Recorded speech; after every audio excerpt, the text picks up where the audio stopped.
never guess the places that I've been. You never guess the places that I've been. 'Cause everything is like a dream, yeah, but only in that dream that I live in. I'm never gonna let the day begin. Never gonna let the day begin. 'Cause everything is like a dream, yeah, but only in that dream that I live in. Oh, don't wake me up before you go, and I'll just make this bed my home. Oh, darling, please just let me sleep. Give me my dreams.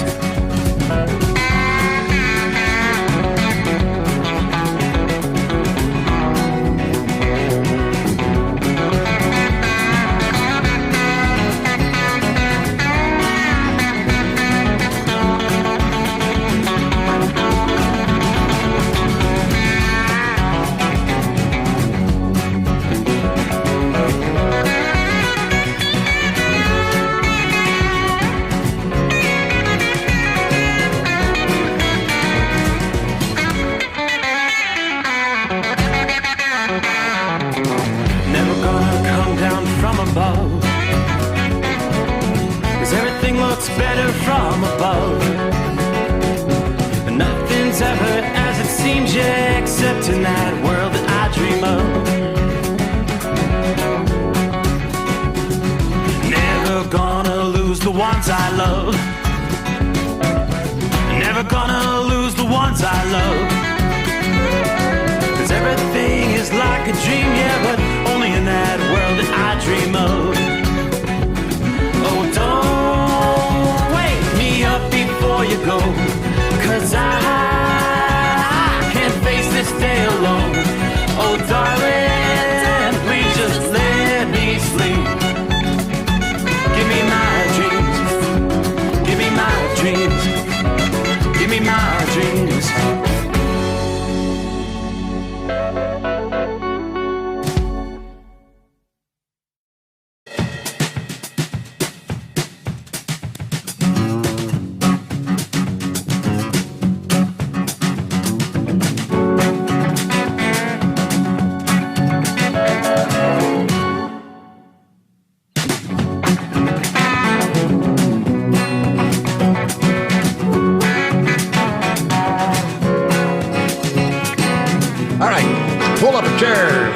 Sit back, relax.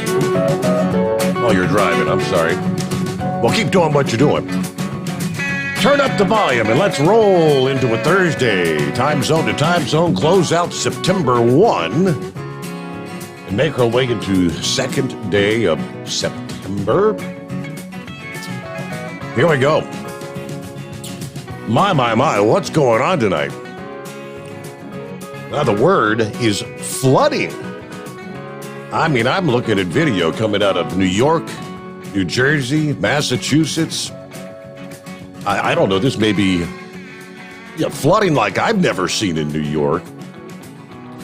Let's start right there. Let me first jump over here. We've seen a lot of destructive winds, numerous tornadoes, and this one just popped in, tornado warning.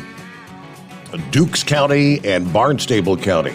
Those are in southeastern Massachusetts. Yeah, storm moving northeast at 40 miles per hour. And so this goes till, let's see here, 12:45 a.m. Again, this just popped in from the National Weather Service there in Boston. So here, we're talking 3 days after Ida made landfall in Louisiana. We've been tracking this slow-moving storm. They've told us over the last couple of days, Ida, what's left of Ida, was ultimately going to meet up with the dip in the jet stream as it made its way into the Northeast and maybe actually intensify. I guess technically Ida is a tropical storm again because it's got sustained winds of 40 miles per hour right now, but it's way up in the Northeast. What we've seen over the past evening, spinning up numerous damaging twisters in eastern Pennsylvania as well as New Jersey. Trails of destruction that almost look like what we're seeing in parts of the Gulf Coast, believe it or not.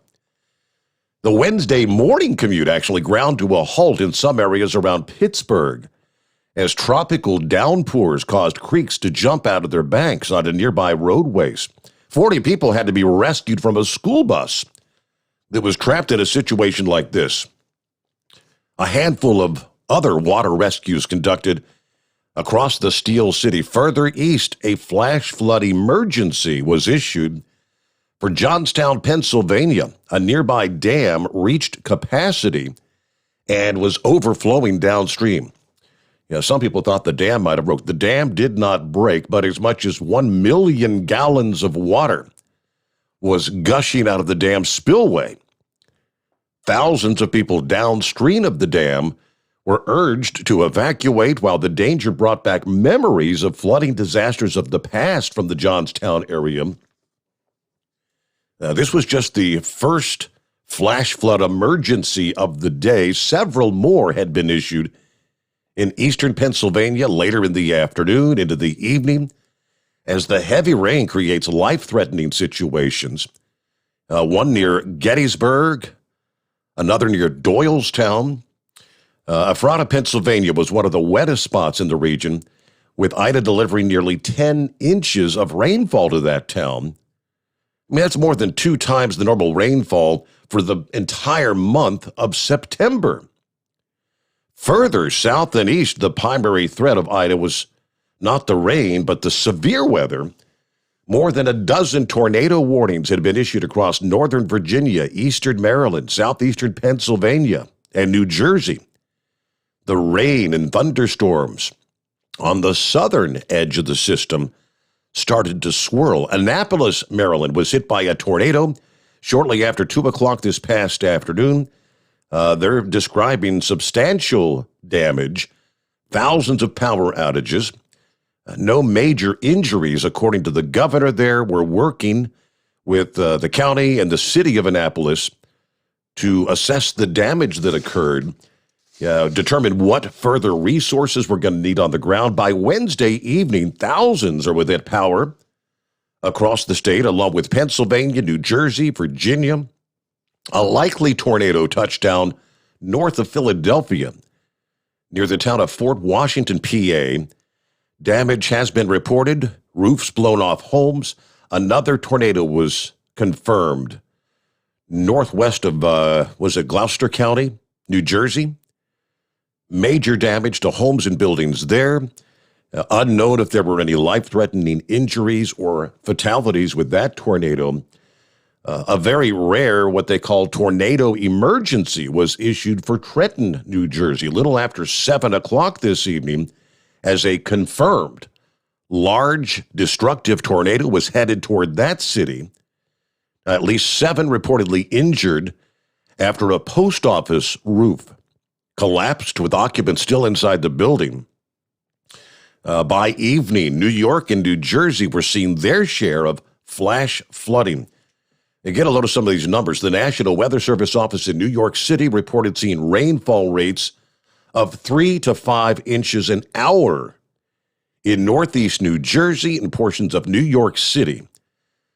Newark Airport reported 3.4 inches of rain between 8 and 9 p.m. just a few hours ago. Central Park observed 3.10 inches of rain in 1 hour between just before 9 and 10 o'clock. The flooding, the video that's coming in, is ongoing as we speak.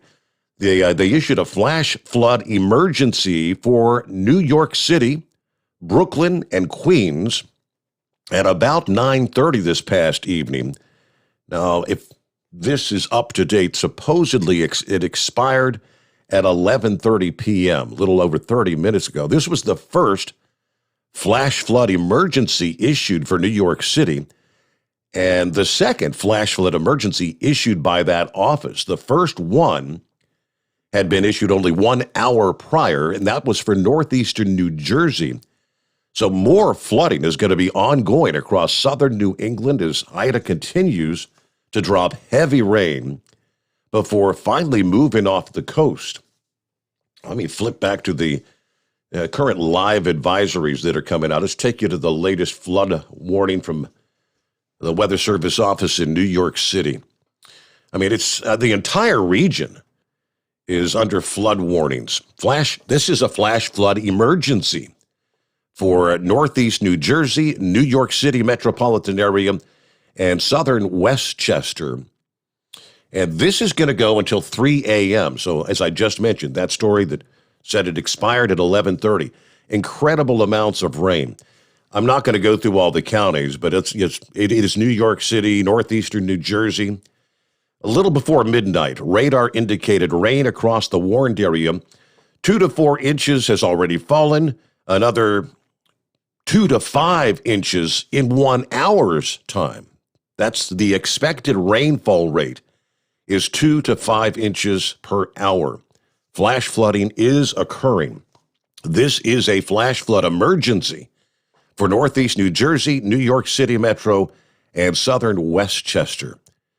I mean, there's already video coming in of cars literally water up to the top of the roof level in some cases. So I've never seen anything like this amount of rainfall that we're seeing there in the Northeast with this particular system. I don't know, this may harken back to some of the devastation we saw with Superstorm Sandy, with the amount of flooding rains.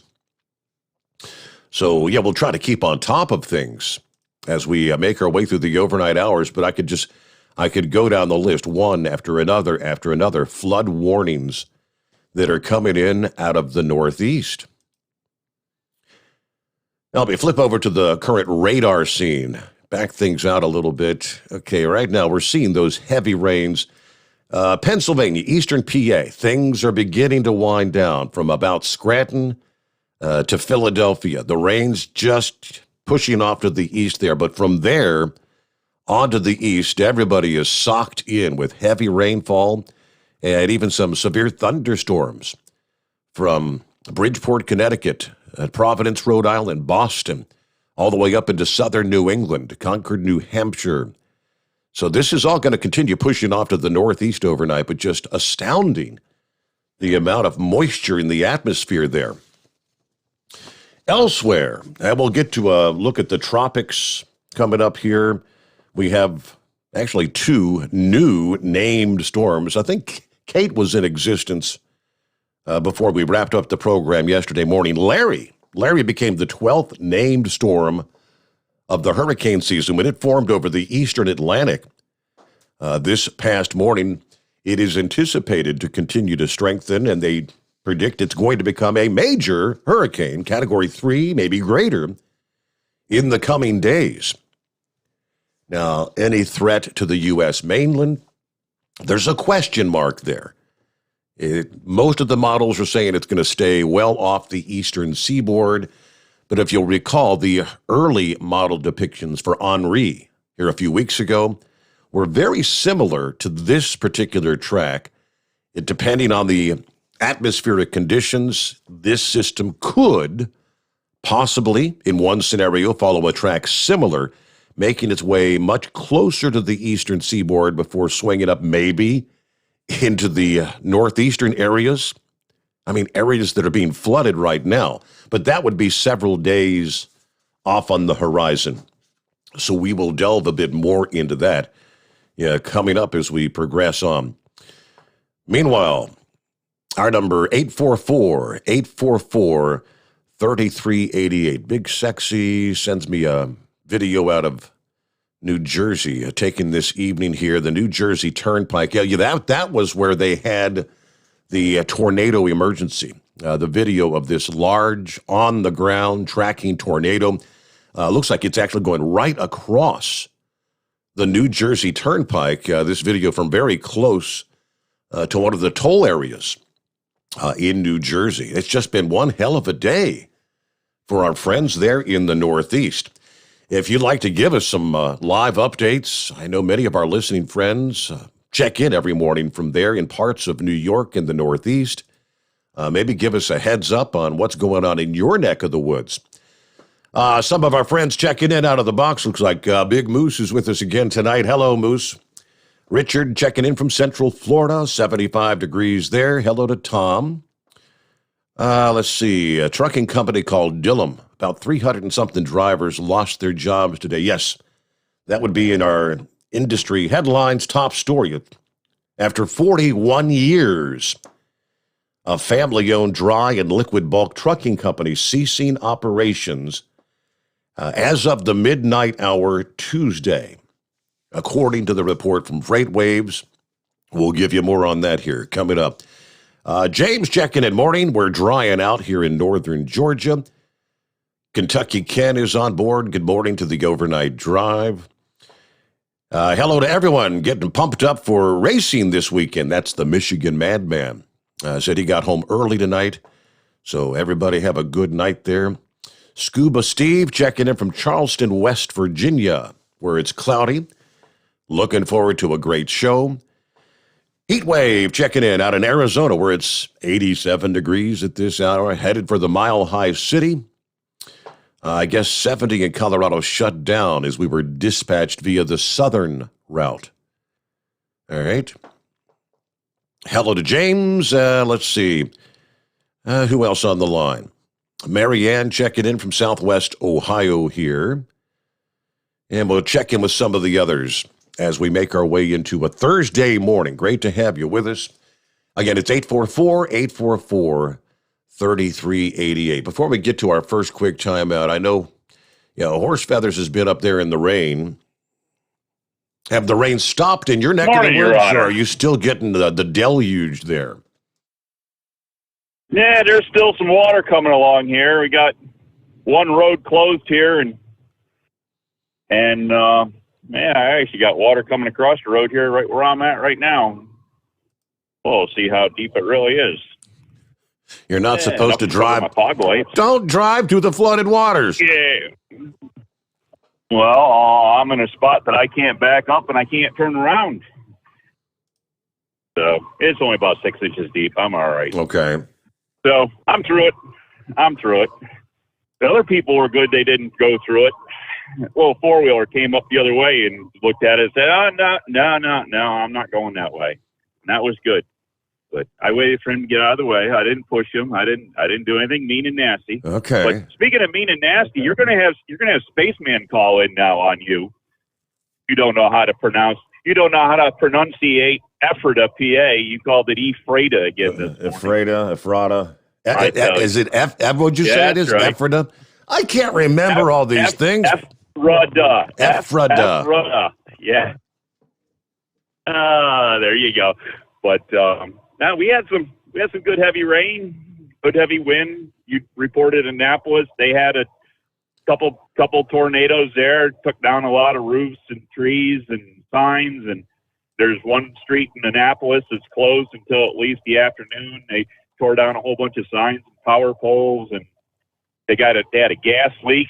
I don't know how a tornado causes a gas leak, but maybe it was above ground. I don't know. But they had that.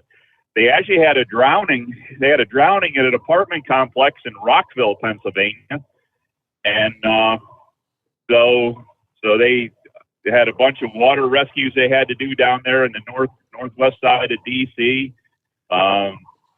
I did hear on my way in that out of State College, PA, the Weather Service out of State College, PA, they said that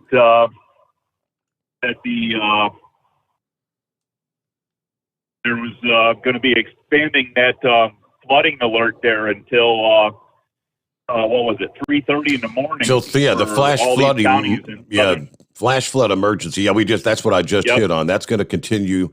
Yeah, because the rains are still falling and it's still coming down at 2 to 5 inches an hour.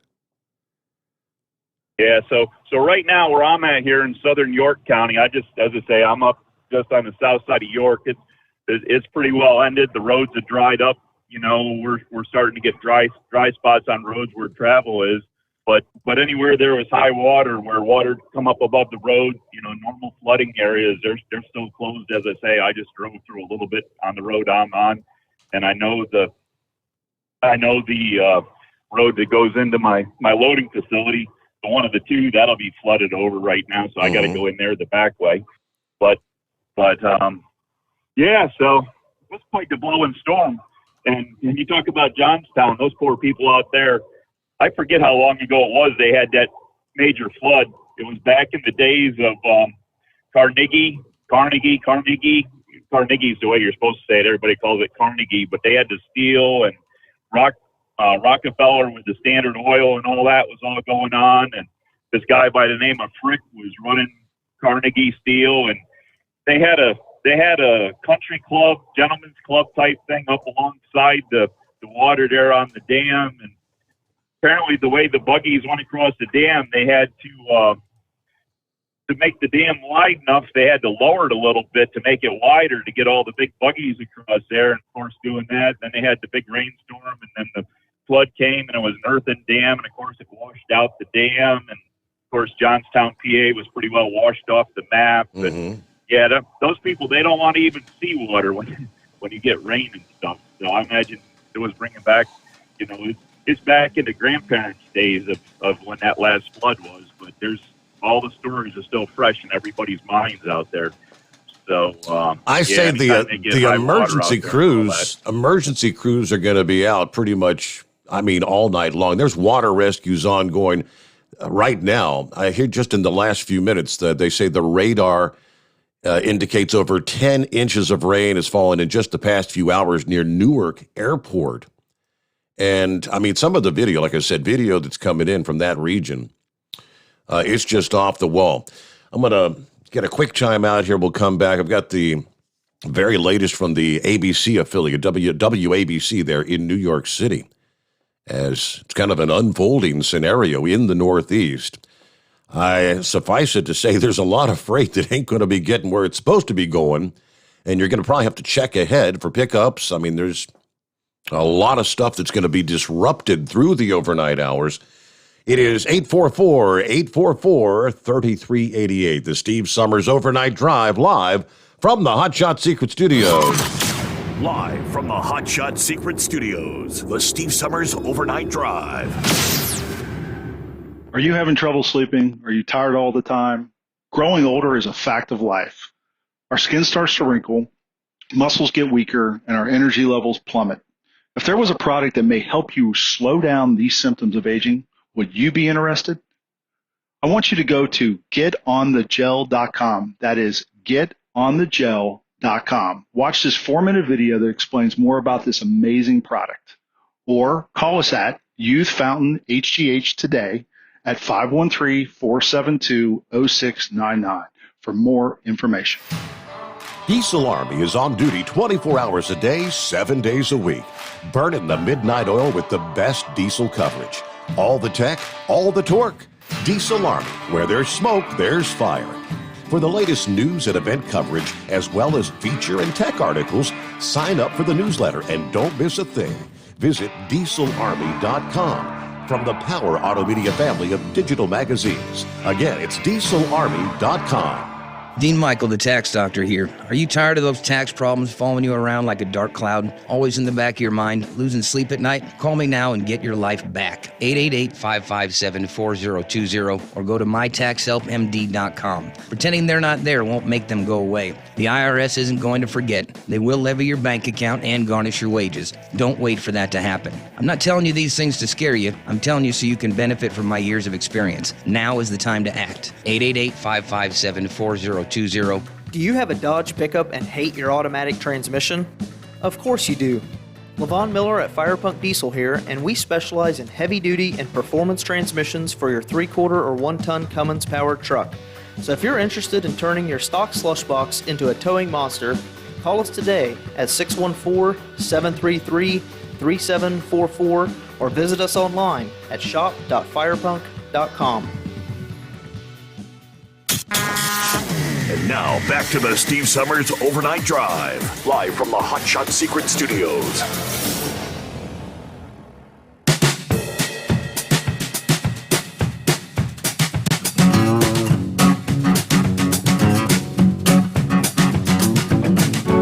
All right, here we go from the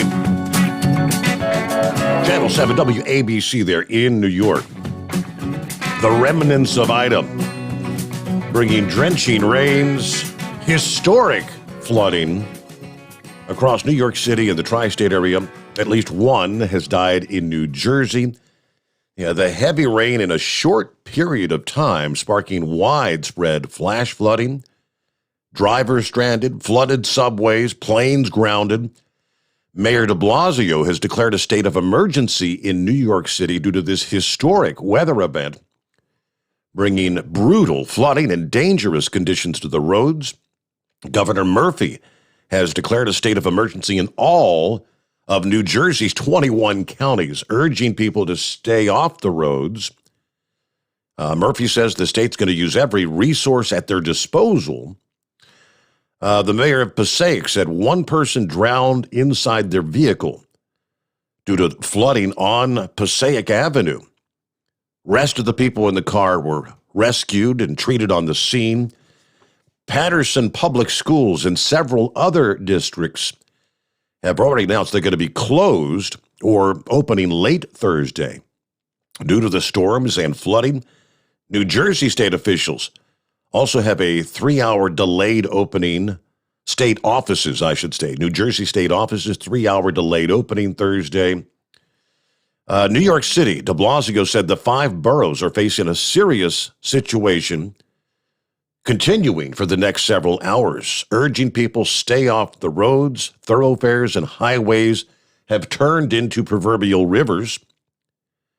First responders are getting people off subway trains that are stuck now, and problems are going to probably linger well into Thursday morning. All New Jersey Transit rail service on the Northeast Corridor, with the exception of the Atlantic City rail line, has been suspended.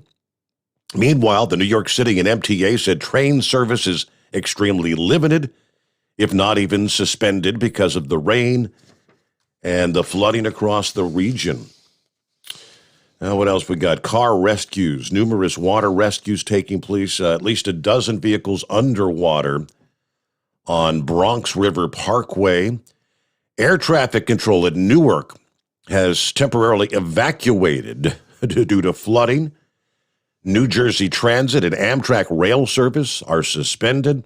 All flight activity is currently suspended, and travelers are strongly advised contact your airlines for the latest flight and service resumption information.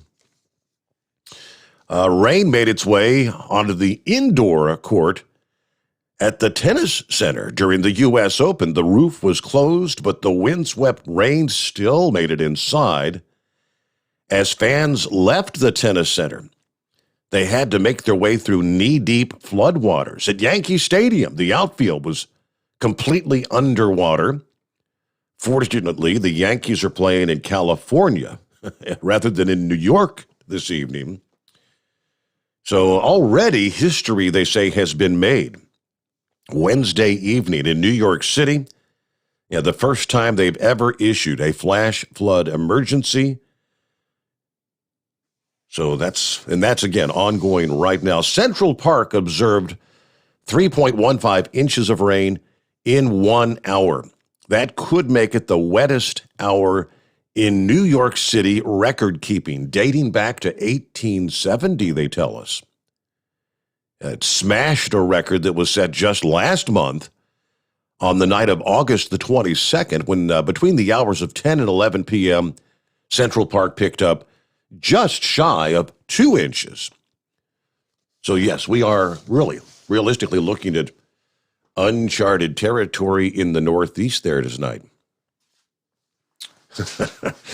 Craig, good to have you with us. Craig said, man, as bad as the flooding may be, Steve, I sure hope everybody's wearing their mask. Yeah, always got to be a funny guy out there. All right, Horse Feathers, what else you got as we're rolling toward news break?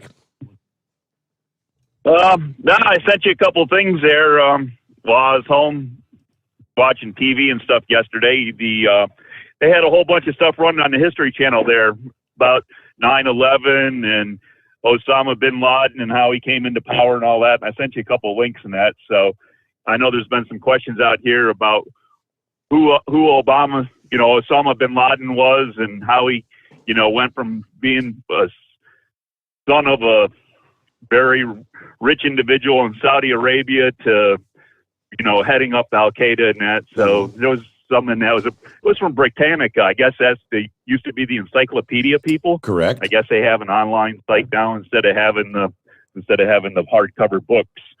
So I don't know. I sent you a couple links on that. I don't know if you got a chance to peruse through that, but it was pretty good explanation. So maybe the next day or two, maybe we can get a little more information on that.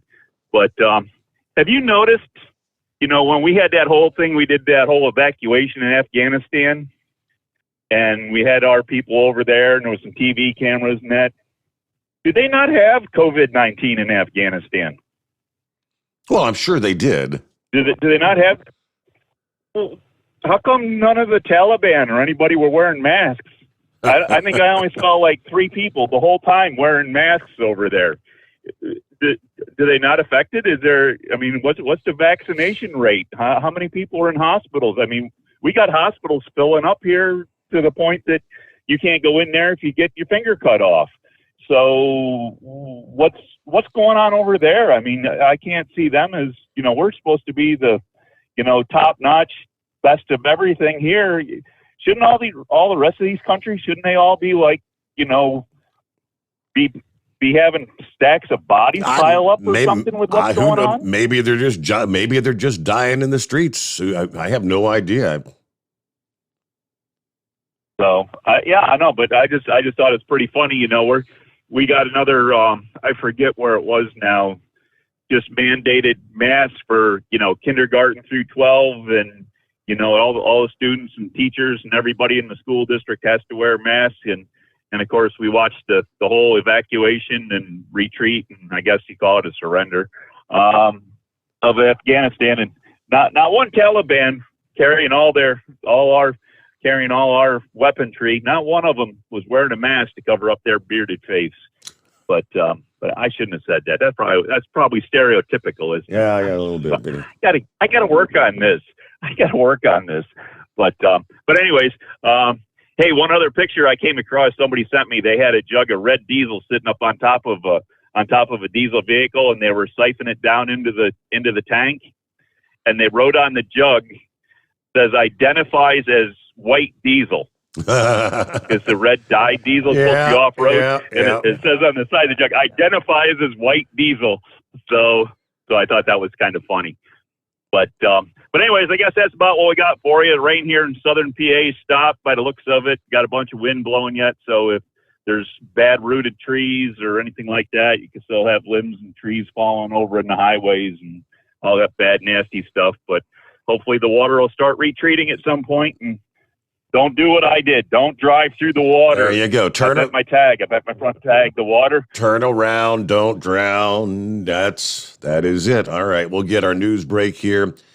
Let's see. I want to jump on board. Welcome in to a Thursday morning. Lines wide open at 844-844-3388. The Steve Sommers Overnight Drive live from the Hot Shot Secret Studios. USA Radio News with Dan Naraki. The World Health Organization has identified another coronavirus variant of interest. The B.1.621 variant, known as the Mu variant, was first identified in Colombia in January and has since been seen in 36 countries. The WHO says that Mu has mutations that may evade the protections of the vaccines. There have only been a few larger outbreaks of Mu, mostly in Colombia and Ecuador. The WHO says that further study of the variant is needed to fully understand its characteristics.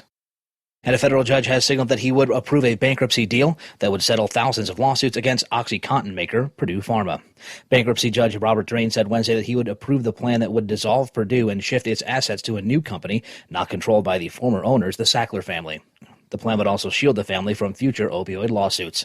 Purdue has been accused of improperly marketing its opioids, contributing to the opioid crisis in the U.S. This is USA Radio News. Rockstar Radio is looking for a co-host. Yes, you heard me correctly. Nationally syndicated radio show and popular podcast, Rockstar Radio with Billy Gerard, is looking for a co-host. In fact, 2 segment co-hosts. One will join Billy weekly talking about all things financial, and another for a weekly review of the national real estate and mortgage market. Co-hosting with Billy Gerard could be the move that puts your career into Overdrive. For all the details and to schedule an audition with Billy, send an email to bill@rockstar.today. That's bill@rockstar.today. Or go to rockstar.today/co-host for all the details. Rockstar Radio is looking for 2 expert co-hosts. It could be you. Email bill@rockstar.today or go to rockstar.today/co-host. Being on the radio with Billy will make you the expert in the field. It could take your career over the moon. Get all the audition details at rockstar.today/co-host. You're listening to the Overnight Drive with Steve Summers. Do you have a Dodge pickup and hate your automatic transmission? Of course you do. Levon Miller at Firepunk Diesel here, and we specialize in heavy-duty and performance transmissions for your 3/4 or 1-ton Cummins-powered truck. So if you're interested in turning your stock slush box into a towing monster, call us today at 614-733-3744 or visit us online at shop.firepunk.com. Drivers, you demand that your equipment's reliable and dependable, and that also applies to your headset for communication. Well, our friends at Stellar Electronic have you covered. The Pluto Duo headset bundle is the best communication headset you can find in the industry. No matter the challenging environment you're driving in, the Pluto headset will make you sound crystal clear all the time thanks to their 99% noise cancellation. And the Duo's not only a stereo converter for the headset, but also a power bank so you can charge as you go. Learn more at StellarElectronic.com or visit them on Facebook. At Hot Shot Secret, we share the science behind common diesel problems and their solutions. For example, Hot Shot Secret Diesel Extreme. Today's ultra-low sulfur fuels are cleaner, but they leave injector deposits, causing frequent DPF regens and low throttle response. Hot Shot Secret Diesel Extreme is a 6-in-1 fuel additive recommended for all diesel engines. It is formulated with the most concentrated detergent on the market, a top-tier level cetane booster, lubricity enhancer, water demulsifier, rust and corrosion inhibitors, and a fuel stabilizer. Diesel Extreme is a once every 6-month treatment that will clean your entire fuel system, starting at the fuel tank and traveling throughout the fuel lines and fuel pump, and finally completely cleaning your injectors. Hot Shot Secret Diesel Extreme improves your diesel's fuel economy and eliminates excessive black smoke. Hot Shot Secret Diesel Extreme is available nationwide at truck stops, Fine Farm and auto stores, and online at hotshotsecret.com. Hot Shot Secret, powered by science. Diesel Army is on duty 24 hours a day, 7 days a week. Burning the midnight oil with the best diesel coverage. All the tech, all the torque.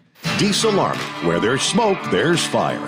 For the latest news and event coverage, as well as feature and tech articles, sign up for the newsletter and don't miss a thing. Visit dieselarmy.com from the Power Auto Media family of digital magazines. Again, it's dieselarmy.com. PureFlow AirDog, your leader in fuel air separation system technology. Our systems filter out water, particulates down to 2 micron, and remove all of the air out of your diesel fuel. This allows for nothing but pure, clean diesel fuel to reach the expensive injection system equipped in your vehicle. Not only do our fuel systems protect, they also come in a variety of flow rates to meet your performance needs. Our systems are compact and use OEM-style fittings for an easy installation. Learn more about our product at www.pureflowairdog.com and be sure to follow us on Facebook and Instagram. Protect your investment with PureFlow AirDog. The Overnight Drive with Steve Summers. Live from the Hot Shot Secret Studios. Call Steve now. 844-844-3388. That's 844-844-3388. Yeah, we've got plenty of room for you as well. Lines, you want to jump on in here on a Thursday morning? Who else checking in here? Up here, so Big Moose, I guess Big Moose is not actually on the road tonight. He said, I'm leaving the truck driving to the professionals the rest of the week. Hanging out at the house. Me and Bob Barker working on a plate of chicken wings. Yummy. Keep it between the spotted and the solid. All right, enjoy your night, Big Moose. Couple days at the home 20. Let's see here. Morning all. I'm sitting still on the New Jersey Turnpike. I guess the road is flooded around exit 12 there. Yeah, I imagine so. Mary Ann checking in from Southwest Ohio.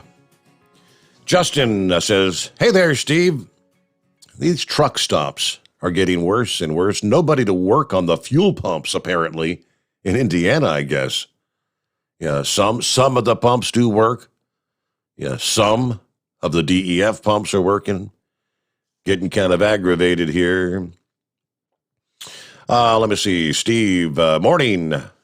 And the overnight drive fans out there checking in from Trenton, Georgia. Casey with us this morning. Morning, Casey. Gilligan said it's a lot drier tonight on I-81, kind of breezy in Radford, Virginia. Eskimo Mom checking in from northern Kentucky this morning.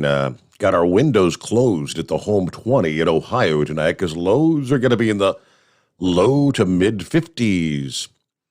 In other words, it's almost time to break out a jacket, isn't it? Howdy, Steve, from Fort Wayne, Indiana. Got a beautiful starry night here tonight. Morning to Gary. Hello to the Buckeye Boy checking in from Ackworth, Georgia. 71 degrees. It was a beautiful day today. I got to check the rain gauge. We had just shy of 3 inches, 2.9 inches of rain from Ida. My neighborhood did have a tree blow over, grazed the backside of her house, and did a little damage. Loading tomorrow for Chattanooga for Tuesday, then a layover there to pick up at the same place going back to Atlanta. Everybody have a great night, and be careful out there. Walt says, my basement flooded tonight in Pennsylvania. Yeah, there's a lot of that going on. I'm seeing there's people with their smartphones taking video wading through the waters in their home. And it's like you need to get to a higher elevation because I don't know if is the power on, is the power off. When that power, the water reaches those plugs and receptacles in your home, look out. Billy checking in. Good morning. Steve Sommers in the overnight drive, folks. 74 degrees here in Kenneally, North Carolina. Who else we got? Let's see. Johnstown flood disaster, 1889. What Horse Feathers was talking about. All right, good to have you with us. Hello to Bidu. Hello to Captain Ron. It's 844-844-3388. Would that be Hank looking to check in this morning? Well, good morning there, Mr. Steve Sommers, the legend. How you doing? Well, I'm doing just fine. How about yourself? Oh, we doing all right. Just running up down through from Seymour, Indiana, up to Joliet, messing with these old containers this week. Okay. Yeah. If I had to do this for a living, these guys that mess with these things every day, I got to say my old hats off to them because they're kind of a pain in the butt, these old rail yards are. That's a different breed of truck driver right there. Oh, yeah? Yeah, these things are aggravating, man. Everything we pull has had something wrong with them, but I guess that's just the way it goes when you pulling this stuff that's been on the ship or whatever. Mm-hmm. So it's nice and dry here on 65 and just north of Seymour here. How's everything going at the home 20 there? Everybody doing all right? Yeah, doing well. Trying to stay COVID free, if you know what I mean. Everybody's keeping our fingers crossed. Yeah, I just speaking of that, I just got word yesterday that I had a friend, same age as me, 52 years old, that just passed away from the COVID. Wow. So that's 4 or 5 classmates from school that I know have passed away from the COVID.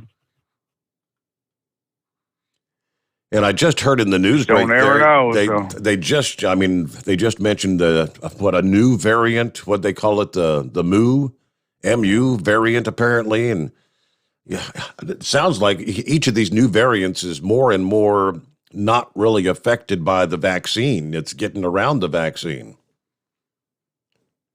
That's some scary stuff, ain't it? It is. Well, Mr. Steve Sommers, you have you a good night, and we'll talk at you later. Thank you have a for. good morning. Be safe out there, Hank. I'm glad you got a nice, quiet night to be moving some freight.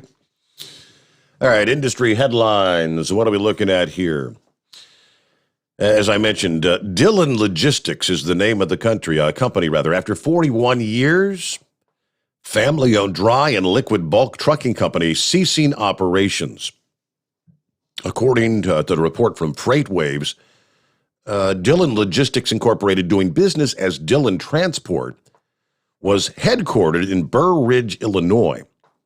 They had 342 drivers, 323 power units at the time of closure. According to the FMCSA's website, former drivers, employees, and other logistics firms started posting about the demise of the company on social media Tuesday. However, at press time, the company has yet to issue a formal statement confirming the carrier's closure. Dillon Transport's Facebook page was deactivated Tuesday. Company email address listed on the carrier's website not working. No one answering the telephone at the 9 terminals in the country. Founded in 1980, Dillon Transport provided dry bulk and liquid tanker services to the agriculture, building products, industrial, and energy industries. Jeffrey Dillon, founder and president of Dillon Transport, did not respond to FreightWaves seeking comment as of publication time. According to PitchBook, private equity firm Cotton Creek Capital recapitalized Dillon Transport to support the company's continued expansion efforts in January of 2017. That company has offices in Dallas, Fort Worth, and Austin. They focus on investing in lower middle market companies around the country. They focus on investing in companies with the manufacturing, infrastructure, value-added distribution, building products, specialty chemical, and several others, according to their website. They also had no response to FreightWaves' request for comment regarding Dillon Transport. So it sounds like one of those deals where it sounds like everybody got kind of blindsided. Didn't really see that coming. About 15 before the hour. It is 844-844-3388. See if we have any new warnings popping up here. Just more flood warnings. Flood warnings out of New York City and Nassau County, southeastern New York, Queens, Suffolk County. See some of the numbers here. Automated rain gauges indicate thunderstorm producing heavy rain. 3 to 6 inches has fallen. Could see another couple of inches in the region. Flash flooding, small creeks and streams, urban areas, highways, streets, and underpasses. So just the rain, rain, rain. Turn around, don't drown. Most flood deaths, believe it or not, actually occur in vehicles. All right, one other industry headline before we get back to your calls here. The Owner-Operator Independent Drivers Association will soon be a Hall of Famer. The American Truck Historical Society announcing this past day that OOIDA will be among the first class of inductees to the American Trucking and Industry Leader Hall of Fame. They will be joined by Clessie Cummins, the founder of Mack Truck, and Dave Nemo. Induction ceremonies will be in conjunction with the American Truck Historical Society's 50th anniversary celebration coming up October 15th and 16th in Kansas City, Missouri. OOIDA is being honored for their efforts in fighting for the rights of truck drivers and small business owners since starting in 1973. Todd Spencer said, "It's a nice recognition of our efforts through the years to be able to make things better for people who drive truck. What we think is important for all to keep in mind is how much trucking has grown to meet the demands of this country. Trucking is simply indispensable." All right, let's see. The statement said we're inducting OOIDA for who they are and what they do for the trucking industry and the American trucker. That's the statement from the American Truck Historical Society. So we mentioned Clessie Cummins, who was the inventor and founder of Cummins engine.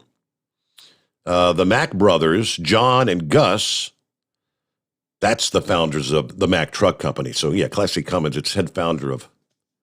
Okay, so I understand what they were. Clessie Cummins, the founders of Mack Trucks, that's the other inductees. Then, of course, Dave Nemo, as we all know, the radio personality, celebrating his 50th year in trucking radio. Mullen says all these people and organizations have earned the right to be in the Hall of Fame. The toughest choice was who in this great industry to nominate first. There's so many leaders that we need to pay homage to. Either way, a brass plaque for each of the 4 inductees will be hung at the main wall of the American Truck Historical Society Hall of Fame. There you go. Congratulations to those first inductees. Back to your calls in a moment. It is 844-844-3388, the Steve Sommers Overnight Drive, live from the Hot Shot Secret Studios. You're listening to the Overnight Drive with Steve Sommers. Pure Flow Air Dog, your leader in fuel air separation system technology. Our systems filter out water, particulates down to 2 micron, and remove all of the air out of your diesel fuel. This allows for nothing but pure, clean diesel fuel to reach the expensive injection system equipped in your vehicle. Not only do our fuel systems protect, they also come in a variety of flow rates to meet your performance needs. Our systems are compact and use OEM-style fittings for an easy installation. Learn more about our product at www.pureflowairdog.com and be sure to follow us on Facebook and Instagram. Protect your investment with Pure Flow Air Dog. Drivers, you demand that your equipment's reliable and dependable, and that also applies to your headset for communication. Well, our friends at Stellar Electronic have you covered. The Pluto Duo headset bundle is the best communication headset you can find in the industry. No matter the challenging environment you're driving in, the Pluto headset will make you sound crystal clear all the time thanks to their 99% noise cancellation. And the Duo's not only a stereo converter for the headset, but also a power bank so you can charge as you go. Learn more at StellarElectronic.com or visit them on Facebook. Some say their truck reflects who they are, dependable and reliable. That's why you trust Blue Def. Now the best just got better. Introducing Blue Def Platinum, a revolutionary innovation with advanced system shield technology to significantly reduce harmful deposits. To maintain fuel economy, save money on costly repairs, and sustain the life of your SCR system, there's only one DEF to choose. Blue Def Platinum. The best just got better. Because Channel 19's a little congested. Call Steve now at 844-844-3388. The Overnight Drive.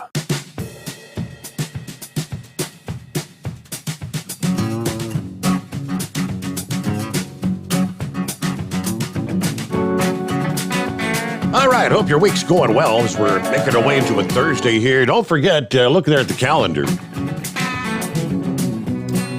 Our Friday morning show this week will be our first Friday in the month of September. So what's that mean? Chris Gabrelchik is slated to join us here for the program tomorrow evening, if all goes as planned. And I think everything's on track there, so yeah, we'll be looking forward to that. Opportunity to say hello, get the latest what's going on there at Hot Shot Secret. Take your calls, comments, questions, and all that fun stuff with Chris. And hello to the Red Mule. What's going on? Hey, Steve, all these people that getting put in that Hall of Fame, is Dave Nemo the only one that's still alive? I guess so. I mean, OOIDA still alive, but yeah, I guess Mr. Cummins and then the founders of Mack, I don't think they're still with us. Well, yeah, you talking about this outfit that just went out of business. That is Dillon, Dillon. That is correct. They So there must be another Dillon trucking or something passed by a truck, a box truck with a Dillon on it. I see them out here. More than one operating under the name of Dillon. Steve, a couple questions about some missing people here. Whatever happened to what was it, Devil Doc? Did he go to Thailand or somewhere? I know he used to like to visit. I don't think he moved over there. Rainmaker is the Rainmaker. He called us last night. He moved to Thailand. Devil Doc was he was a Hoosier. I don't know that he was big into social media. He may not know where we are. I'm just curious. I hadn't heard from him in a while. These other missing people. Now, whatever happened to that gal at Governor Newsom's shackmate or whatever, and then hanging out with Donald Trump? Hey, we're having a hard time hearing you, Red Mule. I don't know if you have a headset on or if you're. Yeah, let me call you back. I got problems with the headset. Let me call you back. Okay, yeah, because that's having a hard time hearing him. I know if I'm having a hard time hearing him, you're having a hard time hearing him. Let me see here, about 7 before the hour, see what's going on with Ranger Jack. Hi there. Yeah, good morning, Steve. I didn't know if you knew it or not. You were talking about you wanted your doctor to give you the cocktail with the COVID. And you need it. I don't know if you heard that Bill Cunningham's doctor gave him the cocktail. He had the shots and stuff, but I was listening to him the other night. He said something about he was in contact with it, and he called his doctor, and his doctor gave him the cocktail to take. So maybe you want to get a hold of, if you want the cocktail, ever get a hold of Bill somehow and find out who his doctor is there in Cincinnati. The Johnstown flood, the one that Horse Feathers was talking about, was it was in 1936. That's when that dam broke. That was the South Fork Dam. It was owned by the Carnegie Mellon. It was like a country club for, the high class people. And they didn't take care of the dam. They were told it was going to break, and it broke, flooded the city. Then the Army Corps of Engineers came in there, and they built a flood wall the whole way through the city. I mean, the wall is, slanted, probably anywhere from 100 to 200 foot up the hit banks. And it was dubbed the flood-free city up until 1976. I had just changed jobs. I was working in Johnstown. I just changed jobs a couple months before that, and I was working in Somerset, PA. And I got up the night before that flood in 76. It was just like real eerie, pouring down, raining, real black in the sky over there. And I went to bed, and I got up and went to work the next morning in Somerset, and I walked in, and the people I didn't even hear it on the radio. The people I was working with said, "You hear Johnstown got flooded?" I said, "You got to be kidding! Johnstown's a flood-free city." Right? Well, that's what they thought. Yeah. I guess the Almighty wants it to be flood. There's a flood, but what happened was the Tanneryville flood. Tanneryville dam broke, and another dam broke up at Solomon Run, which and all the debris came down, and the bridges blocked the debris blocked the bridges up, and that caused the whole city to flood again. Wow. Yeah, it was a disaster. My mother lived down there, but fortunately she's up on the hill, on top of the hill. So, but it was quite an experience. We went down there, we couldn't believe it. The disaster that could happen. It was something else. So, yep, there's no such thing as a flood-free zone. I think we've figured that out. You get enough rain. I mean, No matter how much planning and work you do, you get enough. I mean, that's kind of what we're seeing in New York tonight. Unbelievable. Yeah, Eskimo Mom sent me the link. So I guess they had the Great Flood of 1889, then 1894. I mean, Johnstown, I guess, has a history of major flooding. 1907, 1924, 1936. That's the one that Ranger Jack was just talking about, the biggest flood of the first half of the 20th century. The St. Patrick's Day flood, 1936. It also reached Pittsburgh, where it was known as the Great Pittsburgh Flood of 36. Following that flood, as he just said, the Army Corps of Engineers dredged the river within the city, built concrete river walls, creating a channel nearly 20 feet deep. Upon completion of that, the Corps proclaimed Johnstown as a flood-free city. The new river walls withstood Hurricane Agnes in 1972, but the night of July 19, 1977, a storm dropped 11 inches of rain in 8 hours on the watershed above the city. The rivers began to rise. By dawn, the city was underwater that reached as high as 8 feet. 7 counties were declared a disaster area. Hundreds of millions in property damage. 78 people died. 40 were killed by the Laurel Run Dam failure. Another 50,000 rendered homeless as a result of what they called the 100-year flood. Markers on the corner of City Hall show the height of the crests of the 1889, the 1936, and the 1977 flood.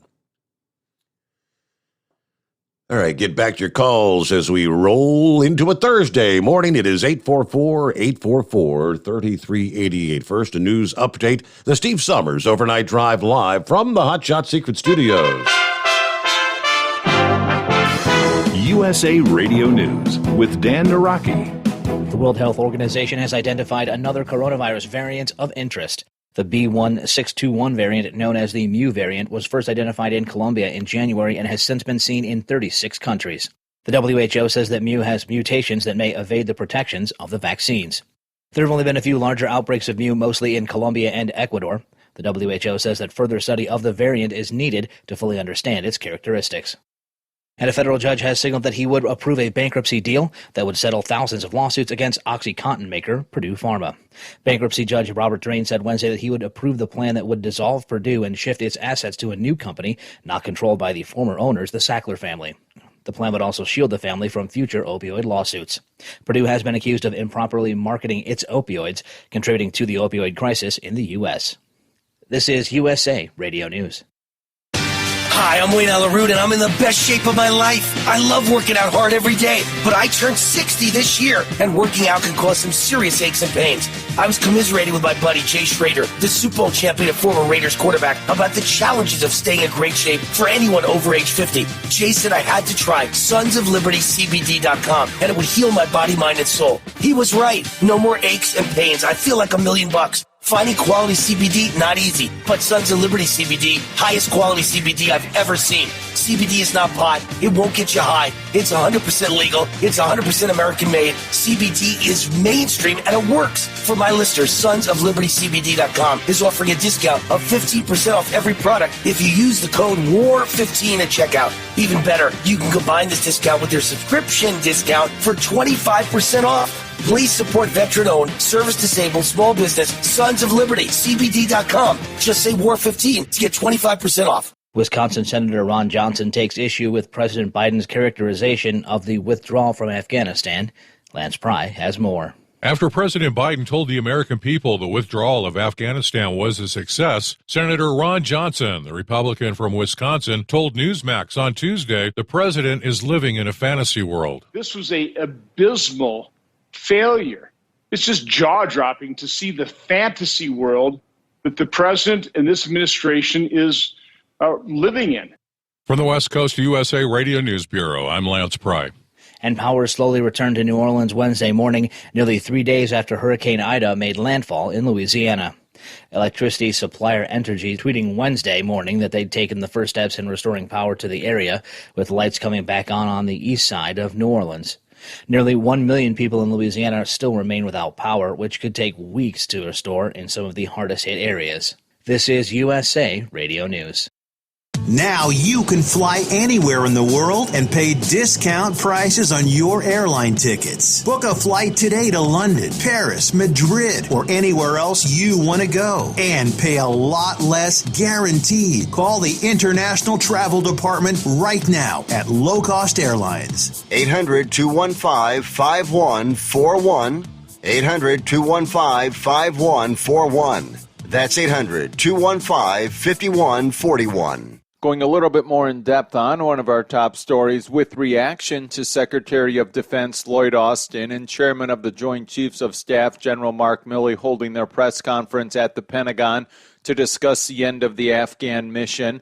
Former ambassador to the UN, Nikki Haley, says she wasn't impressed by anything either of them said. I was really disturbed by that press conference because all they did was talk about how they closed this out. It was like they wanted a pat on the back. It's like they wanted to say that this book was closed. The book is not closed because you have hundreds of thousands of Americans still sitting there in Afghanistan that need to get out. And it goes against the moral code of the military, which is you leave no American behind.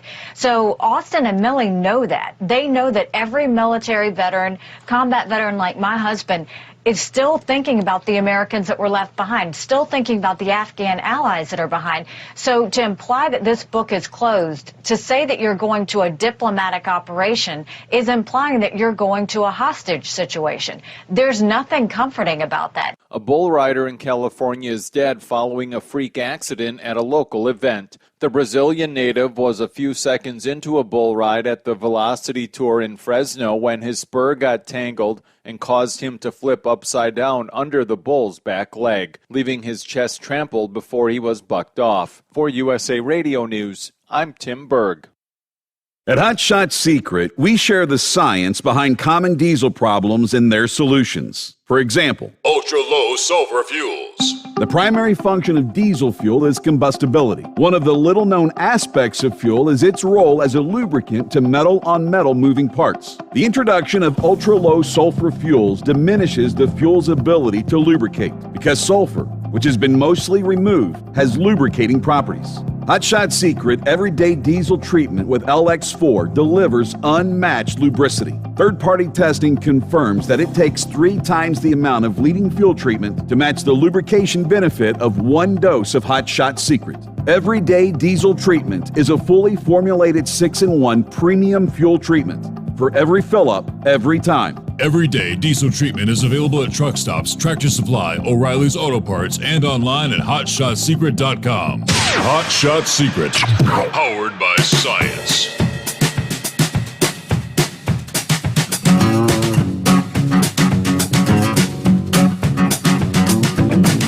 All right, welcome back. Hour number 2. Thursday coming on. Start looking toward the weekend. Hey, guys, Labor Day weekend coming up, isn't it? Almost forgot about that.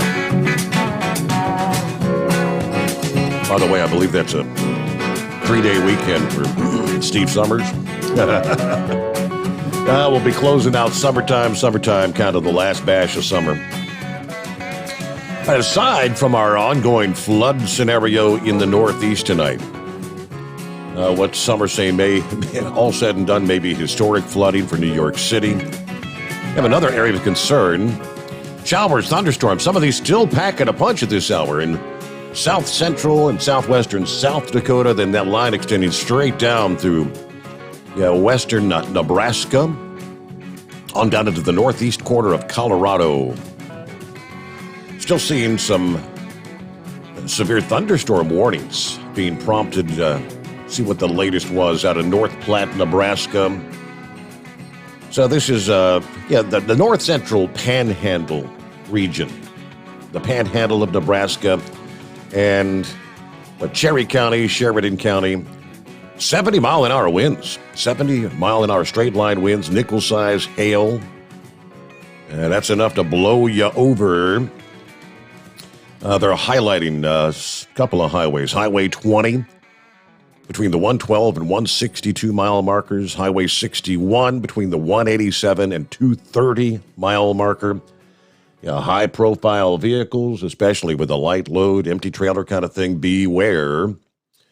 You may find yourself laid over on the side of the highway. In the news update there we just heard, I had actually tuned in, and I was listening to some of that press conference from the Pentagon this past day with Milley and the other guy. And I think Nikki Haley was 100% correct. They're all making it sound like, this was an incredible, incredibly difficult job. It was, two jobs at the same time, and it was a great success. Okay. What about all the people that are still there? Now that's, Nikki just alluded to the fact, what they're essentially declaring is we now have, you'd have to call it a hostage situation with all those that are left behind. Now there's another concern here. We know the Taliban, even in the weeks prior to getting all those they could get out, that they had been going door to door and, pretty much taking young girls and young women to be the sex slaves, the prize, the trophy for Taliban fighters, which is, pretty much always been the case. They're moving now. These girls are moving from place to place at a moment's notice in a desperate bid to evade the Taliban. We're talking girls whose lives are in danger because they chose to play a sport they loved. An international effort to evacuate members of the Afghanistan national girls soccer team, along with dozens of family members, soccer federation staff. Of course, they all suffered a crushing setback with the suicide bombing at the airport.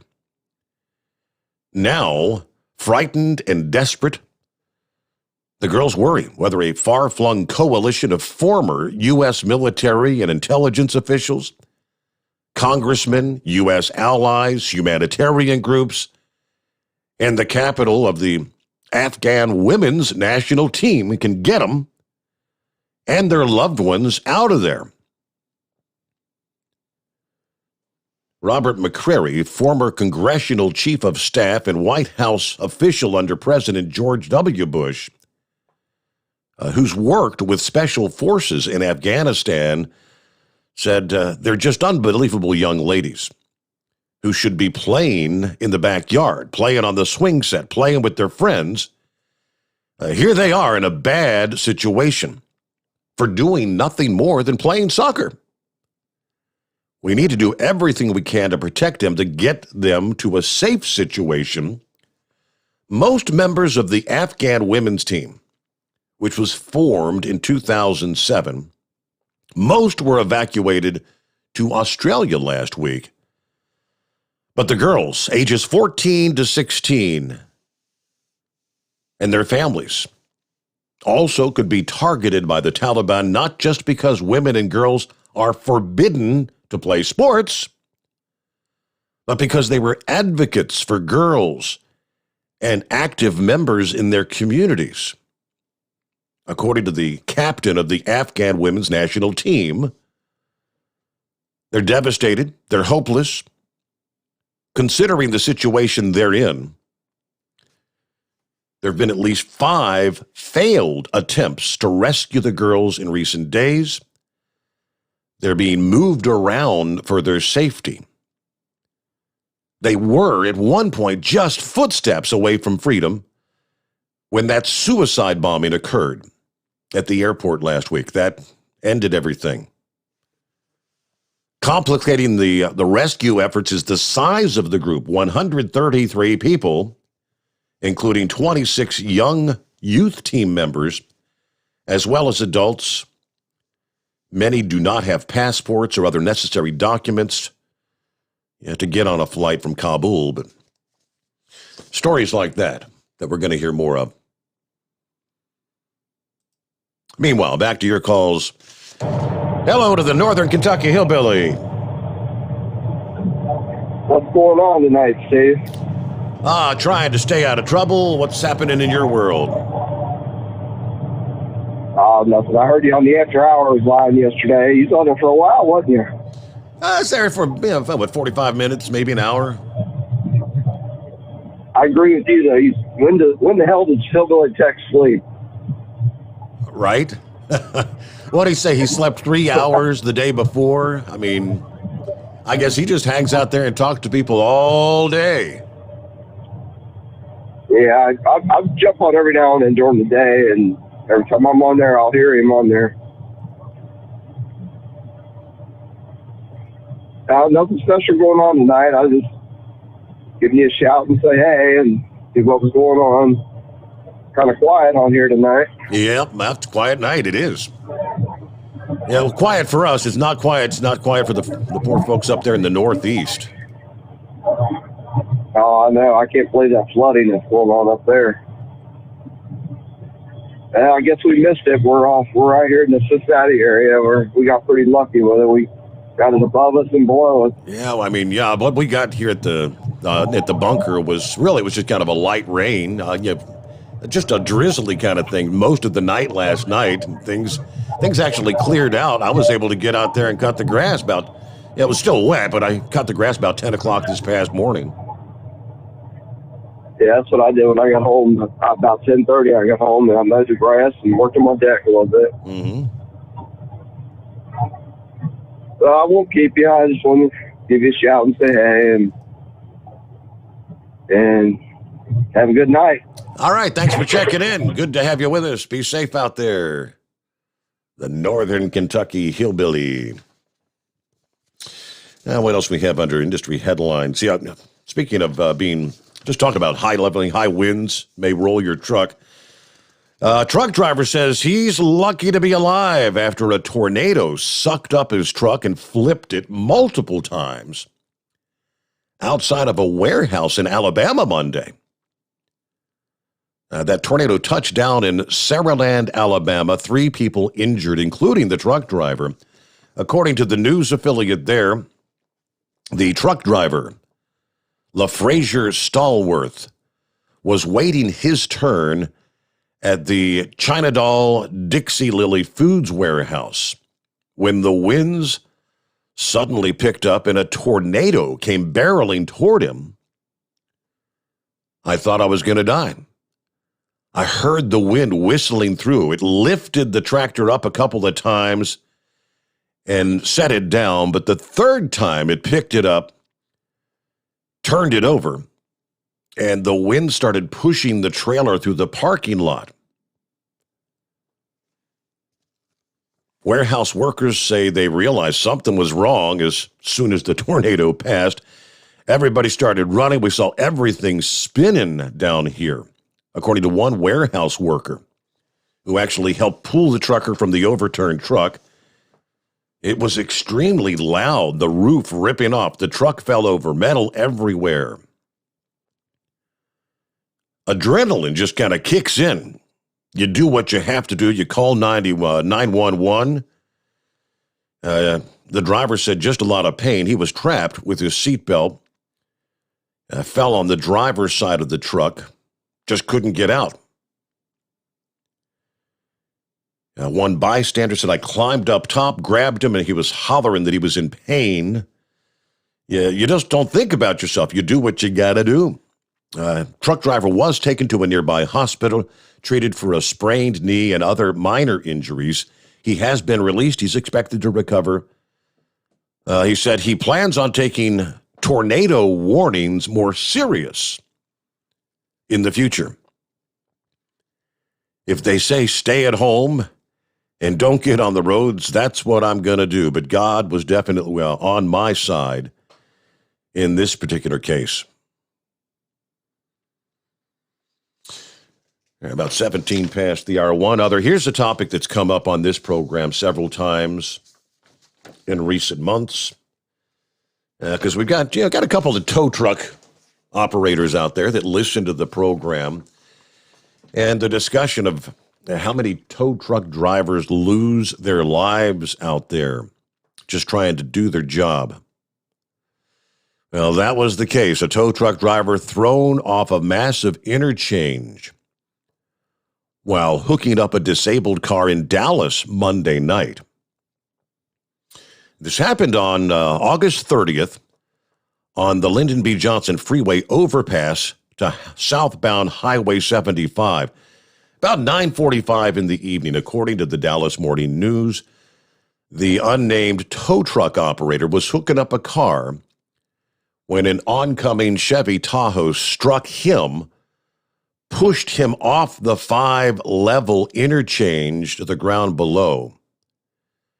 According to the Dallas Morning News, the drop would be equivalent to approximately a 12-story building. Now, they're not sure exactly what height he was when the crash occurred, but police say the motorist, a 35-year-old female, Denise Alford, was intoxicated when she crashed into the tow truck driver and the car he was servicing, pushing him over the edge. She's now been charged with intoxication manslaughter, being held in the Dallas County Jail. Bail has not been set, but those dangerous jobs working out there on the side of the road. Be aware. All right, we'll get a quick 2-minute timeout. More to come. The Steve Sommers Overnight Drive live from the Hot Shot Secret Studios. Live from the Hot Shot Secret Studios, the Steve Sommers Overnight Drive. Some say their truck reflects who they are, dependable and reliable. That's why you trust Blue Def. Now the best just got better. Introducing Blue Def Platinum, a revolutionary innovation with advanced system shield technology to significantly reduce harmful deposits, to maintain fuel economy, save money on costly repairs, and sustain the life of your SCR system. There's only one DEF to choose. Blue Def Platinum. The best just got better. For anything diesel, take it to Shy Diesel. They provide a wide variety of services and diagnostics to determine what the problem is with the latest technology. From simple oil changes and preventative maintenance to fuel system diagnostics and repairs, engine rebuilds and cylinder head repairs, and rebuilds with our in-house machine shop. They also have on-site DPF cleaning for exhaust issues and DOT inspections. If your diesel is asking for some attention, Shy Diesel has the specialist you need for anything diesel. Located in Terre Haute and Lafayette, Indiana, and Effingham, Illinois, Shy Diesel has you covered. You work hard. You deserve a seat that works just as hard as you do. The Bostrom T-Series seat has provided drivers with comfort for millions of miles over the past 3 decades.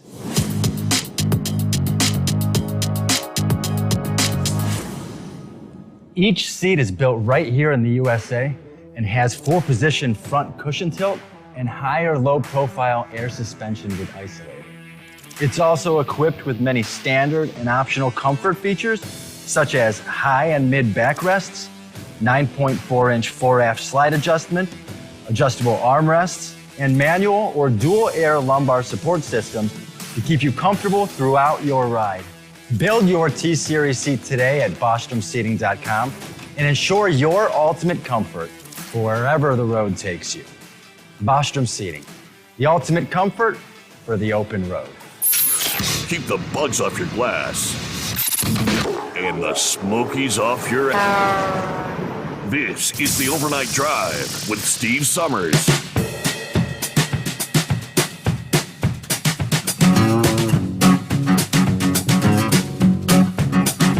I just got an email from one of our listening friends in Texas.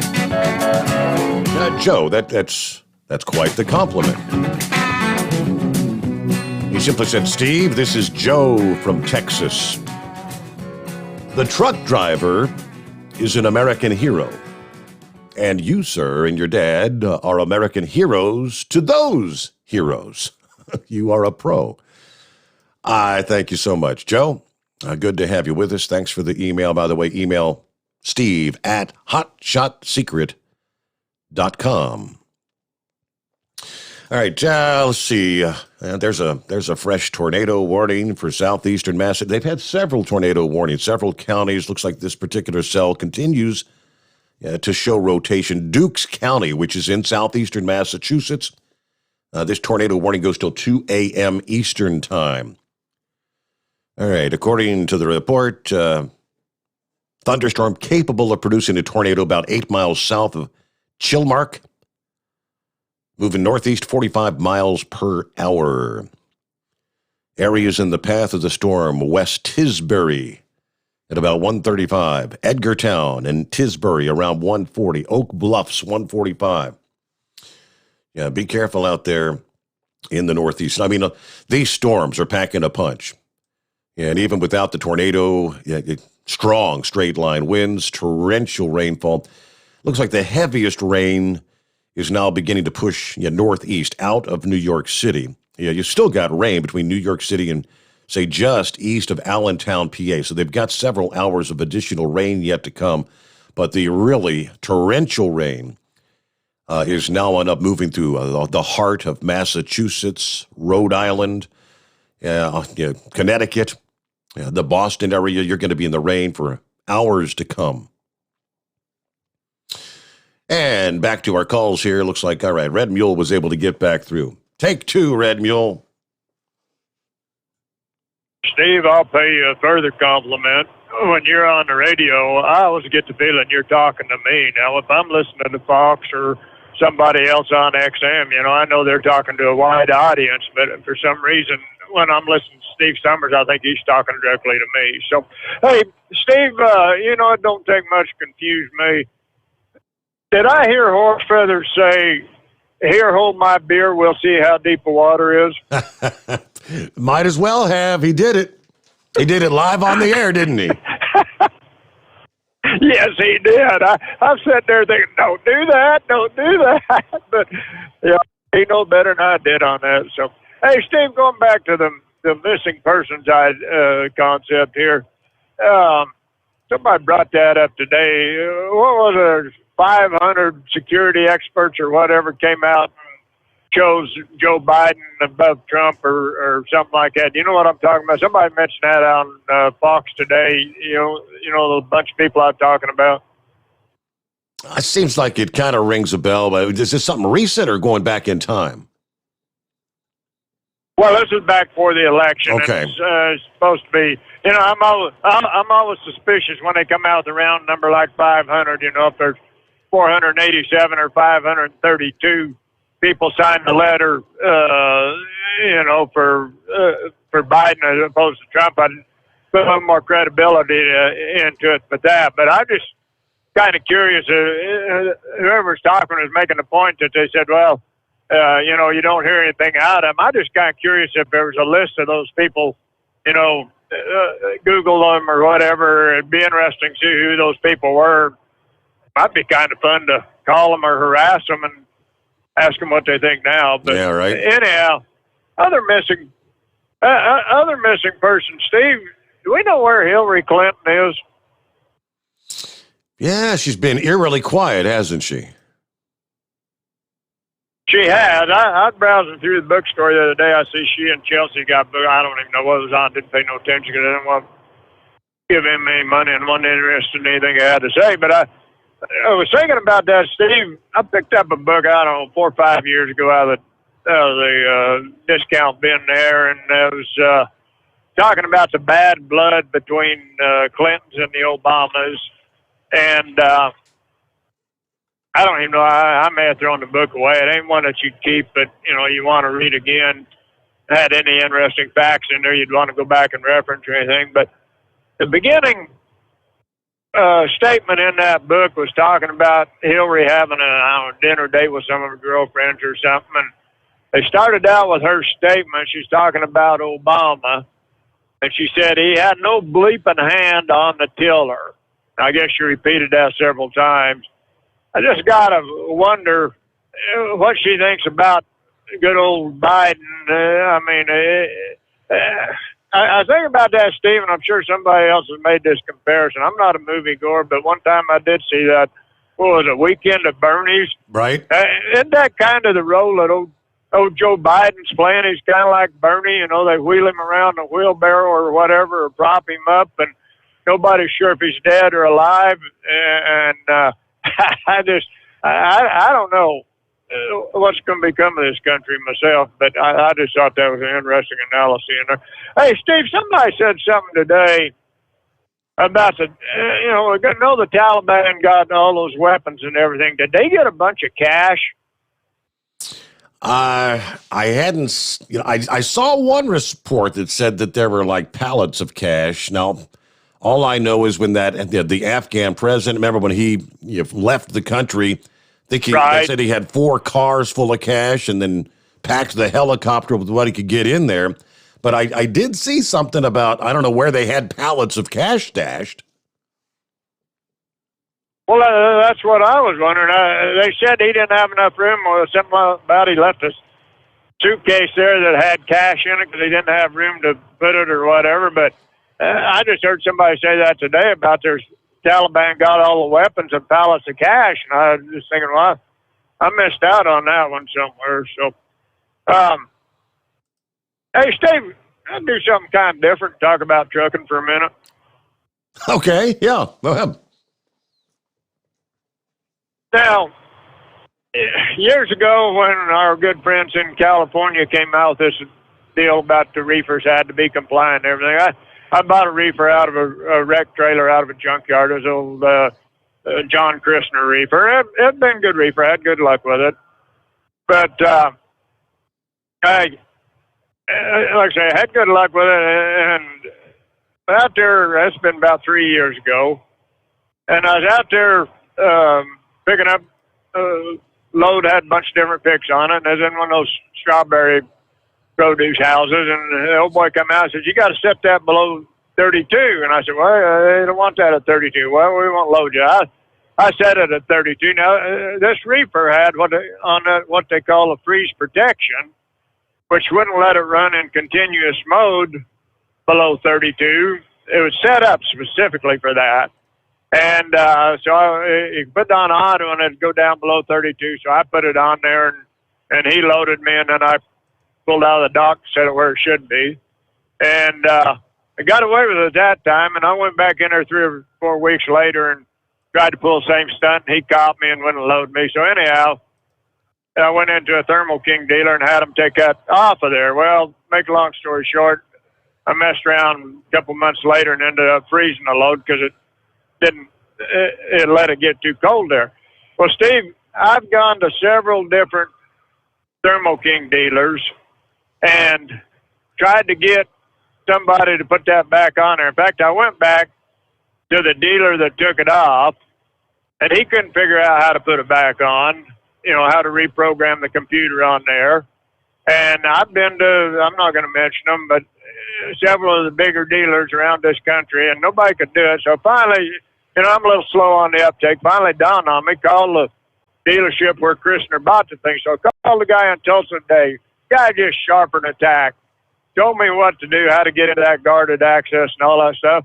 And Steve, I just, I know I'm repeating myself, but doggone it, the older I get, the more I just wonder if anybody knows anything. I mean, you would think some of the biggest dealerships in the country would have known how to do that, and they didn't do it. I'm surprised at that. So anyhow, hey, Steve, one more thing along the line of truckers. I saw something today. I started to take a picture so I could send it to you, but I seen something today that I haven't seen for a long, long time. I was at the TA in Oklahoma City and having my truck worked on, so I was hanging around there. They got a CB shop in there, Steve, and they had 3 guys lined up waiting to get their CB service. Now, I don't know how long it's been since I've even seen a CB shop open, but to see 3 guys lined up, these guys must be good at what they do, but I'm just surprised to see people lined up for a CB shop. So wow. That's all I got this morning, Steve. All right, good to hear from you. Thanks for calling back. Sounded much better that time, and it is 844-844-3388. I get a news break here, the Steve Sommers Overnight Drive live from the Hot Shot Secret Studios. USA Radio News with Dan Naraki. A federal judge has signaled that he would approve a bankruptcy deal that would settle thousands of lawsuits against OxyContin maker Purdue Pharma. Bankruptcy Judge Robert Drain said Wednesday that he would approve the plan that would dissolve Purdue and shift its assets to a new company not controlled by the former owners, the Sackler family. The plan would also shield the family from future opioid lawsuits. Purdue has been accused of improperly marketing its opioids, contributing to the opioid crisis in the U.S. And the World Health Organization has identified another coronavirus variant of interest. The B.1.621 variant, known as the Mu variant, was first identified in Colombia in January and has since been seen in 39 countries. The WHO says that Mu has mutations that may evade the protections of the current vaccines. There have only been a few larger outbreaks of Mu, mostly in Colombia and Ecuador. The WHO says that further study of the variant is needed to fully understand its characteristics. You're listening to USA Radio News. If you are trying to quit drinking or doing too many drugs, listen to me. You don't know me and we'll never meet. I had a problem like you once. I drank and used to party a little too much till it got out of control and almost ruined my life. I realized I needed help to fix my problem before it totally destroyed me. If you've tried to fix your drinking and drug problem and you know you can't do it alone, you need to call the National Treatment Advisors. They'll immerse you into a 30-day program to replace your old habits with new habits and totally change your life. And if you have PPO private health insurance, the entire program may be covered. Fix your problem right now before it gets any worse. Get clean. Call now and learn more. 800-844-1675. 800-844-1675. 800-844-1675. That's 800-844-1675. Live from the Hot Shot Secret Studios, the Steve Sommers Overnight Drive. You work hard. You deserve a seat that works just as hard as you do. The Bostrom T-Series seat has provided drivers with comfort for millions of miles over the past 3 decades.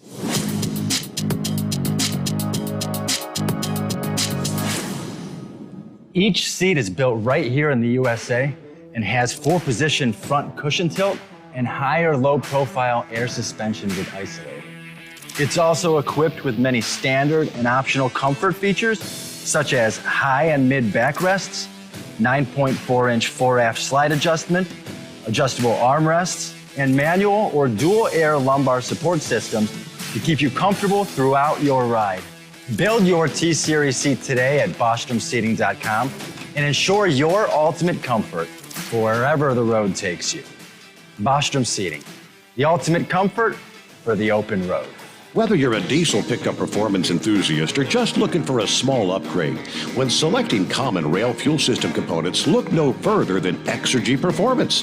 At Exergy, you'll find injectors, pumps, and more, engineered like no others on the market using state-of-the-art equipment run by people that have been in the business for decades.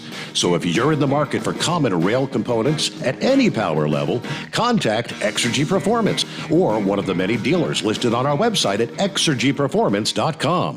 The Hot Shot Secret Facebook page gets a lot of robust Q&A about diesel problems and their solutions. We listen to our customers. Here are their words straight from their mouths about Hot Shot Secret everyday diesel treatment. Our fans call it EDT. I'm John Sharp, a.k.a. Jay Sharp from Newburgh, Pennsylvania.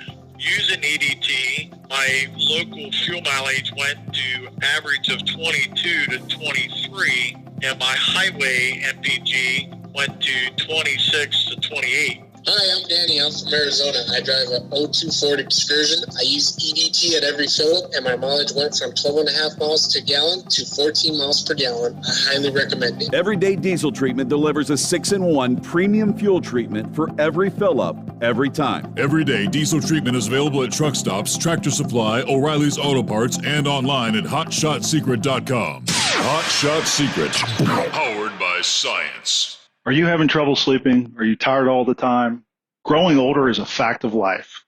Our skin starts to wrinkle, muscles get weaker, and our energy levels plummet. If there was a product that may help you slow down these symptoms of aging, would you be interested?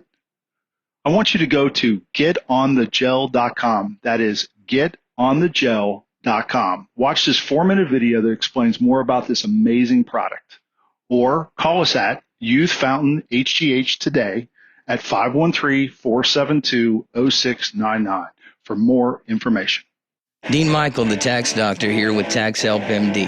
As many of you know from Steve Sommers' show, I've been helping professional drivers solve their tax problems. I can help you too. If you've been struggling with back tax debt, call me now at 888-557-4020. Let's face it, these problems aren't going away all on their own. You need professional help so you can sleep better at night knowing you're in good hands. It's like I always say, keep your eyes on the road, I'll keep my eyes on the IRS. 888-557-4020. For anything diesel, take it to Shy Diesel. They provide a wide variety of services and diagnostics to determine what the problem is with the latest technology. From simple oil changes and preventative maintenance to fuel system diagnostics and repairs, engine rebuilds and cylinder head repairs, and rebuilds with our in-house machine shop.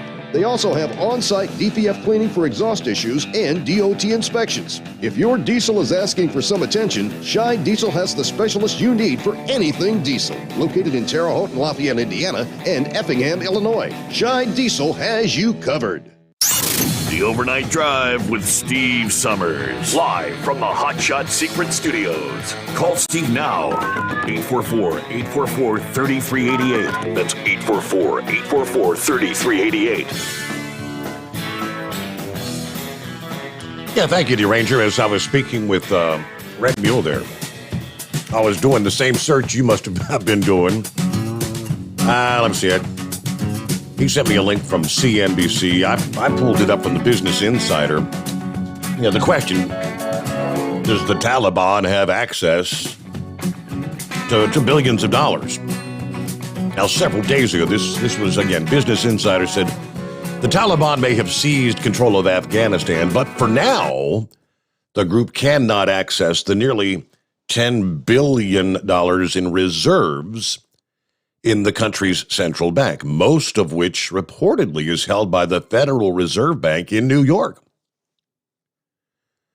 Taliban members attempted to inspect Afghanistan's billions of dollars in foreign reserves, only to be told by officials at the country's central bank, DA Afghanistan Bank, that they could not access it because it was being stored by the Federal Reserve Bank of New York in Manhattan. That was according to the Financial Times. Regardless, most of the central bank's roughly $9.5 billion was frozen by the United States. Shortly after the Taliban took control, the Taliban realized they don't have the expertise they need, according to a former Afghan ambassador to Canada and France. They said they're reaching out to technocrats and renowned Afghans. They know they're going to need these non-Taliban figures in their government. Former acting governor of the Afghan Central Bank said that a stash of about $7 billion of the central bank's reserves was held by the Federal Reserve Bank of New York. As per international standards, most assets are held in safe, liquid assets such as treasuries and gold. Spokesman for the Federal Bank Reserve of New York would not confirm the $7 billion figure, saying in an email, as a matter of policy, we do not acknowledge or discuss individual account holders. About $1.3 billion of the Afghan Central Bank's reserves are held in international accounts, some in euros, some in British pounds, the rest held by the Bank of International Settlements based in Switzerland, was the word. So technically, they say the Taliban is left with little cash and will face a financial crisis. We can say the accessible funds to the Taliban are perhaps 0.1 to 0.2% of the total international reserves. Not much. And they also warned of sharp inflation and a depreciation of the national currency. So that's, again, that was several days ago. Was that back on August 25th, I believe, was when that story was shared. So, I don't know, they may have come across some cash, but supposedly they're not much. Of course, they got billions and billions of dollars worth of armaments. What do we got here? Back to the calls we go at 844-844-3388. Hey, good morning, Steve. Hey, good morning. How you doing, Steve? Doing well. Got any plans for Labor Day? Not really. I had no big plans. The weather's going to be kind of decent. Might be able to have one more weekend at the pool. Yeah. If we get as cool as Eskimo Mom says we're going to be getting, I don't know. I bet that water's going to be getting mighty chilly.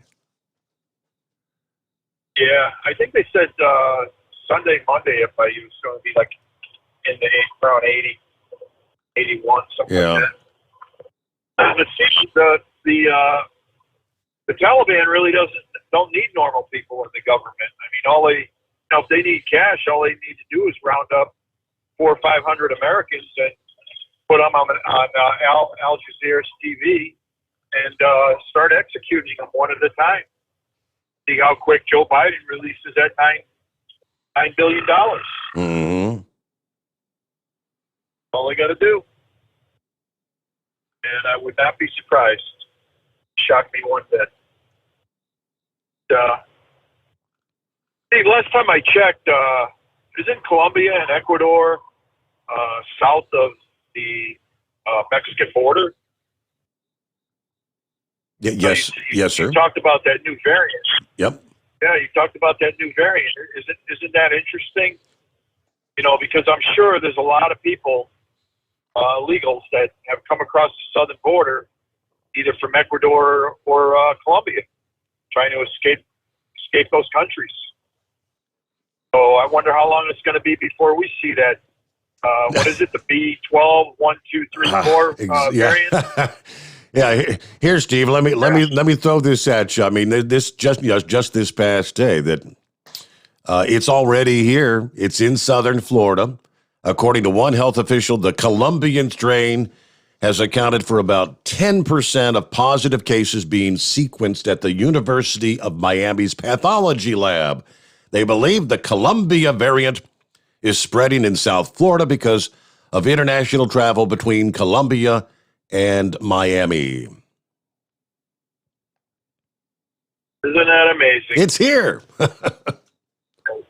Yep. Oh, yeah. It's here. I said the people that are flowing across that border, Steve, we don't know what kind of diseases they have.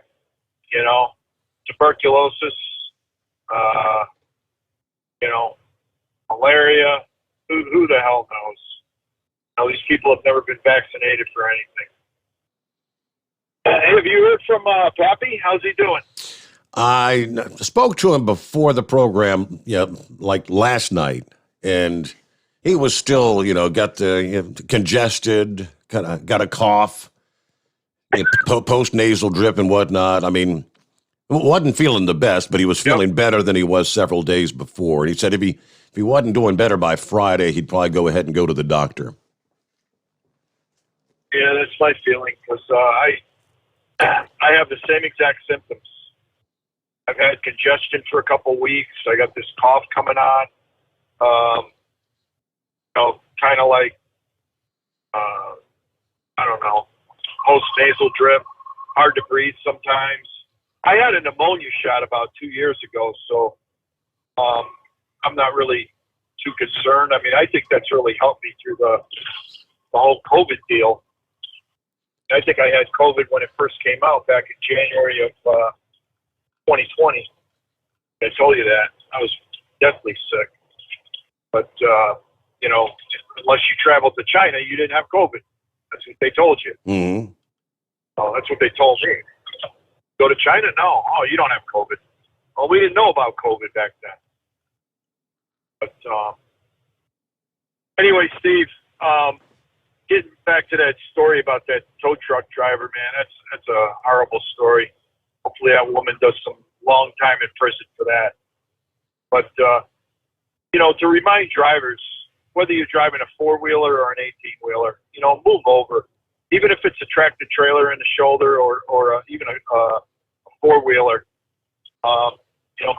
move over or slow down. Ride the zipper if you have to. You can't move over.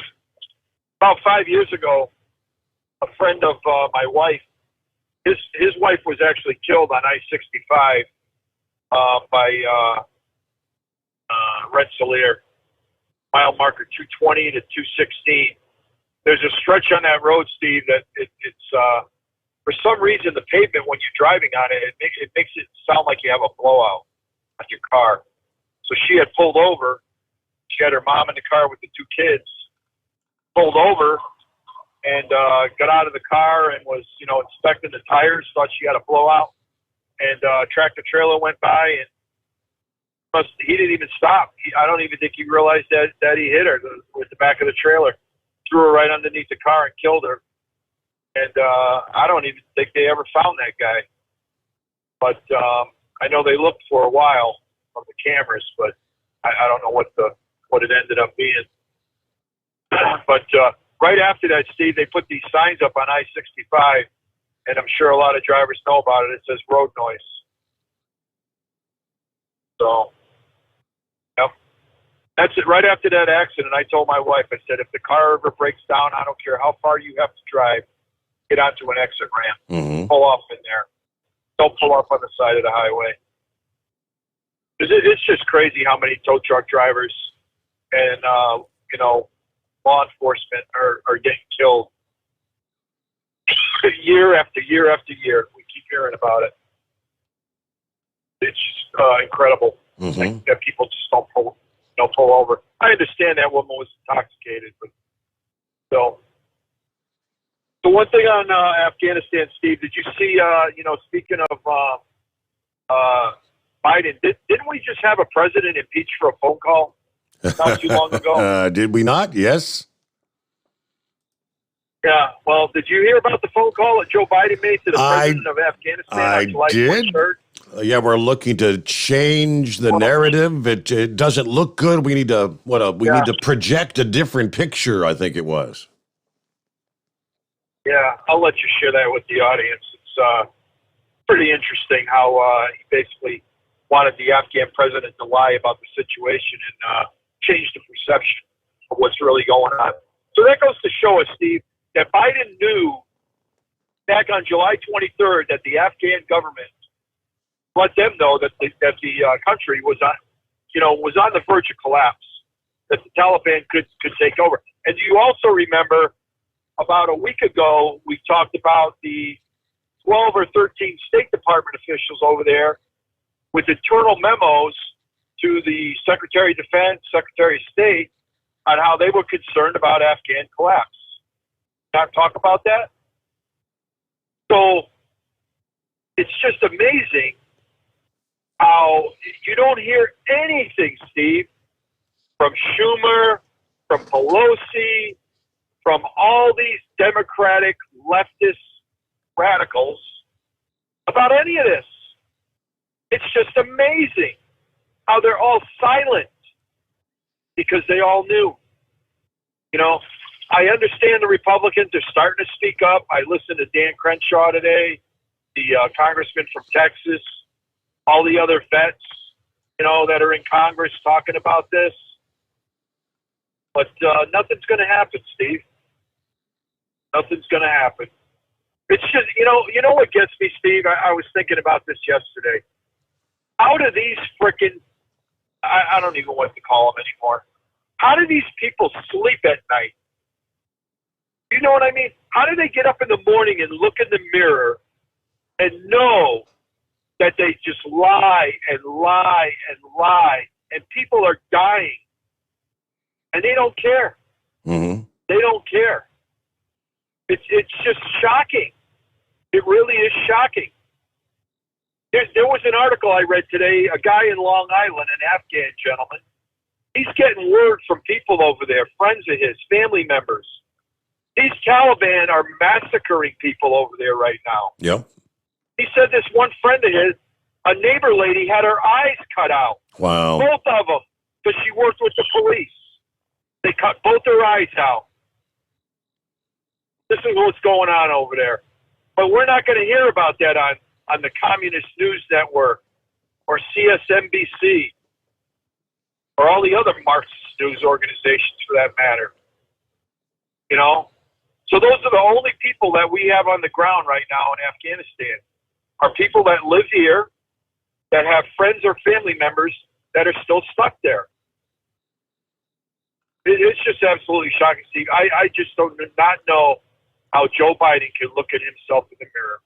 I really don't. Just absolutely appalling. But anyway, I got to cough some more, so I can't really rant too much tonight. Well, hope you start feeling better there, Steve. Thanks for checking in, though. Have a good night. We'll maybe chat after hours, 8 before the hour. And it's 844-844-3388. That's our number. Lines available to Steve Sommers Overnight Drive live from the Hot Shot Secret Studios. Live from the Hot Shot Secret Studios, the Steve Sommers Overnight Drive. Are you having trouble sleeping? Are you tired all the time? Growing older is a fact of life. Our skin starts to wrinkle, muscles get weaker, and our energy levels plummet. If there was a product that may help you slow down these symptoms of aging, would you be interested? I want you to go to getonthegel.com. That is getonthegel.com. Watch this 4-minute video that explains more about this amazing product. Or call us at Youth Fountain HGH today at 513-472-0699 for more information. Diesel Army is on duty 24 hours a day, 7 days a week. Burning the midnight oil with the best diesel coverage. All the tech, all the torque. Diesel Army, where there's smoke, there's fire. For the latest news and event coverage, as well as feature and tech articles, sign up for the newsletter and don't miss a thing. Visit dieselarmy.com from the Power Auto Media family of digital magazines. Again, it's dieselarmy.com. Dean Michael, the tax doctor here. Are you tired of those tax problems following you around like a dark cloud, always in the back of your mind, losing sleep at night? Call me now and get your life back. 888-557-4020 or go to mytaxhelpmd.com. Pretending they're not there won't make them go away. The IRS isn't going to forget. They will levy your bank account and garnish your wages. Don't wait for that to happen. I'm not telling you these things to scare you. I'm telling you so you can benefit from my years of experience. Now is the time to act. 888-557-4020. Do you have a Dodge pickup and hate your automatic transmission? Of course you do. LaVon Miller at Firepunk Diesel here, and we specialize in heavy-duty and performance transmissions for your 3/4 or 1-ton Cummins-powered truck. So if you're interested in turning your stock slush box into a towing monster, call us today at 614-733-3744 or visit us online at shop.firepunk.com. And now, back to the Steve Sommers Overnight Drive, live from the Hot Shot Secret Studios.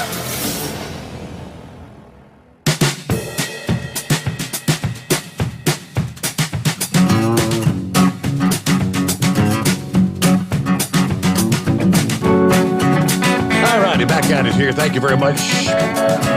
Thursday morning, hard to believe we're into the month of September. Wow. Now, let me jump back over. Update you a couple of items here. First of all, as Steve was saying, well, how long will it be before this new variant makes its way to the United States?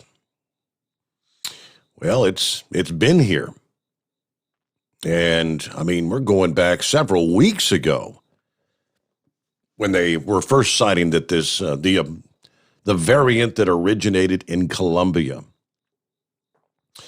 According to the CEO of Jackson Health System, he told 10 News in Miami, the Colombian variant is spreading in South Florida. Now, the World Health Organization has designated the new variant as one that requires further monitoring, meaning it could pose significant risk in the future. Right now, it's called the B1621.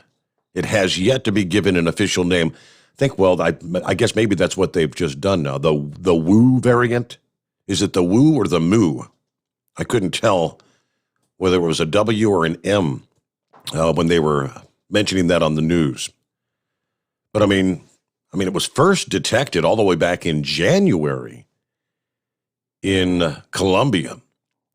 There have been cases reported in the UK and a number of other countries now. And of course, if it had been in southern Florida, it's got to be other places.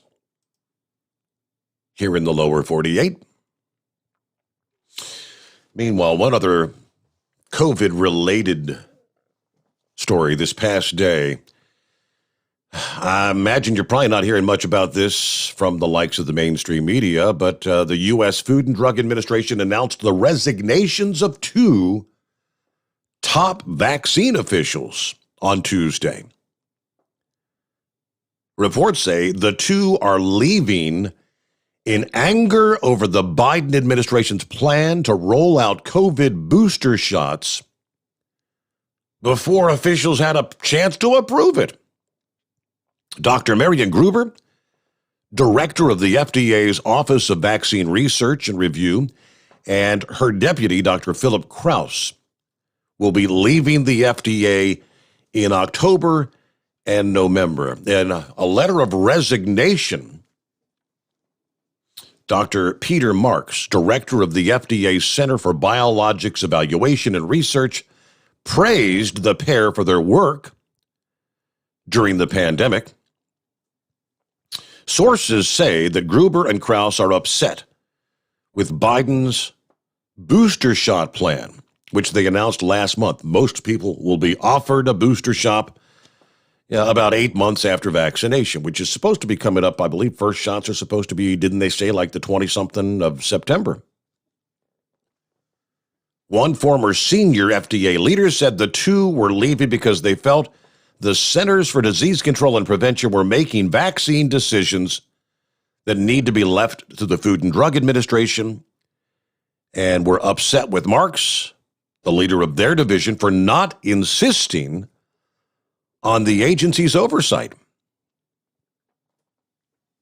Source said the final straw was Biden administration's announcing the booster shot plan before the Food and Drug Administration had even officially signed off on it. Another FDA official said the resignations were tied to anger over the FDA's lack of autonomy in booster planning, while a current official told the outlet the pair were leaving over differences with Marks.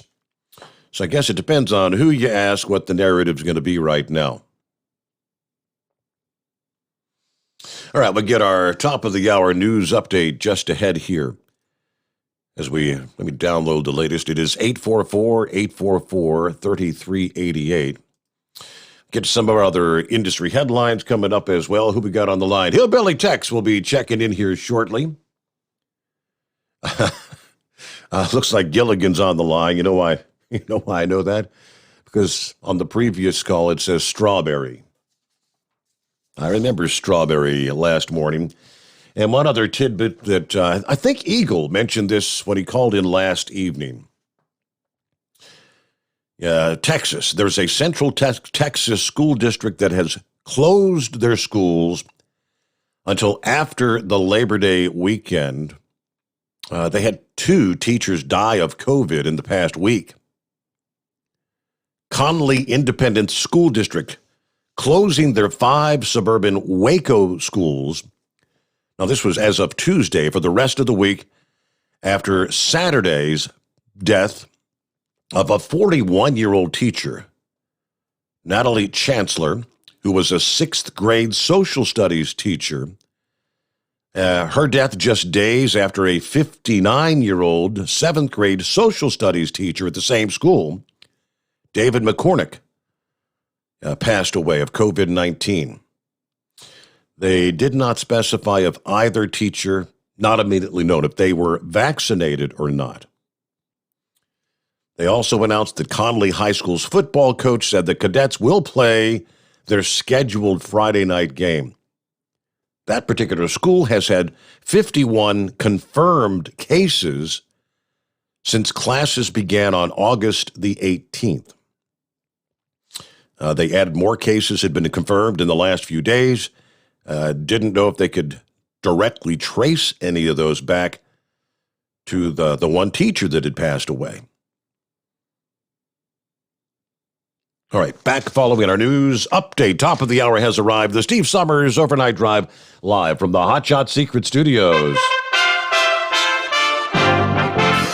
USA Radio News with Dan Naraki. A federal judge has signaled that he would approve a bankruptcy deal that would settle thousands of lawsuits against OxyContin maker Purdue Pharma. Bankruptcy Judge Robert Drain said Wednesday that he would approve the plan that would dissolve Purdue and shift its assets to a new company not controlled by the former owners, the Sackler family. The plan would also shield the family from future opioid lawsuits. Purdue has been accused of improperly marketing its opioids, contributing to the opioid crisis in the U.S. And the World Health Organization has identified another coronavirus variant of interest. The B.1.621 variant, known as the Mu variant, was first identified in Colombia in January and has since been seen in 39 countries. The WHO says that Mu has mutations that may evade the protections of the current vaccines. There have only been a few larger outbreaks of Mu, mostly in Colombia and Ecuador. The WHO says that further study of the variant is needed to fully understand its characteristics. You're listening to USA Radio News. The best companion a pillow has ever had. You've heard me talking about Mike Lindell's Giza Dreams bed sheets now for a couple of years. They're the perfect companion to the MyPillow. Made with the world's best cotton called Giza, grown only in a region between the Sahara Desert, the Mediterranean Sea, and the Nile River. Its long staple cotton makes it ultra soft and breathable. And just like the MyPillow, there's a 60-day money-back guarantee, 10-year warranty. Try it for yourself. Mike Lindell and I promise you'll sleep better or you get your money back. Go to MyPillow.com, click on the radio listener special, use my promo code USA. Giza Dream Sheets as low as $49.99, but only if you use my promo code USA, or call 1-800-951-8175 and ask for the Giza Dream Sheets special, and the promo code USA gets you up to 66% off the entire line of MyPillow products. Sleep better with the Giza Dreams bed sheets and save at MyPillow.com. Promo code USA. At a Wednesday press conference, Defense Secretary Lloyd Austin and the Chairman of the Joint Chiefs of Staff, General Mark Milley, discussed the end of the military involvement in Afghanistan, saying that the mission now turns to a diplomatic one. Former Ambassador to the UN, Nikki Haley, says that the book on Afghanistan cannot be closed as long as Americans are still there. She tells Fox News that moving to a diplomatic mission is not a comforting alternative. All they did was talk about how they closed this out. It was like they wanted a pat on the back. It's like they wanted to say that this book was closed. The book is not closed because you have hundreds of thousands of Americans still sitting there in Afghanistan that need to get out. So this book is not closed, and it goes against the moral code of the military, which is you leave no American behind. So Austin and Milley know that. They know that every military veteran, combat veteran like my husband, is still thinking about the Americans that were left behind, still thinking about the Afghan allies that are behind. This is USA Radio News. Lights out, everybody. Matt Dillon, United States Marshal. The first man they look for and the last they want to meet. Pleasant dreams. The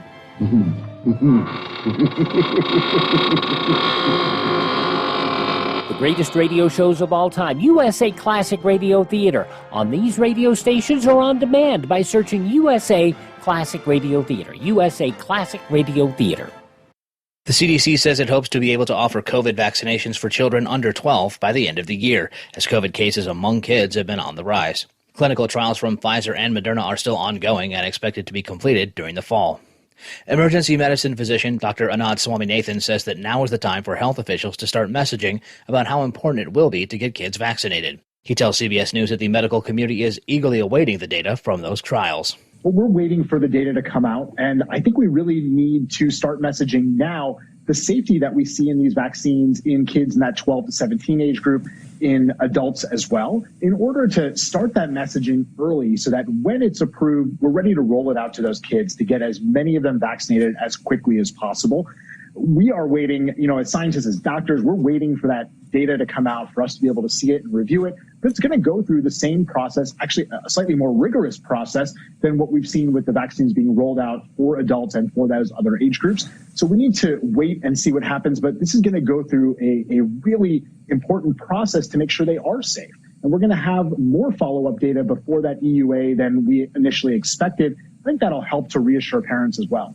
And Washington Nationals Vice President Bob Boone is resigning his position with the team because of its COVID vaccination policy. ESPN reporting the former Major League catcher will leave the Nats because of the team's requirement that all non-uniformed employees receive the COVID vaccine. For USA Radio News, I'm Dan Naraki. At Hot Shot Secret, we share the science behind common diesel problems and their solutions. For example, ultra-low sulfur fuels. The primary function of diesel fuel is combustibility. One of the little-known aspects of fuel is its role as a lubricant to metal-on-metal moving parts. The introduction of ultra-low sulfur fuels diminishes the fuel's ability to lubricate because sulfur, which has been mostly removed, has lubricating properties. Hot Shot Secret Everyday Diesel Treatment with LX4 delivers unmatched lubricity. Third-party testing confirms that it takes 3 times the amount of leading fuel treatment to match the lubrication benefit of 1 dose of Hot Shot Secret. Everyday Diesel Treatment is a fully formulated 6-in-1 premium fuel treatment for every fill-up, every time. Everyday Diesel Treatment is available at truck stops, Tractor Supply, O'Reilly's Auto Parts, and online at HotShotSecret.com. Hot Shot Secret, powered by science.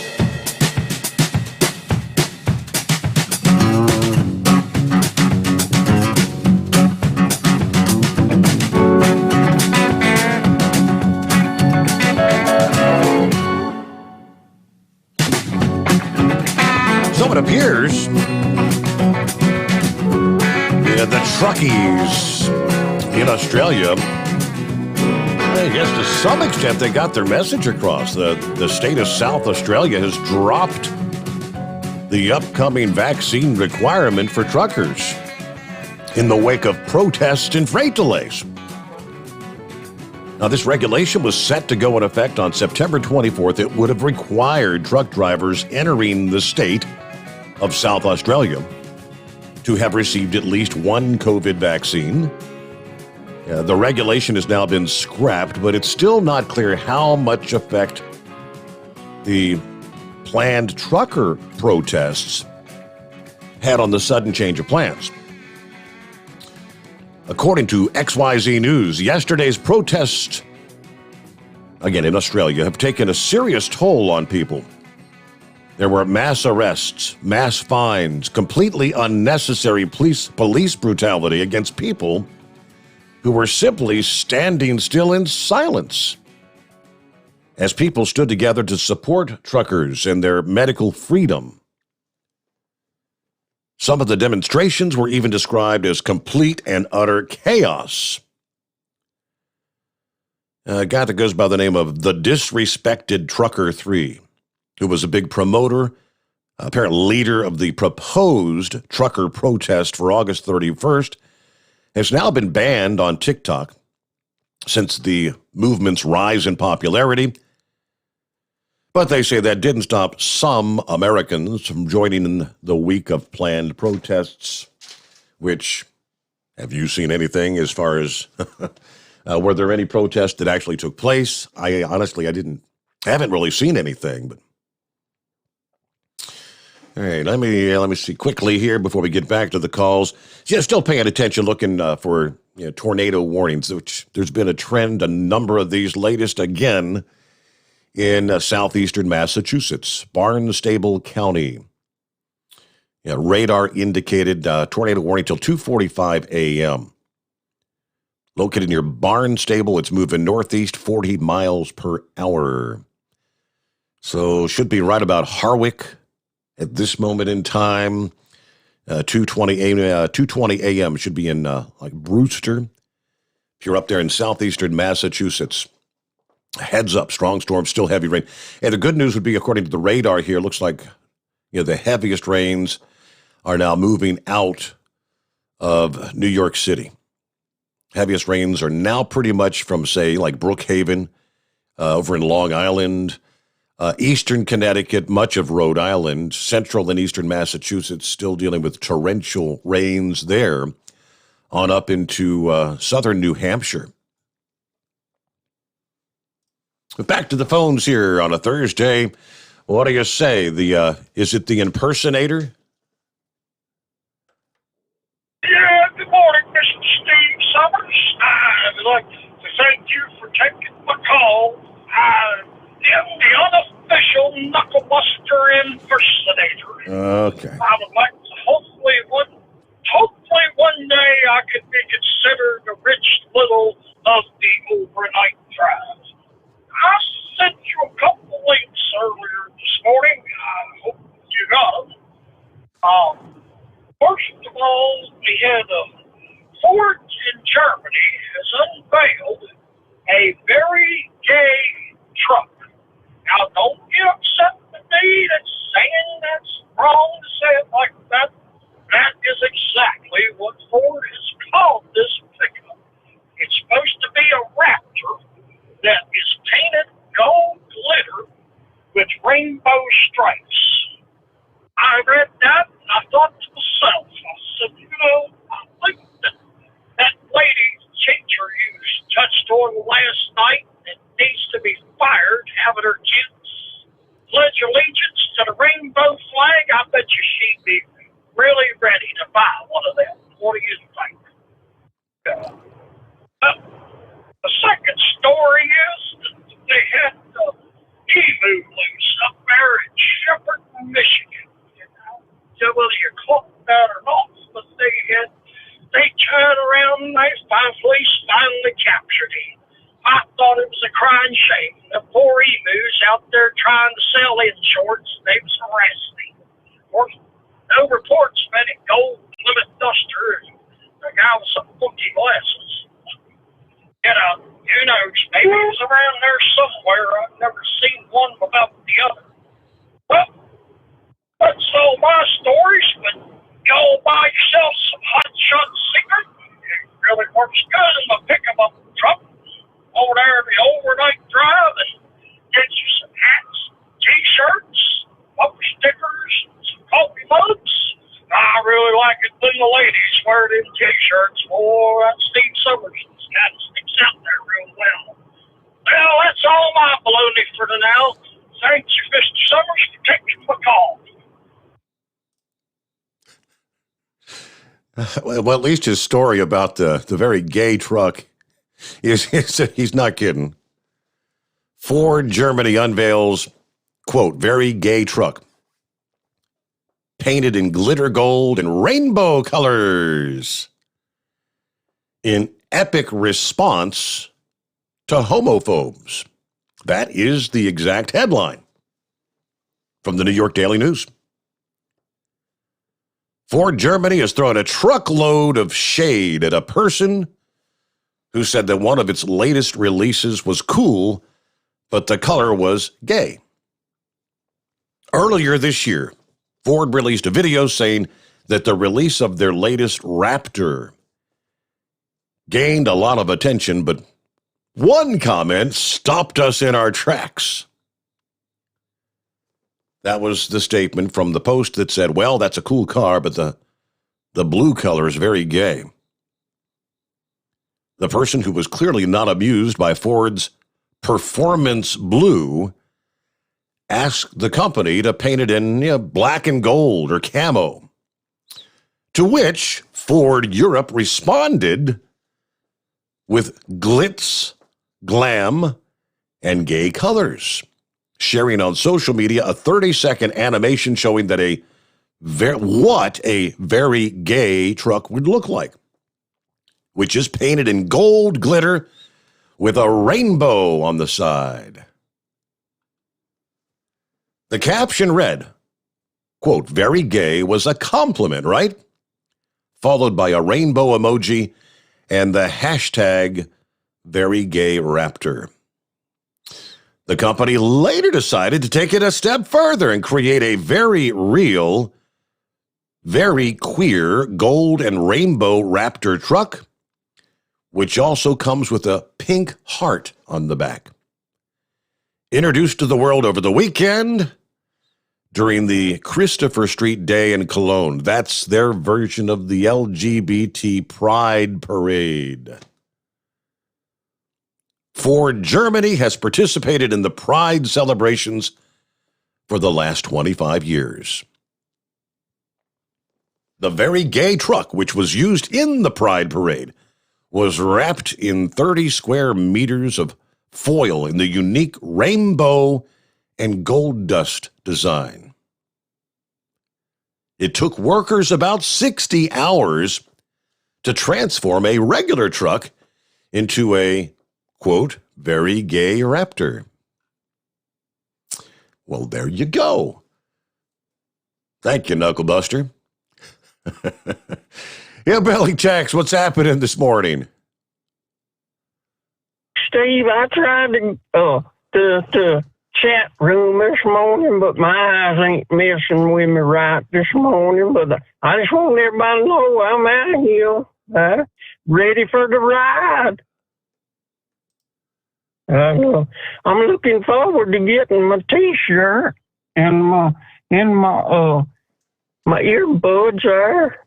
Sean sending me a T-shirt yarn, and and Chevy guy sending me some earbuds. Maybe I can take his phone out of my ear for a little bit, and looking forward to meeting old Big Moose come Saturday or sometime this week. But I just want everybody to know I'm out here listening, and I try to keep y'all awake at night. So y'all have a good night, Steve. I'll hear you on the after hours. All right. How many hours did you spend on the after hours yesterday, Tex? Any idea? Yeah, now, Steve, I did. I had to drop off there at 12 o'clock yesterday because my daughter from Oklahoma called. And so I didn't get but 12 hours in yesterday, but I talked to her too. You're going to have to cut my man points on me, because I didn't make but 12 hours. Wow. All right. Well, I mean, you're a true dedicated fan, Hillbilly Tex. And I mean, I don't know if spending that many hours with the Channel 19 crowd, boy, oh boy, you're a glutton for punishment. All right, looking at 19 past the hour. Say it isn't so. Are people stocking up on toilet paper again? Well, so says the headline. Procter & Gamble, the biggest manufacturer of toilet paper and paper towels, said they are ramping up production as demand again has increased. Several retailers said P&G is actually limiting shipments of paper products to stores.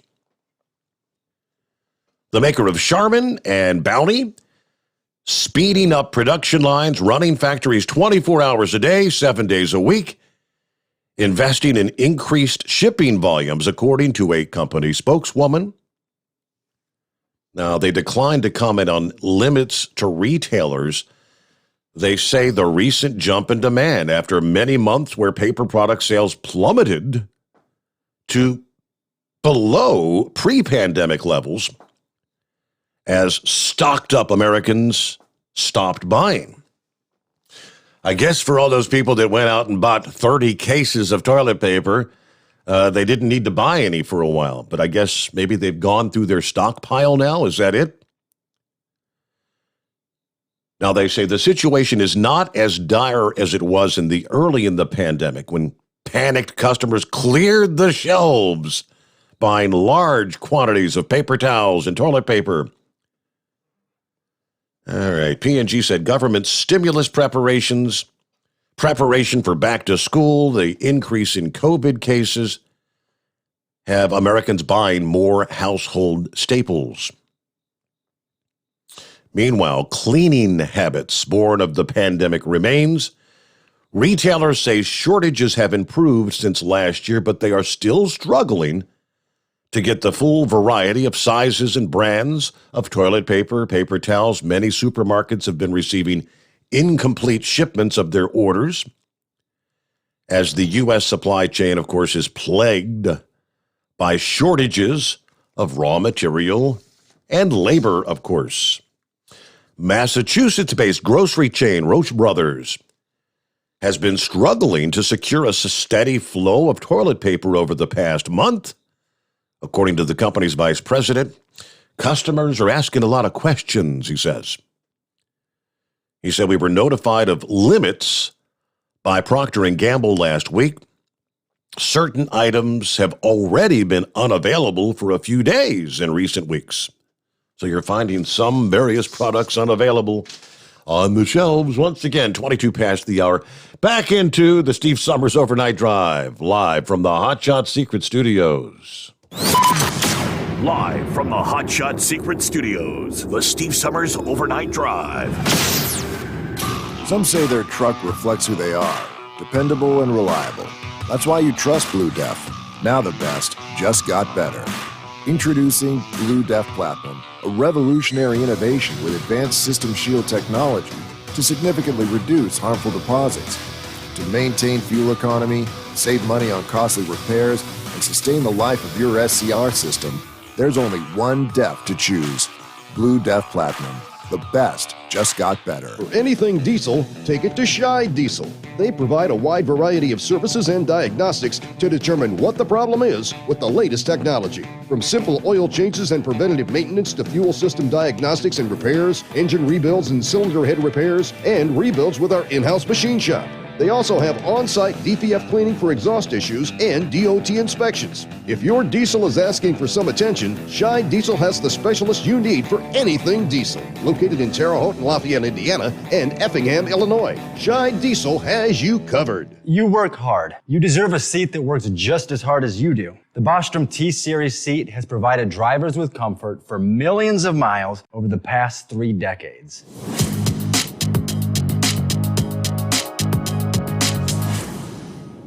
Each seat is built right here in the USA and has 4-position front cushion tilt and higher low-profile air suspension with isolator.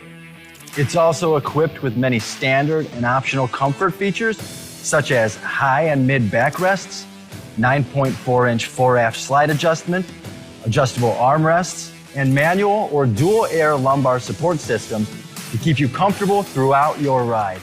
Build your T-Series seat today at BostromSeating.com and ensure your ultimate comfort for wherever the road takes you.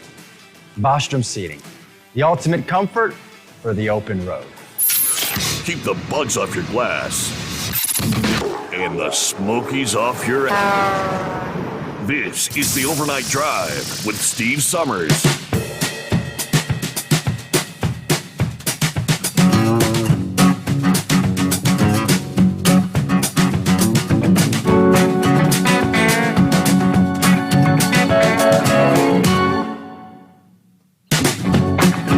Back at it here. I mentioned earlier, Tropical Storm Larry. Now the 12th named storm of the Atlantic hurricane season. Forecasters warn it could continue to strengthen into the next major hurricane in the coming days. Of course, what was left of Ida still unloading flooding rain on the U.S. Wednesday. Larry packing maximum sustained winds of 70 miles per hour by Wednesday evening, so very close to Category 1. But it's way out there. 370 miles to the west-southwest of the southernmost Cabo Verde Islands. Projected to remain over the open waters of the Atlantic for several more days. Could eventually approach Bermuda, or it could veer toward North America. That's what I was talking earlier, a couple of possibilities. Remember, Henri took a path that they're saying Larry could potentially kind of follow right in the heels of. Environmental conditions are favorable for further intensification in the short term. Larry should become a hurricane as the week progresses. And further strengthening into major hurricane strength, Category 3 or stronger, is predicted by this weekend. All right, the storm's likely going to be influenced by roughly the same steering breezes that were keeping Tropical Depression Kate over the open waters in the central Atlantic. Because of that, the storm's only expected to be threats probably to transatlantic shipping interest, heavy seas, outward propagating swells. However, beyond early next week, steering winds could change and allow the system to begin to track more toward the west once again. That's where the multiple scenarios come in place. Because of the pattern anticipated next week. There's been a westward trend in Larry's path.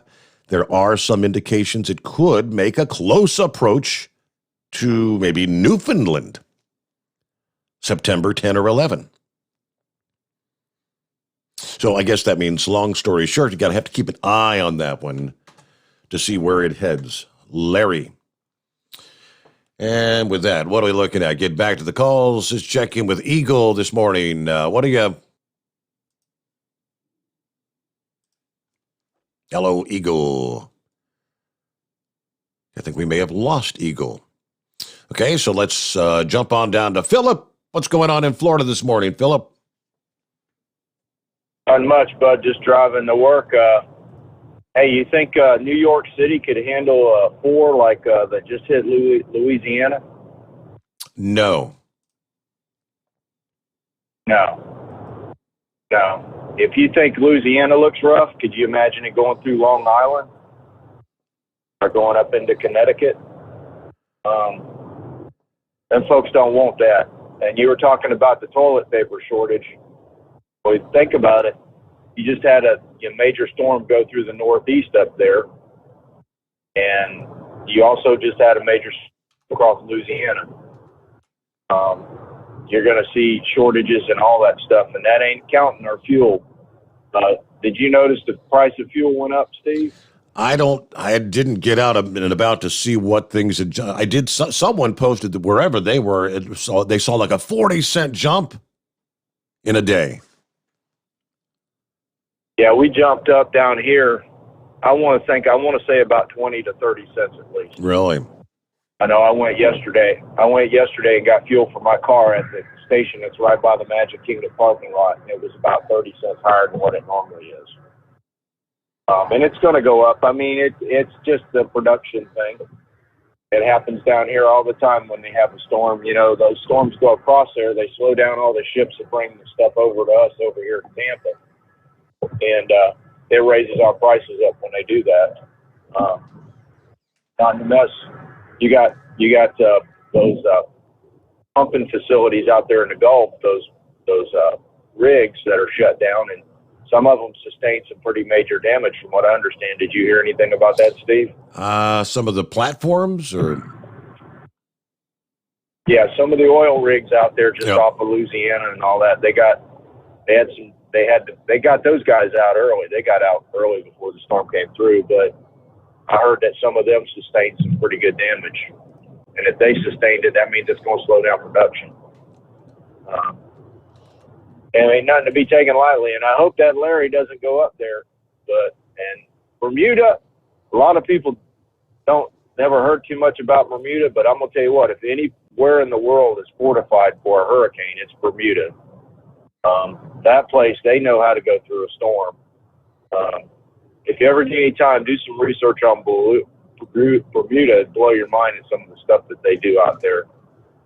And that impersonator out there, I just talked to the skipper, and he told me he's looking for his little buddy. So I don't know where his little buddy is today, but hopefully his little buddy and that impersonator ain't hanging out. What do you think, Steve?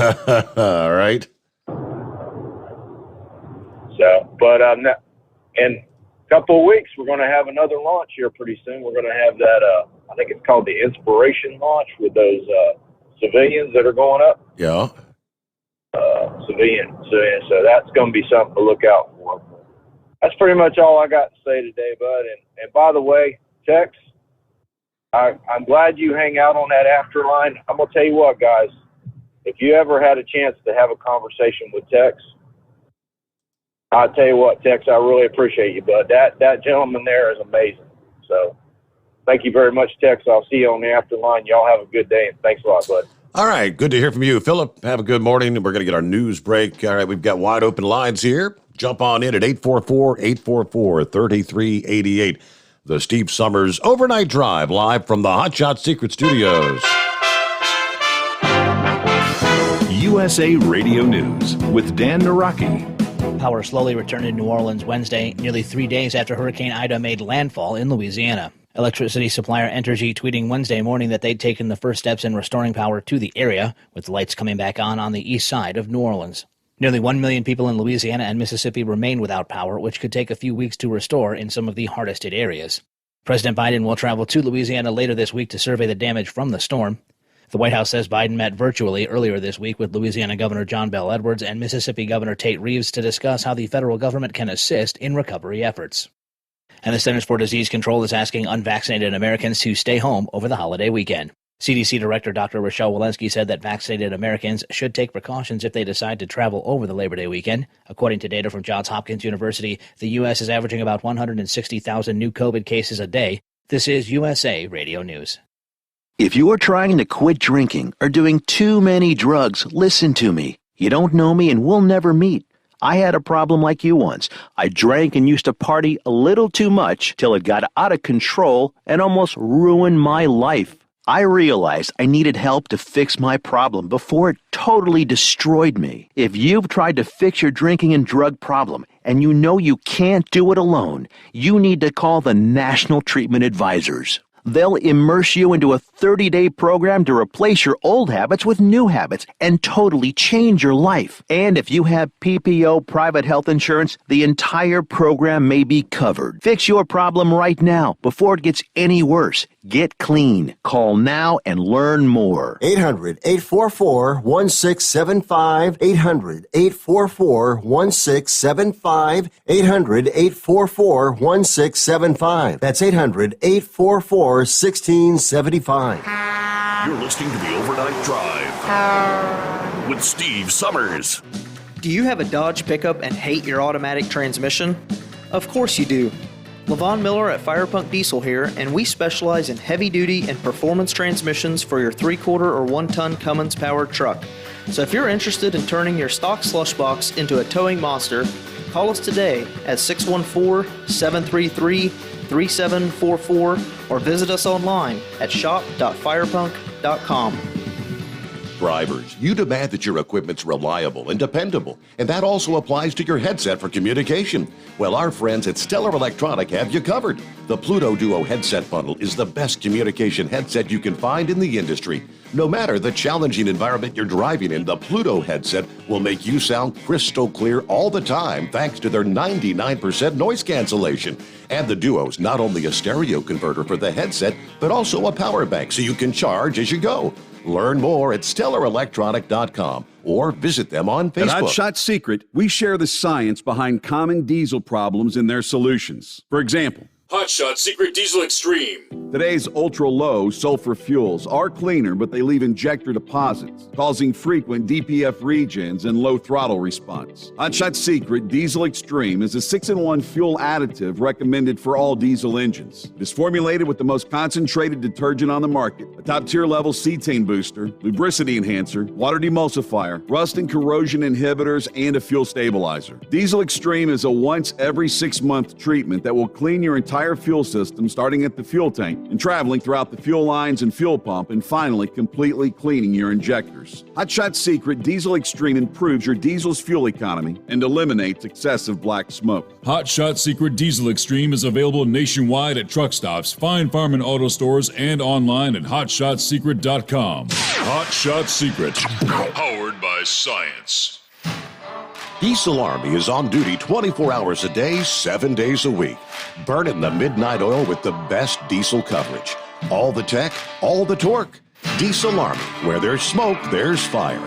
For the latest news and event coverage, as well as feature and tech articles, sign up for the newsletter and don't miss a thing. Visit dieselarmy.com from the Power Auto Media family of digital magazines. Again, it's dieselarmy.com. PureFlow Air Dog, your leader in fuel air separation system technology. Our systems filter out water, particulates down to 2 micron, and remove all of the air out of your diesel fuel. This allows for nothing but pure, clean diesel fuel to reach the expensive injection system equipped in your vehicle. Not only do our fuel systems protect, they also come in a variety of flow rates to meet your performance needs. Our systems are compact and use OEM-style fittings for an easy installation. Learn more about our product at www.pureflowairdog.com and be sure to follow us on Facebook and Instagram. Protect your investment with PureFlow Air Dog. The Overnight Drive with Steve Sommers. Live from the Hot Shot Secret Studios. Call Steve now. 844-844-3388. That's 844-844-3388.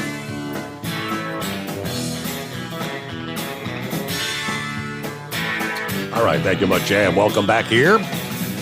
Good to have you with us. The Steve Sommers Overnight Drive as we roll into a Thursday morning.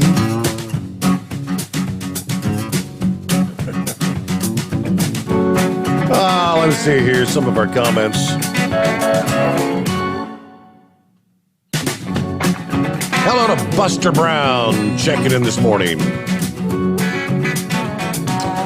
I told my soulmate to have us a cold, a.k.a. virus kit fixed up for travel in the event we were developed fever, chills, that kind of stuff. Yeah, like zinc, non-drowsy cold medications, some Bragg's, apple cider vinegar with the mother, right? Yeah, that's... Hello to Country Bumpkin checking in, riding the overnight drive train to KC. Everybody be safe out there. Oh, yeah, old Gilligan, you got several response. Gilligan, it's apparently not rich in brain cells. Don't quit your day job.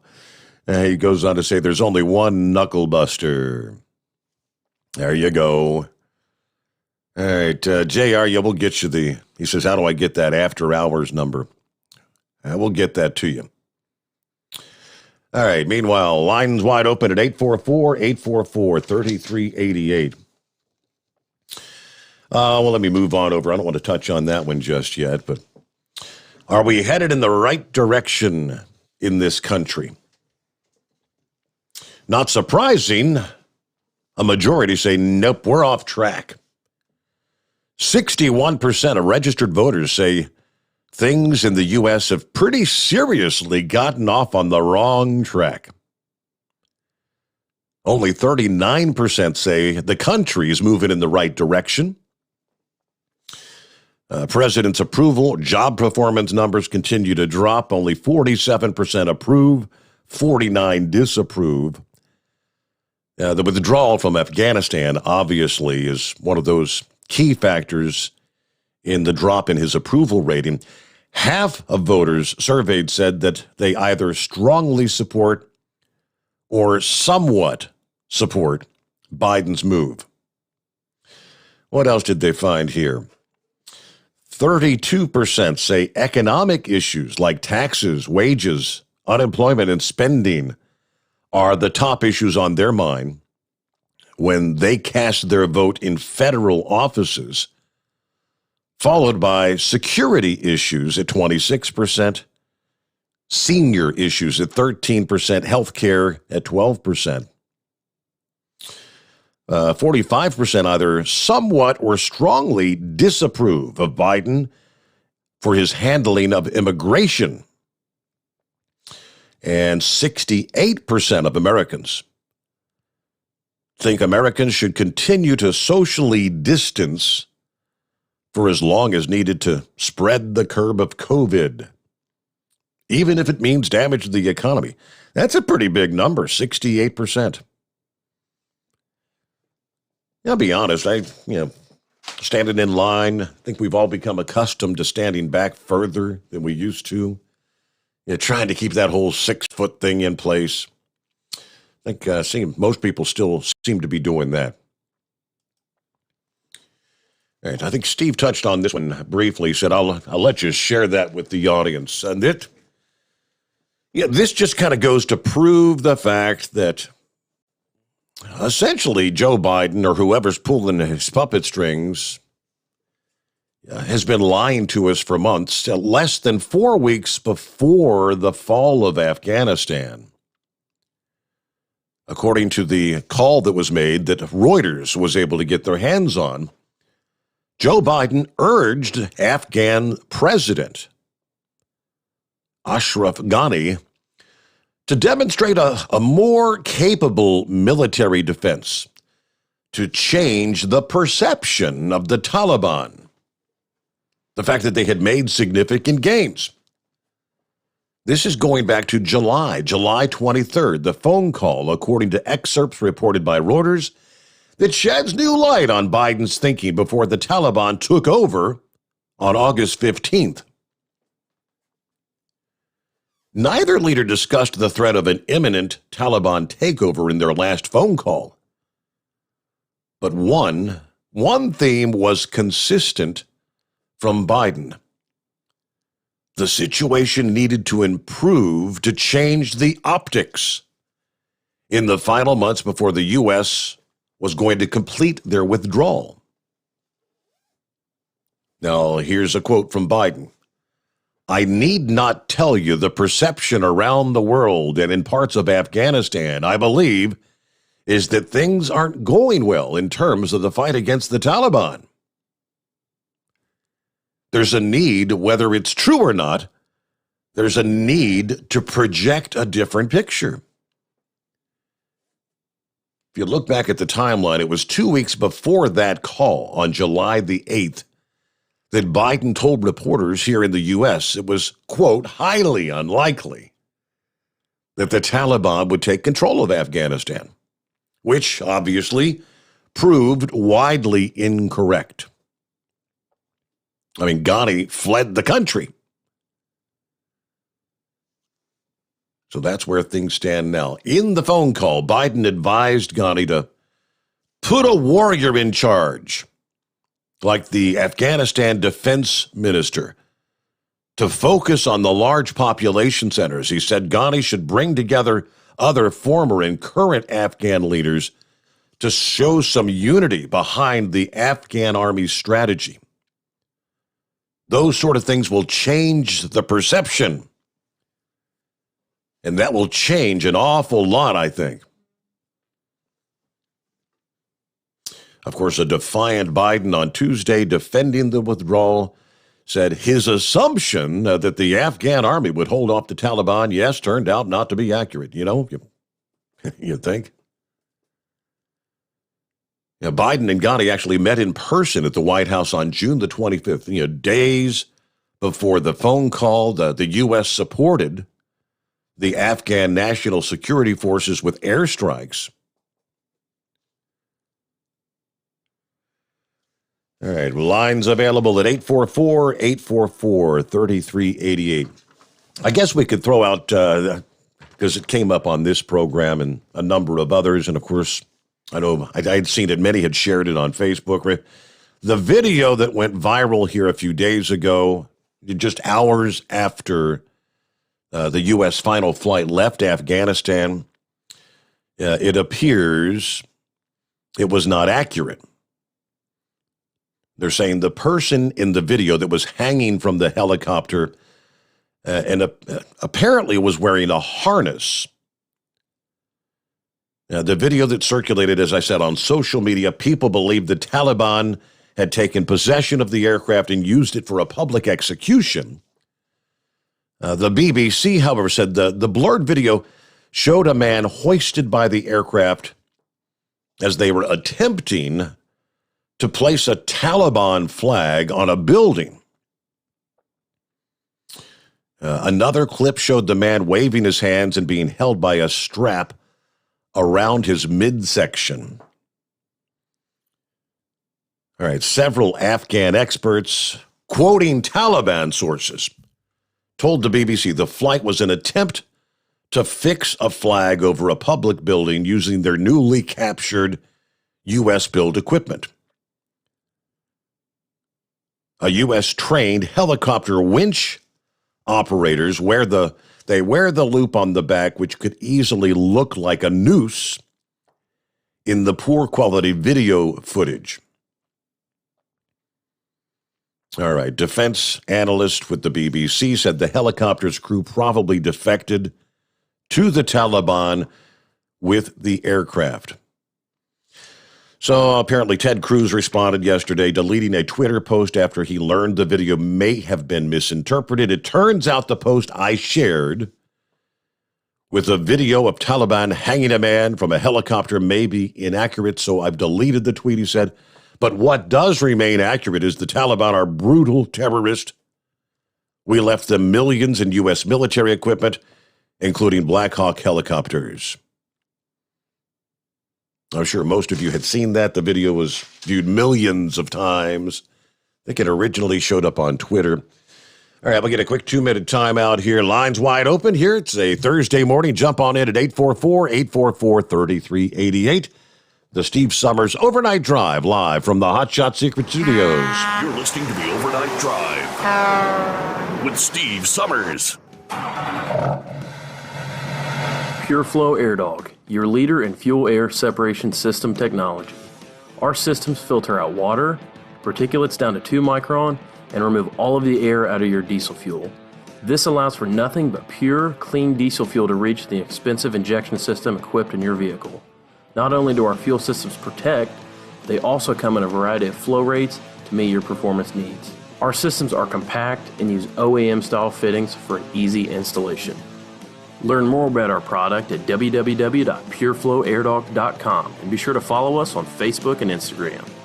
Protect your investment with PureFlow AirDog. Drivers, you demand that your equipment's reliable and dependable, and that also applies to your headset for communication. Well, our friends at Stellar Electronic have you covered. The Pluto Duo headset bundle is the best communication headset you can find in the industry. No matter the challenging environment you're driving in, the Pluto headset will make you sound crystal clear all the time thanks to their 99% noise cancellation.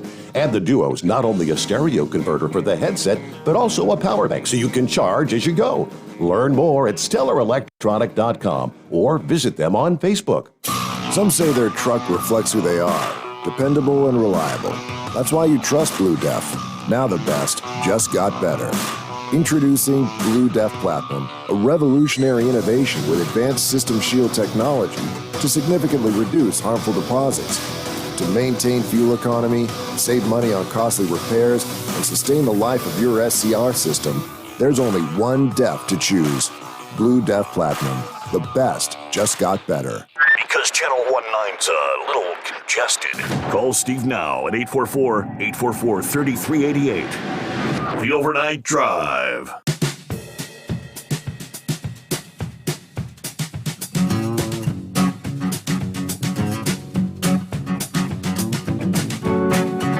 I don't think I've ever heard any of his podcasts. A lot of people are familiar with Joe Rogan. And they say he's a mega popular podcaster. I say he's another that questioned the necessity of the COVID vaccine on his show, revealing to his fans he's sick from COVID. Has to postpone one of his live shows. Took to Instagram yesterday to share a message that says, I got COVID.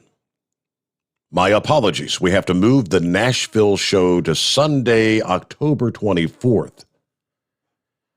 Now, along with the announcement was a video, apparently, where he said he was feeling very weary, had a headache, felt run down. He just came off a string of tour dates there in Florida. He quarantined from his family, tested positive for COVID. Then he says, I threw the kitchen sink at it, all kinds of stuff. He went on to list the medications he took. Monoclonal antibodies. I think that's the Regeneron thing that I believe that has to be given intravenously. Ivermectin was on the list. Yep. A Z-Pack. Prednisone. He said, everything. I also got a NAD drip and a vitamin drip. I did that 3 days in a row. Now here we are, Wednesday, and I feel great. But they jump on the ivermectin, one of the drugs he listed. Not recommended as a treatment of COVID. Rogan was criticized back in April for comments that he made on his Joe Rogan Experience podcast He's another, like so many, that said, I'm not an anti-vax person. I believe they're safe. I encourage many people to take them. I just said, I don't think if you're a young, healthy person, you need it. He later walked back that statement when he said, I'm not a doctor. I'm a blanking moron. I'm a cage-fighting commentator, a dirty stand-up comedian. I am not a respected source of information, even for me, was the point he made. But so whatever he threw at it, the cocktail appears to have done a good job. Now, also considering that obviously he had not had a vaccination, I was able to kick it pretty quick. At about 8 before the hour. It's 844-844-3388.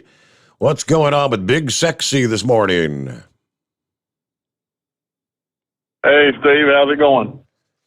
Doing all right. How about yourself? Kind of quiet on the phones this morning. It's more like a Monday. What the hell? Yeah, I'm already out and running this morning, too. Wasn't as late as they normally are. I was listening to part of the show before I got my papers and all that. I heard you talking about some of that stuff I sent you. Did you see the one about the 30 children from California? Let me see. I shared the one about the girls' soccer team. I don't know. Was it an update on the kids that were on the field trip thing or the summer vacation? Yeah, I sent you. Well, it wasn't really a field trip thing. The story I read from our local TV station here went more into it. The children, most of them went with a parent or something back over in the spring or early summer. Most of them are from that area with parents that helped us and stuff that had already got permission to come over here. And a lot of them was born over here, so the kids are American citizens. But they went back over to visit family before, the withdrawal and all that. Okay, so... And got trapped over behind the line. Okay. So that wasn't and really... they're saying there's still about 30 of them over. I mean, because is that the same, you think, as the group that were the headline that a school group had taken a field trip or whatever to Afghanistan? Is that the same ones, you think? I think it is. That was around the Sacramento area of California. Okay. If I'm not mistaken. And the schools are working with, they've come up with, the ones that are enrolled in school that aren't back, they've come up with a list of them. They're working with, congressmen and stuff like that, trying to, through, channels to get them out of there. But, with us gone, how's that going to happen? Mm-hmm. That stuff up in, from Ida, I know I heard you comment on some of that stuff I sent you on that. Some of that flooding was just terrible. I seen one deal from, I guess it'd be, the Department of Transportation in New York.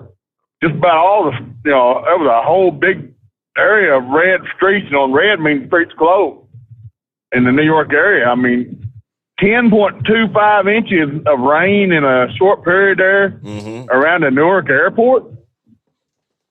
In just a couple of hours. Yeah, it's...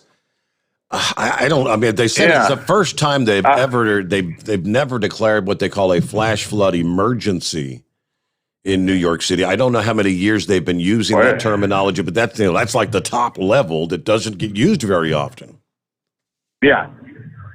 Well, the Weather Channel said that it was an all-time record for rain, for New York, all-time record.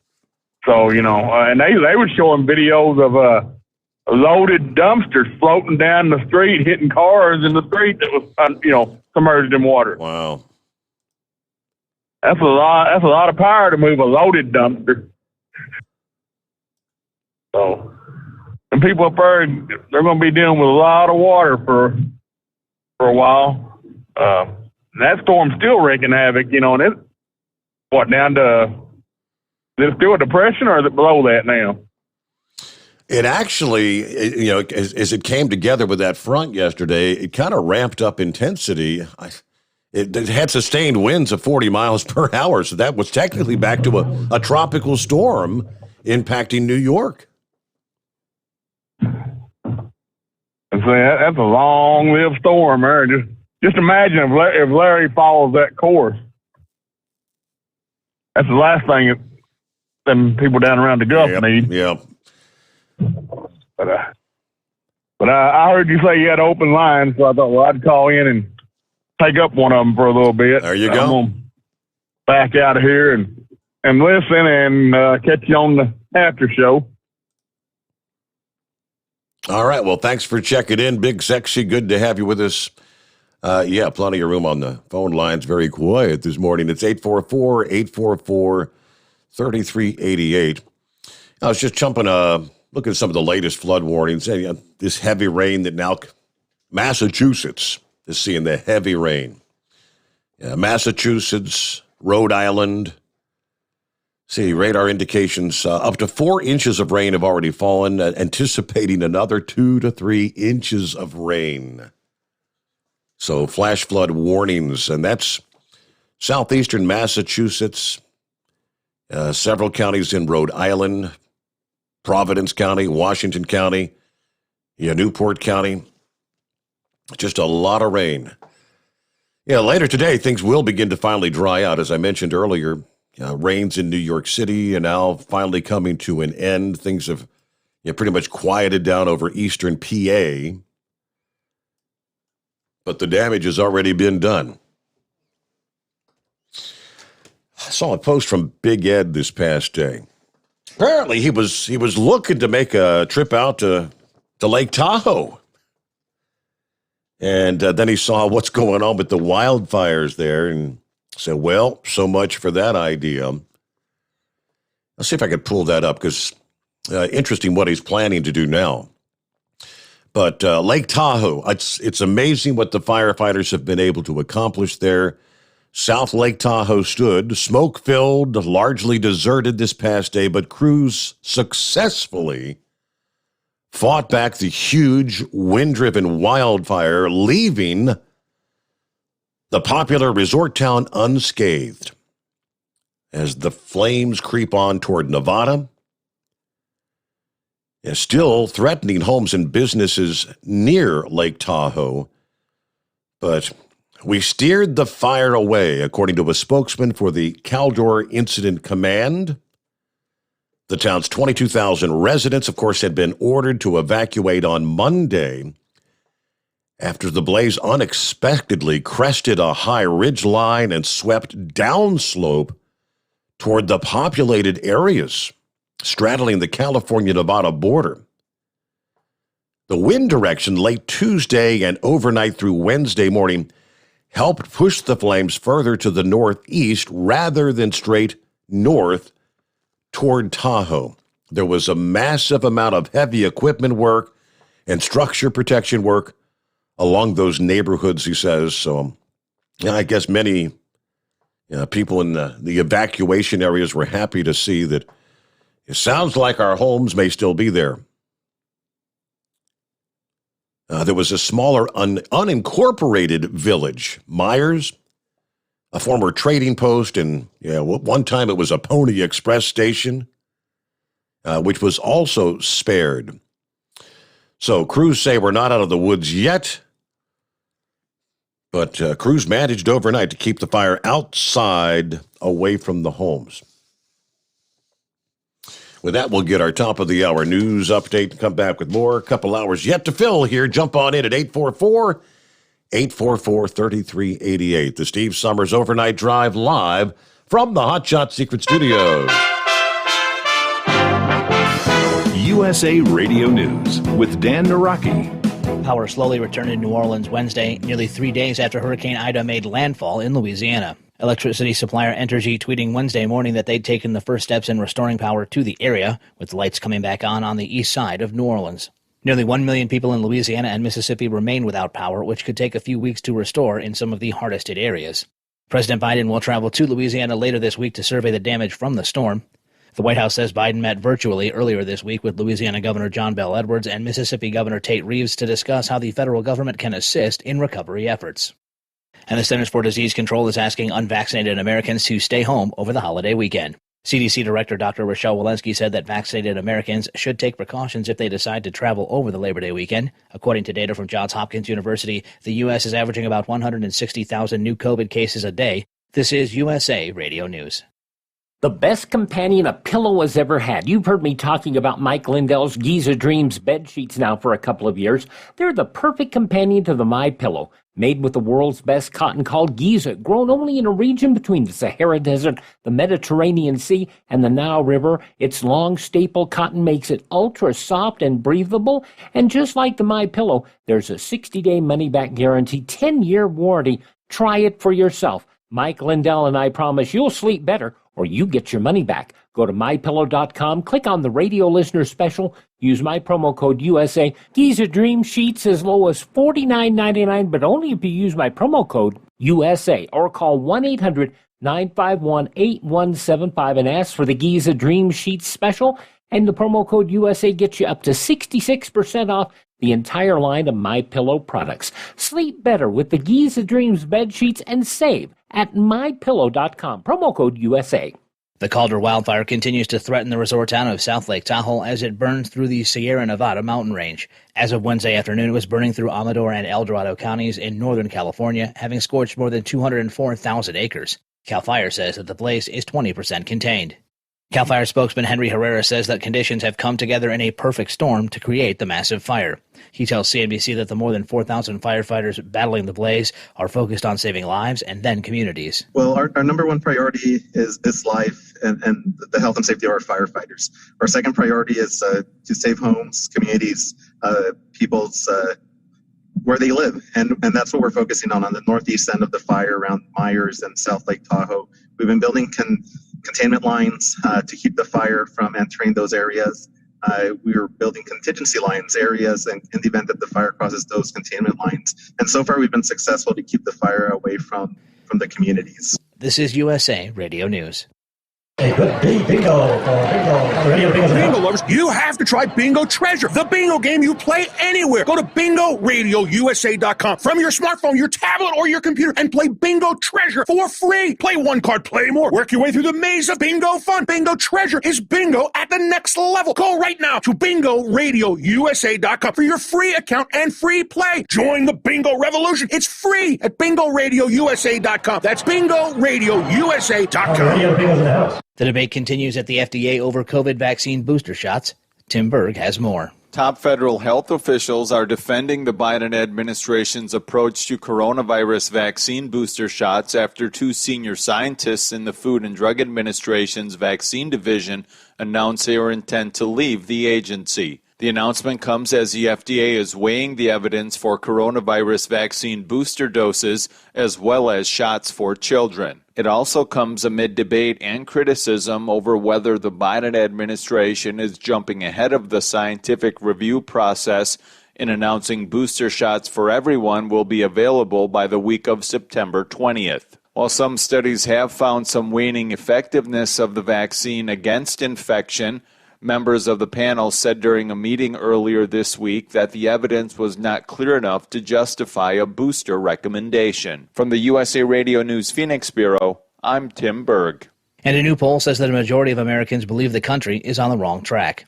According to a new Political Morning Consult poll, about 6 in 10 voters say that the country is on the wrong track, with only 39% believing that the U.S. is heading in the right direction. The same poll also found that President Biden only held a 47% approval rating, compared with 49% of respondents disapproving of his job performance. 50% of those surveyed agreed with President Biden's decision to remove all U.S. troops from Afghanistan. For USA Radio News, I'm Dan Naraki. At Hot Shot Secret, we share the science behind common diesel problems and their solutions. For example, ultra-low sulfur fuels. The primary function of diesel fuel is combustibility. One of the little-known aspects of fuel is its role as a lubricant to metal-on-metal moving parts. The introduction of ultra-low sulfur fuels diminishes the fuel's ability to lubricate because sulfur, which has been mostly removed, has lubricating properties. Hot Shot Secret Everyday Diesel Treatment with LX4 delivers unmatched lubricity. Third-party testing confirms that it takes 3 times the amount of leading fuel treatment to match the lubrication benefit of 1 dose of Hot Shot Secret. Everyday Diesel Treatment is a fully formulated 6-in-1 premium fuel treatment for every fill-up, every time. Everyday Diesel Treatment is available at truck stops, Tractor Supply, O'Reilly's Auto Parts, and online at HotShotSecret.com. Hot Shot Secret, powered by science.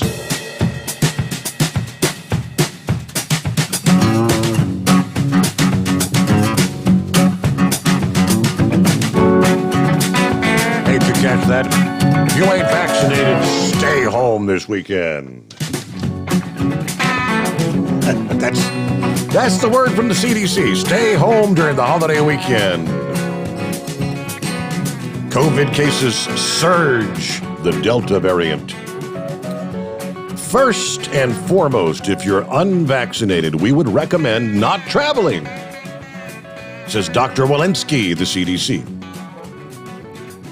Fully vaccinated people can travel with precautions, but high transmission rates mean they also need to take infection risk into consideration when thinking whether or not they want to hit the road. We're averaging 160,000 new cases a day, according to Johns Hopkins data. Hospitals are stretched thin. Vaccination is the best way to control the spread. All right, let's see. Many have said the spike is driven by many Americans who remain unvaccinated. So stay home. I wasn't planning on going anywhere anyway. Yeah, I pulled that up from Big Ed. And sometimes Big Ed has a way with words, doesn't he? Are you with me? Yesterday he said, well, let's see. I planned on going to Lake Tahoe. Just getting on a plane and going. But the fires out there stopped that. Talk about crappy luck. I mean, life's not fair. I always get the crappy end of the stick. I mean, you don't have to set an alarm because you depend on your morning breath or the ritual of passing gas that accumulates while you're sleeping after pigging out on bad food from the night before to wake you up. Talk about misery. Then they put out a message asking for volunteers to run relief supplies to New Orleans. Being the misery lover I've become, I thought my luck's changing, so I threw my hat in the ring. No, it might not be Lake Tahoe, it might not be a vacation, but it is a change of scenery. Yeah, unfortunately, the scenery has took a beating due to Ida. I remember when Katrina hit New Orleans. Glenda and I took relief supplies in a couple of different times. It wasn't pretty to look at then. I doubt it'll be pretty to look at now, but I can guarantee one thing. Those people down there will appreciate seeing the likes of me. Even though I'm a sad sack of misery. Dang it, I never get to go anywhere. Oh, well, how's your life? As for mine, you win some, you lose some, but have a good day. But, it's... So we had the call to head down, heed the call for volunteers. And I guarantee, Ed, those people will be happy to see those trucks with the relief supplies, life-sustaining food, water, generators, all the things they need to survive down there. Will be more than happy to see you. Morning, Pappy. How the heck are you? What's happening, Steve? Haven't had a chance to call tonight, man. It's been busy, and I might have to hang up here. Poor thing just got in a pursuit with somebody. But anyway, man, I was going to call last night, Steve, and dozed off, fell asleep. Just wanted to thank everybody that was asking about me and how I was feeling. Yeah. But dozed off and woke up about 6 o'clock. Well, you probably needed some rest, right? Now you're back out there on the streets tonight. Yeah, back out here doing what needed to be done. I don't feel any worse, but I don't feel any better, I guess. But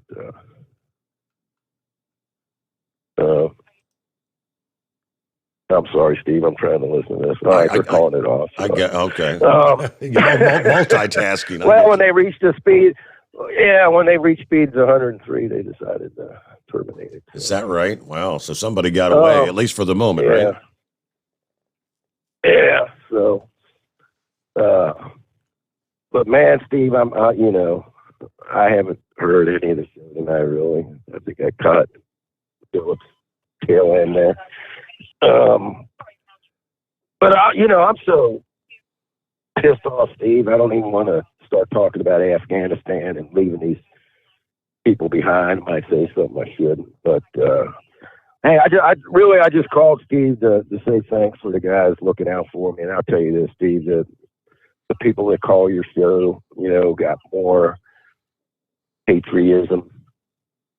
And if they clipped a fingernail and just took one clip out, they got more patriotism in that fingernail clip than all of the leftists combined in this country, So it's patriots like people listening and calling on your show, Steve, that's going to save this country. Firm believer in that. God loves everybody that calls in. You can hear it in everybody's voices, Steve, when they call in. The love they got for this country. So that's all I got to say, man. Okay.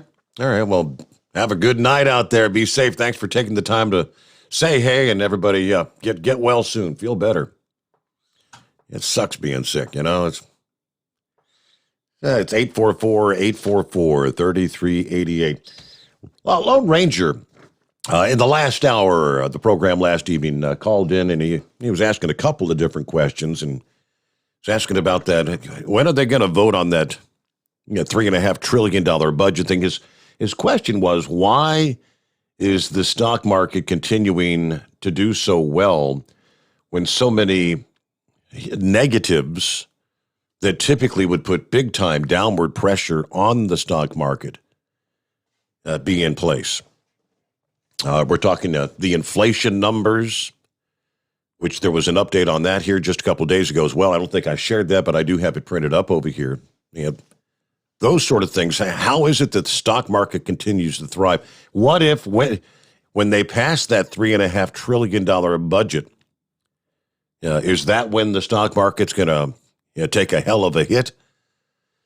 So the update, I pulled it up for him. Of course, the House had narrowly passed the measure approving the $3.5 trillion budget blueprint, and they've locked in a date in late September here for a vote on that $1 trillion infrastructure bill, ending a standoff between centrist Democrats and party leaders over their legislative agenda. The passage of the $3.5 trillion budget framework kind of unlocks the process. They're going to use what they call reconciliation that will allow the Democrats to pass this package, healthcare, education, climate provisions, with no Republican support in the Senate, so long as all 50 senators in the Democratic caucus back it. Now, the Senate passed the same budget blueprint earlier this month. They're already working on drafting the detailed legislation. All right, it passed after concessions from both House Speaker Nancy Pelosi and a group of 10 what they call centrist Democrats. The centrist had balked at approving the budget framework and urged the House to vote immediately on the infrastructure bill, which had already passed the Senate. Although the centrist didn't secure an immediate vote on the infrastructure measure, they did pin down a September 27th deadline for that vote, which means the House could vote on that bill weeks before the budget package is ready. So Pelosi said previously the House would not vote on that bill until the bigger package, the $3.5 trillion, had passed the Senate. That's where they had been bickering back and forth. So I guess they're saying coming together. They will ultimately vote on the $1.2 trillion infrastructure bill before, apparently, proceeding on the vote on the larger $3.5 trillion budget bill.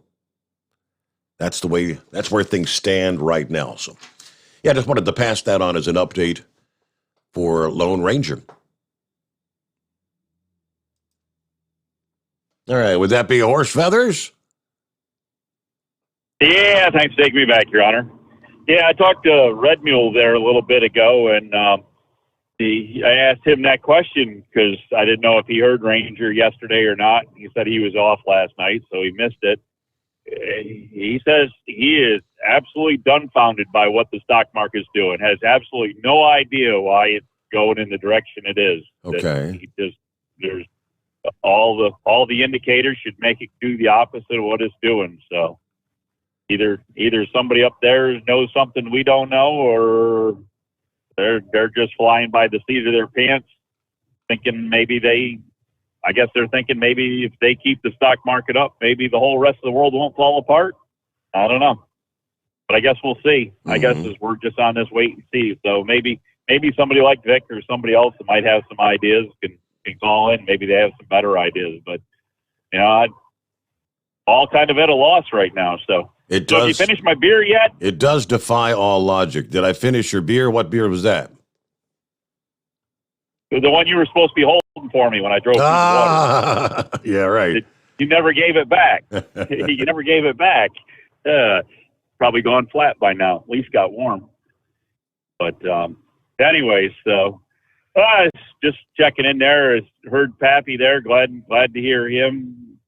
Guess we all most of us all kind of feel the same way he does there about the Afghanistan deal. So no need to keep discussing that over and over again. So, but we all know where we're at. And but no. Anyways, I just thought I'd check back in. And any more impersonations coming up? You got anybody on hold there? Going to do any more impersonations? Anything special there coming up? I wouldn't doubt it. Yeah, you cast the characters you have call into this show, but anyways, I guess somehow or another it all makes good radio after a while. But anyways, I don't know, not a whole lot extra to add here. I got down into Virginia. Things seem to be drying out pretty good down this way, central eastern Virginia. So didn't have a whole lot of problem coming back out from where I was. So, but got kind of clear sky. Can see the moon up there. Kind of got one of them. I guess you call it a crescent moon. Yeah, yeah. It's the waning moon. The waning moon. So, well, anyways, yeah, I'll leave all that technical stuff up to you there. You do all that astronomical and what do you call that? Astrology, all that. You do all that stuff, right? Keep track of all that stuff. So, anyways, we'll leave that to you and the AccuWeather gods and the space gods and all that stuff. So. Anyways, I'll let you try to go out there and find a more intelligent caller, but can't guarantee you the next one will be. But unlike one guy that followed me one day, thinks he was put on because he was an intelligent caller. It could have been that he might have just been it could have been he might have just been the only one on hold. That's what I told him. I told him and said, hey, there was nobody. I was pulling his chain, but I mean, yeah, I told him and said, hey, there was nobody else to pick up. So there you go. So, all right. Well, you have yourself a fine morning, and maybe we'll see you there at the. There you go. Thank you much. Yeah, I mean, that's kind of what Ranger was trying to point out. What's going on? It all defies all the pressures that you should be seeing as far as the inflation and the consumer spending, the supply chain shortages, and all that. All these things. How is it that the stock market's doing what it has been doing? Here it was a couple of days ago. An inflation measure the Federal Reserve uses to set policy rose 3.6% in July from a year ago, meeting Wall Street expectations, but tying the highest level in about 30 years. The core personal consumption expenditures price index, they call it, which the Fed sees as the broadest measure of inflation, was unchanged from June, which was revised up 0.1 of a percentage point. That 3.6% reading was what the Dow estimate was, but appeared to be the highest level since May of 1991. Including volatile food and energy prices, the index rose 4.2% year over year, up from 4% in June, and the highest reading since January of 1991. Consumer spending increased 0.3%. That's what the expectation was. The Fed has viewed inflation pressure this year largely the result of temporary pressures, although they in recent days have conceded this inflation situation may last longer than they originally thought. But all these things would typically be negative pressure on the stock market. They don't like inflation. All right, about 22 past the hour. Get back to your calls into the Steve Sommers Overnight Drive live from the Hot Shot Secret Studios. Live from the Hot Shot Secret Studios, the Steve Sommers Overnight Drive. Are you having trouble sleeping? Are you tired all the time? Growing older is a fact of life. Our skin starts to wrinkle, muscles get weaker, and our energy levels plummet. If there was a product that may help you slow down these symptoms of aging, would you be interested? I want you to go to getonthegel.com. That is getonthegel.com. Watch this 4-minute video that explains more about this amazing product. Or call us at Youth Fountain HGH today at 513-472-0699 for more information. Diesel Army is on duty 24 hours a day, 7 days a week. Burning the midnight oil with the best diesel coverage. All the tech, all the torque. Diesel Army, where there's smoke, there's fire. For the latest news and event coverage, as well as feature and tech articles, sign up for the newsletter and don't miss a thing. Visit dieselarmy.com. From the Power Auto Media family of digital magazines. Again, it's dieselarmy.com. Dean Michael, the tax doctor here. Are you tired of those tax problems following you around like a dark cloud, always in the back of your mind, losing sleep at night? Call me now and get your life back. 888-557-4020 or go to mytaxhelpmd.com. Pretending they're not there won't make them go away. The IRS isn't going to forget. They will levy your bank account and garnish your wages. Don't wait for that to happen. I'm not telling you these things to scare you. I'm telling you so you can benefit from my years of experience. Now is the time to act. 888-557-4020. Do you have a Dodge pickup and hate your automatic transmission? Of course you do. Levon Miller at Firepunk Diesel here, and we specialize in heavy-duty and performance transmissions for your 3-quarter or 1-ton Cummins-powered truck. So if you're interested in turning your stock slush box into a towing monster, call us today at 614-733-3744 or visit us online at shop.firepunk.com. And now, back to the Steve Sommers Overnight Drive, live from the Hot Shot Secret Studios.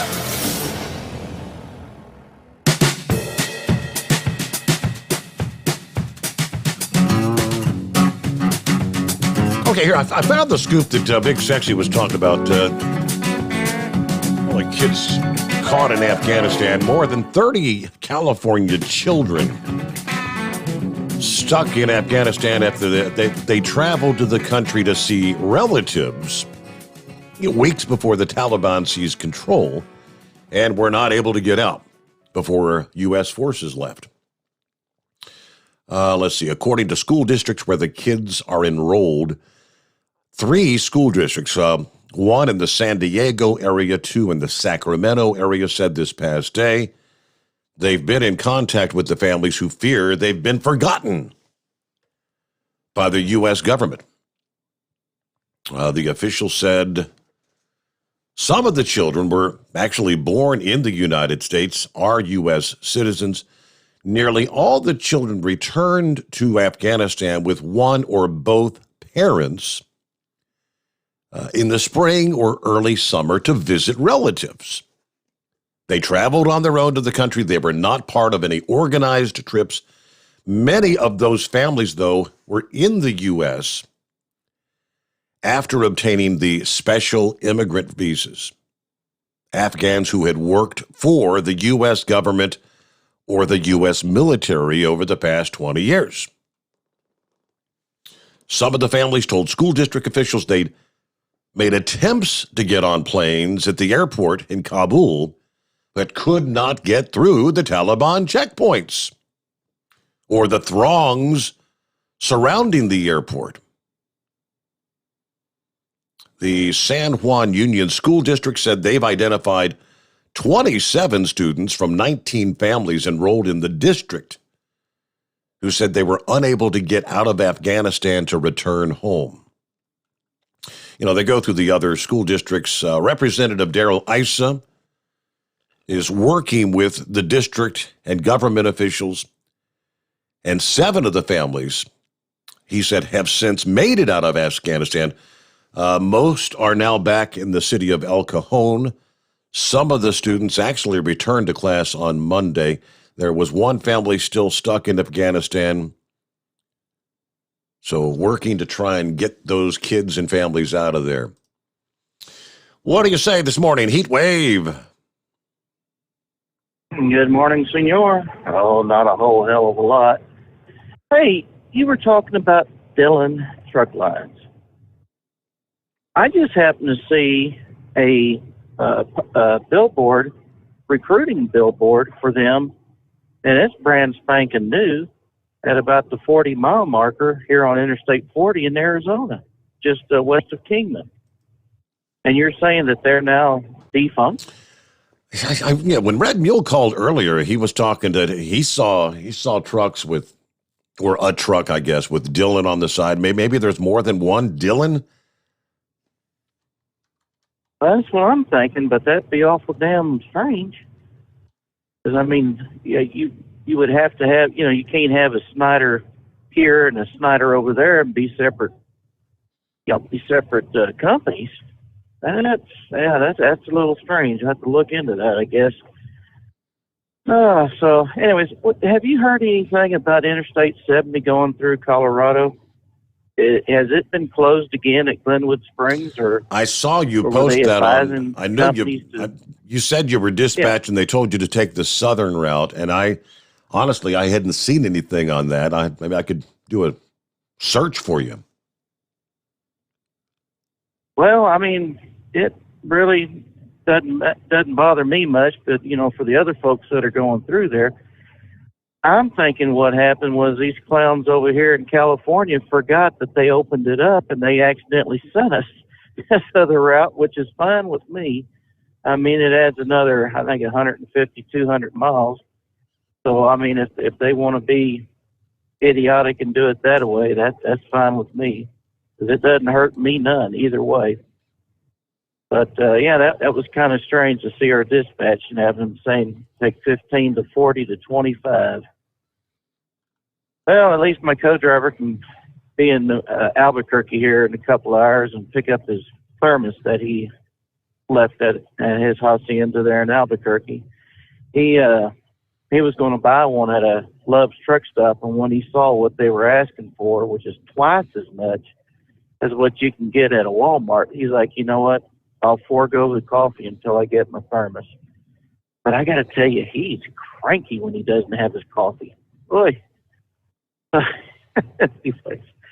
Well, we had the owner of the company that installed our AC unit come out yesterday. And apparently no one has done a preventative maintenance to our unit. And he said, had he taken pictures and sent what he found to the insurance company, he says, we would have been on the hook for all that money for that new compressor. And we're like, we have called this insurance company and told them we needed people to come out and take a look at it, and when the technicians get there, we tell them, hey, whatever it needs done, let's get done. And apparently his employee that installed it said I denied paying $189, saying that was too much. It's like, well, hell, man, I just gave you a credit card to charge me $1,200 for the unit upgrade. Why wouldn't I add another $190, $200 to the bill? Because of my wife's condition is pretty much dependent upon how cool that house is. So he apparently is not real happy with that employee. Plus, he was told that he tried selling us a $4,200 unit, a 5-ton unit. And he's like, no, that ain't right at all. So hopefully our complaint to the insurance company and then our complaint here to the owner didn't fall on deaf ears, and they're actually going to do something about it. Mm-hmm. So that's where we stand on that. Apparently the blower motor is shot because of all the accumulating dust and dander and whatever else is up in there. And I can't understand why these people that come out, when you tell them, give it the once over, do not do a preventative maintenance on the blower. The blower is above the, I guess it's above the furnace, but below the cooling unit. So I don't know, maybe it's because I'm just educated. I don't have a college education. Maybe they think they can pull this off on me, but I know the term PM, and I know it stands for preventative maintenance. Right. I mean, we do it out here on the semis. Yep. I do it in my own personal vehicle. So what the hey? So yeah, I'm not real happy with that. Gilligan, all I can say is, please don't. That just doesn't do Knucklebuster any justice when you do that. So I guess yesterday when I was out of the truck, Lugnut Louie called in, and I think I caught the tail end of the credit card business before Lugnut actually called me. Now, what in the hell did he set me up for? It's another one of his, quick turn a buck money making schemes. If you didn't notice, we kind of lost contact there at about the time he was asking for which credit card I'd like to use. I don't know what actually happened, but all right. Yeah, I've got a little more on the story from the Dillon truck line that shut down. I don't know. It's CDL Live. I'll give you that following our news break. The Steve Sommers Overnight Drive live from the Hot Shot Secret Studios. USA Radio News with Dan Naraki. Pentagon officials said Wednesday that the U.S. will continue its counterterrorism efforts following the withdrawal of American forces from Afghanistan.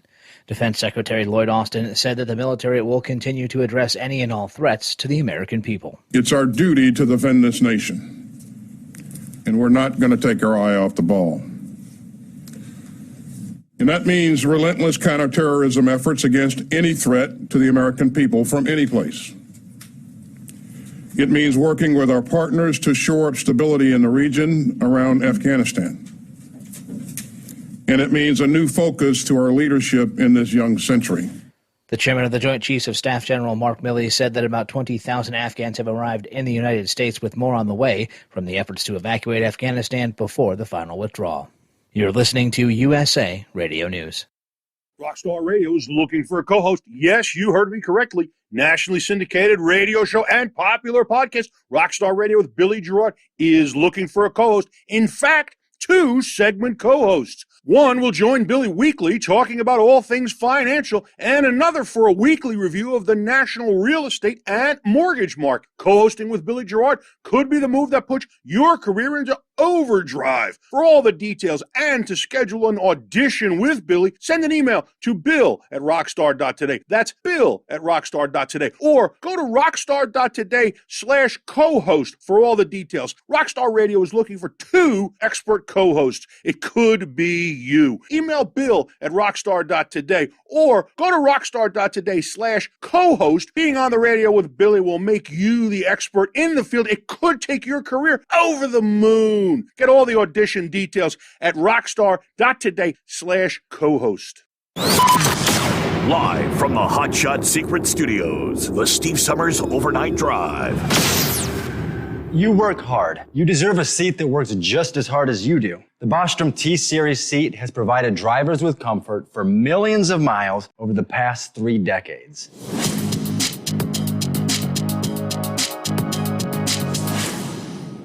Each seat is built right here in the USA and has 4-position front cushion tilt and higher low-profile air suspension with Isolate. It's also equipped with many standard and optional comfort features, such as high and mid backrests, 9.4-inch 4-aft slide adjustment, adjustable armrests, and manual or dual air lumbar support systems to keep you comfortable throughout your ride. Build your T-Series seat today at BostromSeating.com and ensure your ultimate comfort for wherever the road takes you. Bostrom Seating, the ultimate comfort for the open road. Whether you're a diesel pickup performance enthusiast or just looking for a small upgrade, when selecting common rail fuel system components, look no further than Exergy Performance. At Exergy, you'll find injectors, pumps, and more, engineered like no others on the market using state-of-the-art equipment run by people that have been in the business for decades. So if you're in the market for common rail components at any power level, contact Exergy Performance or one of the many dealers listed on our website at exergyperformance.com. The Hot Shot Secret Facebook page gets a lot of robust Q&A about diesel problems and their solutions. We listen to our customers. Here are their words straight from their mouths about Hot Shot Secret everyday diesel treatment. Our fans call it EDT. I'm John Sharp, a.k.a. Jay Sharp from Newburgh, Pennsylvania. Using EDT, my local fuel mileage went to average of 22 to 23, and my highway MPG went to 26 to 28. Hi, I'm Danny. I'm from Arizona. I drive a 02 Ford Excursion. I use EDT at every fill-up, and my mileage went from 12.5 miles per gallon to 14 miles per gallon. I highly recommend it. Everyday diesel treatment delivers a 6-in-1 premium fuel treatment for every fill-up, every time. Everyday diesel treatment is available at truck stops, Tractor Supply, O'Reilly's Auto Parts, and online at HotShotSecret.com. Hot Shot Secret, powered by science. Are you having trouble sleeping? Are you tired all the time? Growing older is a fact of life. Our skin starts to wrinkle, muscles get weaker, and our energy levels plummet. If there was a product that may help you slow down these symptoms of aging, would you be interested? I want you to go to getonthegel.com. That is getonthegel.com. Watch this 4-minute video that explains more about this amazing product. Or call us at Youth Fountain HGH today at 513-472-0699 for more information. Dean Michael, the tax doctor, here with Tax Help MD. As many of you know from Steve Sommers' show, I've been helping professional drivers solve their tax problems. I can help you too. If you've been struggling with back tax debt, call me now at 888-557-4020. Let's face it, these problems aren't going away all on their own. You need professional help so you can sleep better at night knowing you're in good hands. It's like I always say, keep your eyes on the road, I'll keep my eyes on the IRS. 888-557-4020. For anything diesel, take it to Shy Diesel. They provide a wide variety of services and diagnostics to determine what the problem is with the latest technology. From simple oil changes and preventative maintenance to fuel system diagnostics and repairs, engine rebuilds and cylinder head repairs, and rebuilds with our in-house machine shop. They also have on-site DPF cleaning for exhaust issues and DOT inspections. If your diesel is asking for some attention, Shy Diesel has the specialist you need for anything diesel. Located in Terre Haute and Lafayette, Indiana, and Effingham, Illinois, Shy Diesel has you covered. The Overnight Drive with Steve Sommers. Live from the Hot Shot Secret Studios. Call Steve now. 844-844-3388. That's 844-844-3388. Okay, the rest of the scoop from CDL Life. Dillon Logistics, Dillon, based out of Burr Ridge, Illinois. Pretty much the same thing as the CDL Life report said. Ceased operations at midnight Tuesday, according to multiple driver and media reports. The privately held company has yet to make an official statement. Dillon had terminals in Atlanta, Dallas, Heidelberg, Mississippi, McCook, Illinois, Medina, Ohio, Michigan City, Indiana, Mulberry, Florida, Savannah, and Tampa.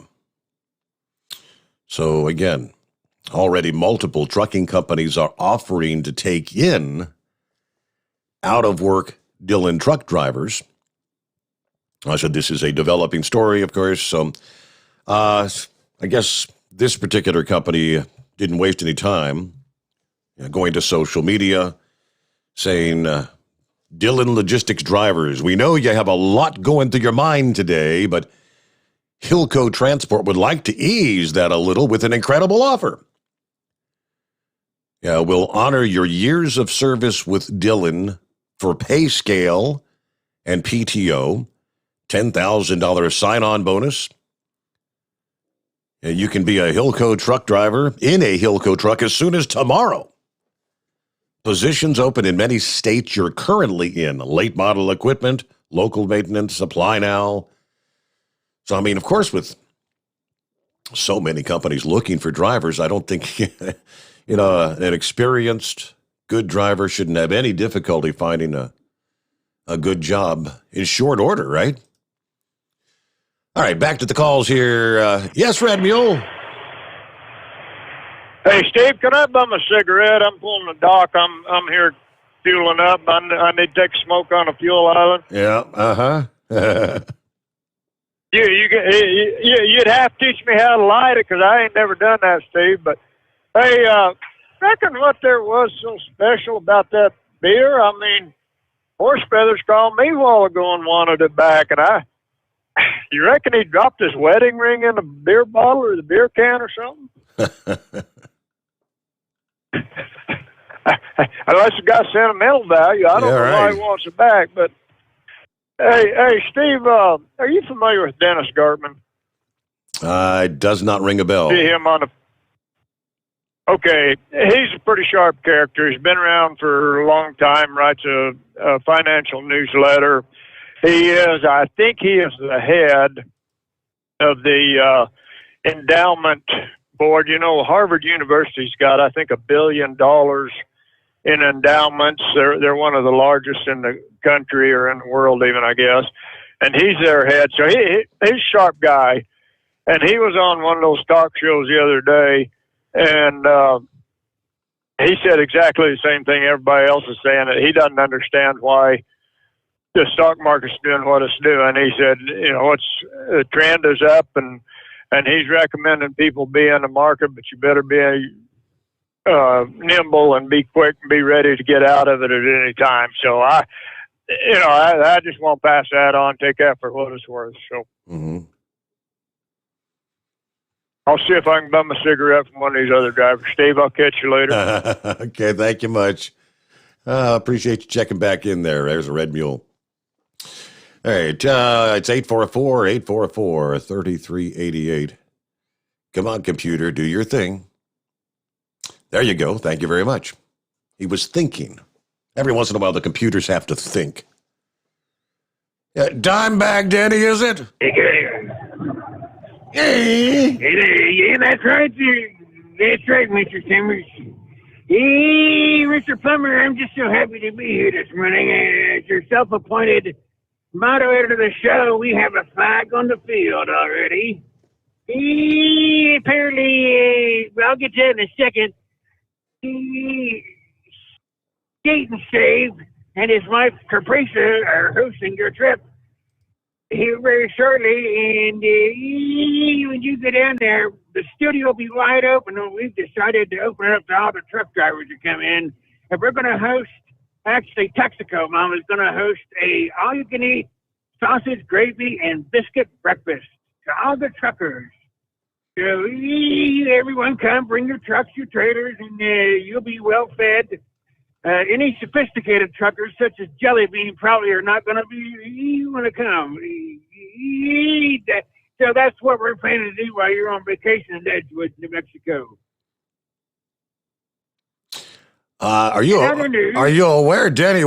There is no truck parking outside the bunker here. Sorry to tell you. Well, there will be. There will be when them there will be. Come in there and roll up on your lawn. There will be. But anyway, congratulations on your grade card score, Mr. Plummer. A minus. That wasn't half bad. A minus. That's not half bad at all, no. But we do have a flag on the field we have to discuss. Apparently, Hillbilligan's been calling in and pretending to be someone he's not. He's pretending to be Sucklebuster. And callers are calling and complaining about that. So we are issuing an executive cease and desist order right this minute. So Hillbilligan, no more pretending to be Sucklebuster. Knucklebuster. No Sucklebuster. It's actually Gilligan. It's Gilligan. That's his handle. Oh, well, the daggone show notes here say Hillbilligan. Hillbilly. The kickbox kicker is really missed. One final thing, and I'll hang up. The credit card thing is that's legit. We only use your credit card for stationary purposes, Mr. Plummer. We don't really use it.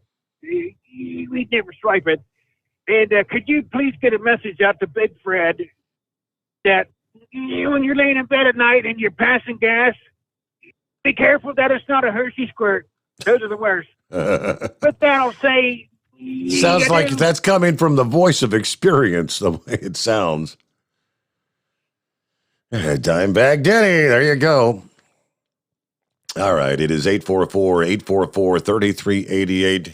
Philip earlier was mentioning, have you seen any updates on how much damage was done to some of the oil rigs, the platforms? Reuters this past day said energy companies scrambling Wednesday to open new offshore supply operations and restart pipelines and platforms following Ida's devastation. Oil refineries, however, could take weeks to restart, while utilities work to restore power and supply water, they said. Damaged roads, power and transport facilities slowed efforts to complete aerial surveys of the offshore platforms, as well as pipelines. The surveys are a first step toward returning about 80% of the region's oil that's been halted by the storm. The area is completely devastated, according to the chief operating officer of Stone Oil Distribution, a top supplier of fuel to the offshore industry. You've got infrastructure that needs to be rebuilt. Royal Dutch Shell said they're working to establish a new heliport to move crews after the facility in Homa suffered significant damage. Other oil companies looking to move operations in southeast Louisiana to ports elsewhere in the state or maybe to Texas. 1.4 million barrels of oil, 1.8 billion cubic feet of natural gas remain offline currently. Oil companies were slow to return offshore workers, with 39 of the 288 platforms evacuated last week, with crews back on this past day. So only 39 out of 288. Stone Oil, which provides diesel and other fuels to offshore providers, has yet to be able to assess their facilities. They're going to temporarily shift some operations to Cameron, Louisiana, but they say they're committed to rebuilding in Port Huron. I guess that's where the storm actually came ashore, right? A 12 to 14-foot storm surge, 190-mile-per-hour wind gust recorded there. Coast Guard expects to reopen the port after safety checks are completed. Now, according to the Coast Guard, as far as the port, they said we're not talking about weeks, we're talking about days. A senior energy analyst at Wood Mackenzie said it would probably take 2 or more weeks to fully restore operations offshore due to the severity of the damages. Unfortunately, we took a direct hit on Sunday. Now, with ports around New Orleans still closed, more than 24 oil vessels are moored off Louisiana waiting to load or unload. Coast Guard said they've dispatched a cutter to the damaged Noble Corporation drill ship off the coast and headed to port for repairs. That vessel was caught in the storm and was operating under its own power. Energy pipelines were out of service due to power outages or lack of supply coming from the offshore. The Poseidon pipeline, which brings oil from offshore platforms to Houma, said on Wednesday they don't have any answers for questions about operations at this point in time. So I guess that signifies why some places saw a 20, 30, 40 cent jump in prices this past day in different parts of the country. I think the southeast, eastern seaboard are areas, undoubtedly, as we experienced from the Colonial Pipeline earlier, there's areas that are going to suffer the most the most significant potential shortages of getting fuel to the stations and whatnot. So we return into the Steve Sommers Overnight Drive live from the Hot Shot Secret Studios. Live from the Hot Shot Secret Studios, the Steve Sommers Overnight Drive. Some say their truck reflects who they are, dependable and reliable. That's why you trust Blue Def. Now the best just got better. Introducing Blue Def Platinum, a revolutionary innovation with advanced System Shield technology to significantly reduce harmful deposits, to maintain fuel economy, save money on costly repairs, and sustain the life of your SCR system. There's only one DEF to choose. Blue Def Platinum. The best just got better. For anything diesel, take it to Scheid Diesel. They provide a wide variety of services and diagnostics to determine what the problem is with the latest technology. From simple oil changes and preventative maintenance to fuel system diagnostics and repairs, engine rebuilds and cylinder head repairs, and rebuilds with our in-house machine shop. They also have on-site DPF cleaning for exhaust issues and DOT inspections. If your diesel is asking for some attention, Scheid Diesel has the specialist you need for anything diesel. Located in Terre Haute and Lafayette, Indiana, and Effingham, Illinois, Scheid Diesel has you covered. You work hard. You deserve a seat that works just as hard as you do. The Bostrom T-Series seat has provided drivers with comfort for millions of miles over the past 3 decades.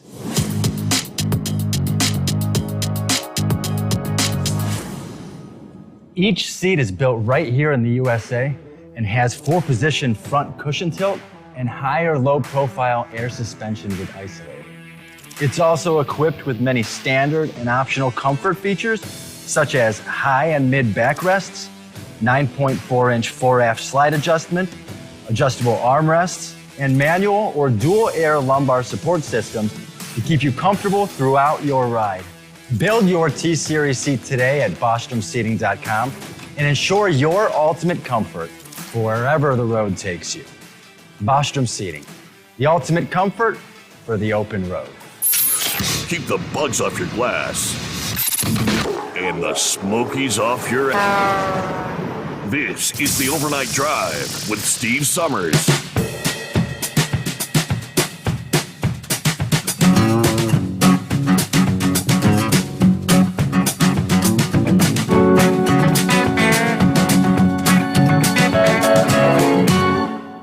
Okay, right back to the phones we go. Rolling into a Thursday, second day of September coming on here.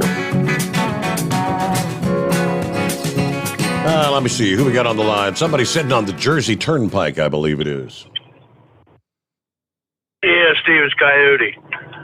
Been sitting up here for 4 hours. I guess it's flooded up here around exit 12. So, not a good night. That tornado went through down there in South Jersey. I only live a couple miles from there. From what I hear, there's been about 100 homes damaged down there, and 20 to 30 of them flattened to the ground. Really?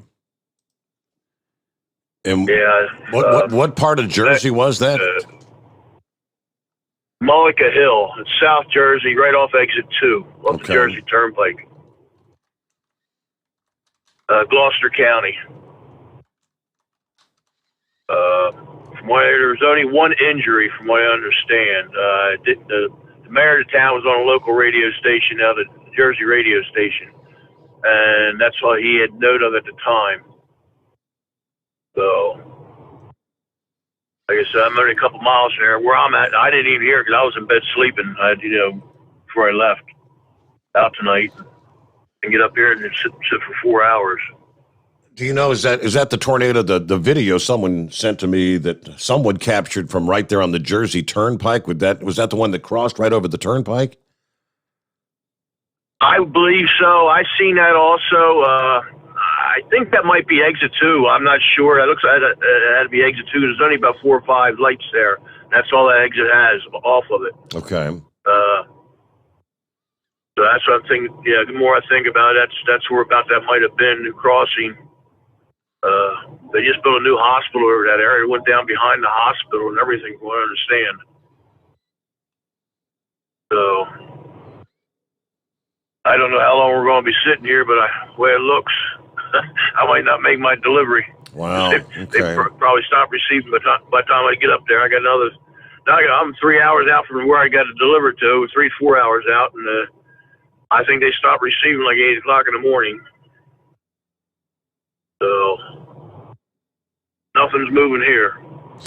Yeah, that was a pretty nasty tornado. I'm looking at some of the footage. I guess some of the sun. I guess it struck before the sun had gone down technically, so they were able to get some video. But I guess later this morning, when the sun comes up, they'll be out to get the true scope of the damage.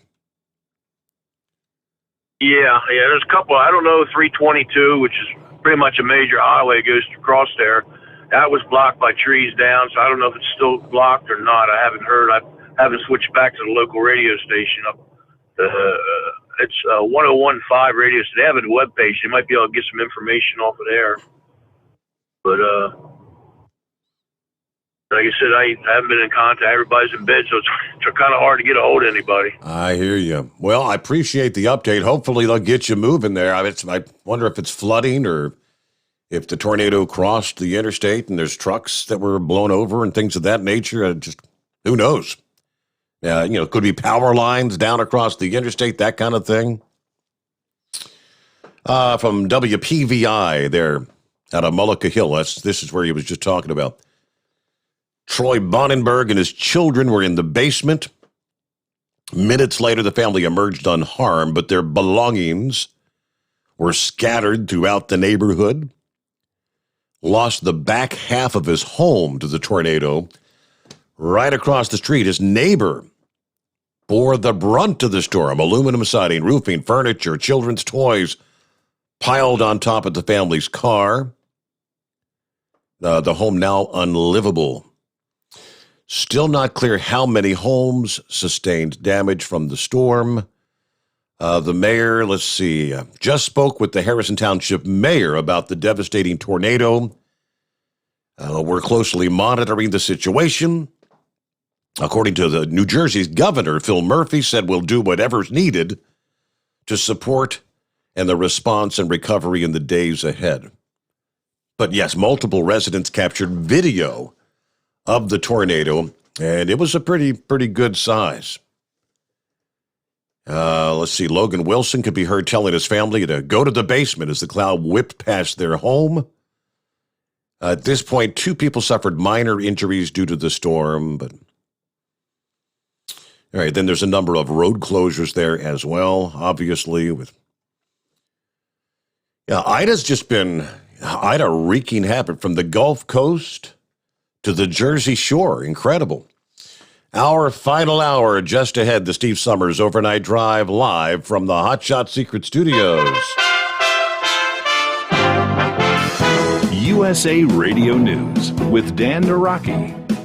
Pentagon officials said Wednesday that the U.S. will continue its counterterrorism efforts following the withdrawal of American forces from Afghanistan. Defense Secretary Lloyd Austin said that the military will continue to address any and all threats to the American people. It's our duty to defend this nation, and we're not going to take our eye off the ball. And that means relentless counterterrorism efforts against any threat to the American people from any place. It means working with our partners to shore up stability in the region around Afghanistan.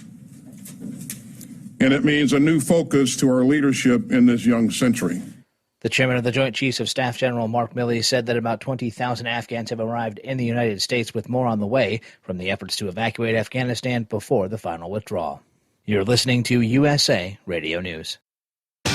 Hi, I'm Wayne Alaroot, and I'm in the best shape of my life. I love working out hard every day, but I turned 60 this year, and working out can cause some serious aches and pains. I was commiserating with my buddy Jay Schrader, the Super Bowl champion and former Raiders quarterback, about the challenges of staying in great shape for anyone over age 50. Jay said I had to try sonsoflibertycbd.com, and it would heal my body, mind, and soul. He was right. No more aches and pains. I feel like $1 million.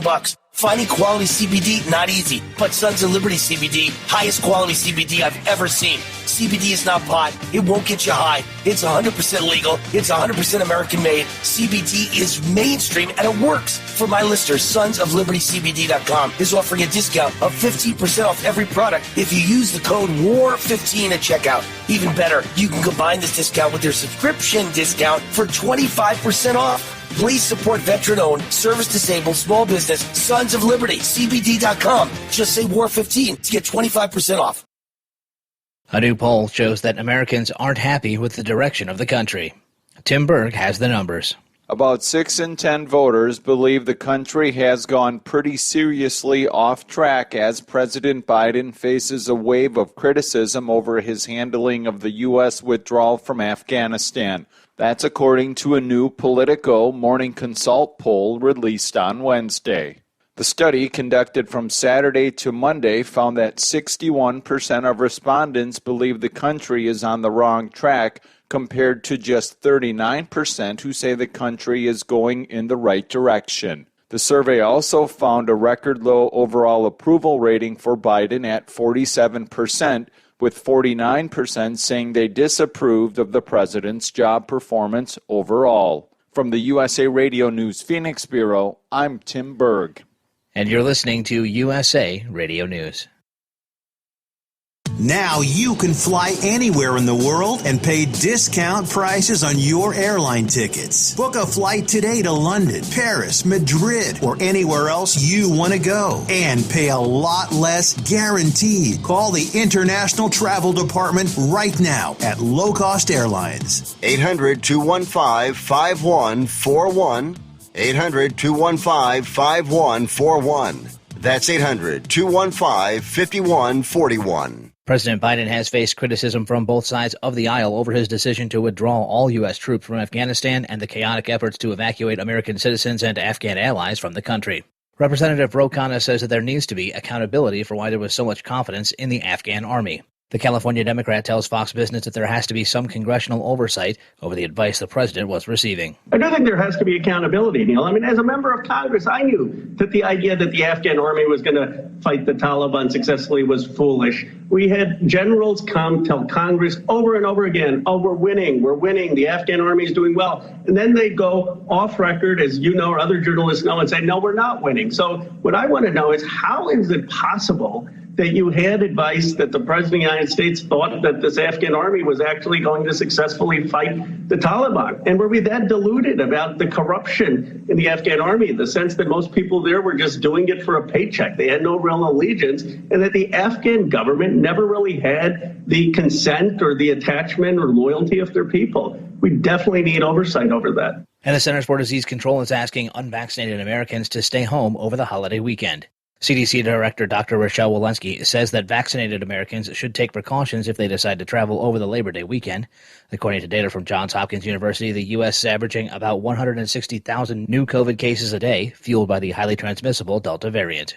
For USA Radio News, I'm Dan Naraki. At Hot Shot Secret, we share the science behind common diesel problems and their solutions. For example, ultra-low sulfur fuels. The primary function of diesel fuel is combustibility. One of the little-known aspects of fuel is its role as a lubricant to metal-on-metal moving parts. The introduction of ultra-low sulfur fuels diminishes the fuel's ability to lubricate because sulfur, which has been mostly removed, has lubricating properties. Hot Shot Secret Everyday Diesel Treatment with LX4 delivers unmatched lubricity. Third-party testing confirms that it takes 3 times the amount of leading fuel treatment to match the lubrication benefit of 1 dose of Hot Shot Secret. Everyday Diesel Treatment is a fully formulated 6-in-1 premium fuel treatment for every fill-up, every time. Everyday Diesel Treatment is available at truck stops, Tractor Supply, O'Reilly's Auto Parts, and online at HotShotSecret.com. Hot Shot Secret, powered by science.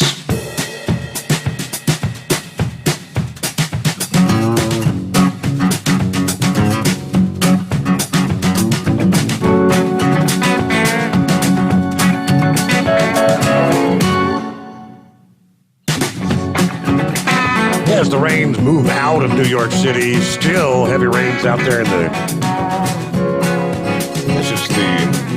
South Fork of Long Island, Suffolk County, there, southeastern New York. They've extended the flash flood warning there. Radar estimates but up to 4 inches of rain have fallen. Likely to be some residual flooding from earlier heavy rain. For the rest of Suffolk County, the expected rainfall rate is 1 to 2 inches in 1 hour for the ongoing thunderstorms. So another couple of inches possible in the warn. That's again, the South Fork of Long Island. The flash flooding is ongoing there. Just been a nasty night there in the Northeast. I guess maybe finally later today we'll be able to close the books on Ida after a full week of talking about this storm. Pretty incredible. Let me see here. Back to the calls in our final hour. Jolly Green Giant. Good morning, Steve, and all the cartoon characters out there. I just want to let you know that Luck Nut Louie has got another money-making scheme going on. Yeah, he's making sausage gravy by the gallons, and he's taking donations to send all of this gravy over to Afghanistan to feed the Afghan rebels over there, all the Taliban. Yeah. So he's taking donations. So he does take com checks and Gilligan funny money. Okay. So just want to let you know. So I just heard about this yesterday morning. I thought I'd share that with all the listeners. He does not take credit cards, though, but he will take com checks. Okay. So there you go. Mm-hmm. But I just want to say good morning to all of you guys out there, and I hope everybody's safe. And sounds like that those drivers for that tanker company have been well taken care of. I would take that $10,000 sign-on bonus. Oh, yeah? Heck yeah. But I don't know. That's just not enough money for me to haul tanker. Come on. Okay. No, sir. I'll stay with a dry box working for an LTO company. I'm a lot safer here, you know. Either way, man, I just want to say good morning to you guys, and I hope you have a good morning, Steve, okay? We'll talk to you later. Thank you much, Jolly Green. Have a safe morning out there. We'll chat later. It's about 10 past the hour. And it's 844-844-3388. Let me see. Someone shared this from Red State this morning. Former Deputy Assistant Secretary of Defense for Western Hemisphere Affairs, Roger Pardo Maurer, dropping some incredible information during an interview. If it's true, it's huge. Director of MRC Latino, George Bonilla, posted an interview with Pardo Maurer, who was in the State Department for years, since at least 2001, said he was being told that the Department of Defense already knew who the suicide bomber was ahead of time there in Kabul, before the bombing, and when the Kabul attack would occur. Now, that kind of goes with a piece we ran previously about a report stating our intelligence community knew when and where it was likely to occur. I guess they're going back here. The report of intelligence communications indicated the U.S. knew generally where and when the attack would occur at the airport, even at the gate where the attack occurred. The Abbey Gate was at what they called the highest risk. How do we know this report likely is true? Well, Pentagon spokesperson John Kirby refused to talk about it and railed against leaking intelligence. But Maurer went further in his interview. He said not only did they know where and when it would happen, but that they had a Predator drone locked on the bomber, but that they refused to grant permission to take the guy out. Permission? Requested and denied? He said, why? Because we're in this process of negotiating with the Taliban, who aren't even in control of their own government or their own people. And I said, so that really, is he really saying that it sounds like he's saying, because it sounds like what he's saying, that we had the shot to take this guy out, but they were afraid of angering the Taliban in the event that they took the shot. So not only had we outsourced our security to the Taliban, but we wouldn't even properly protect our own people because it might disturb the enemy? I mean, if this is all true, we're living in a truly bizarre reality at this point with the Biden team. Now, I'm thinking those reporters who were asking Kirby yesterday have to go back to him with this. What did you know? When did you know it? Who gave this order not to take the bomber out? Why was the bomber not taken down? Does this go back to Joe Biden's famous risk averseness? I mean, heads would need to roll. Of course, the biggest problem is the failure of the top, which is why everything else is such a disaster. I wonder if there'll be any more questions asked about that.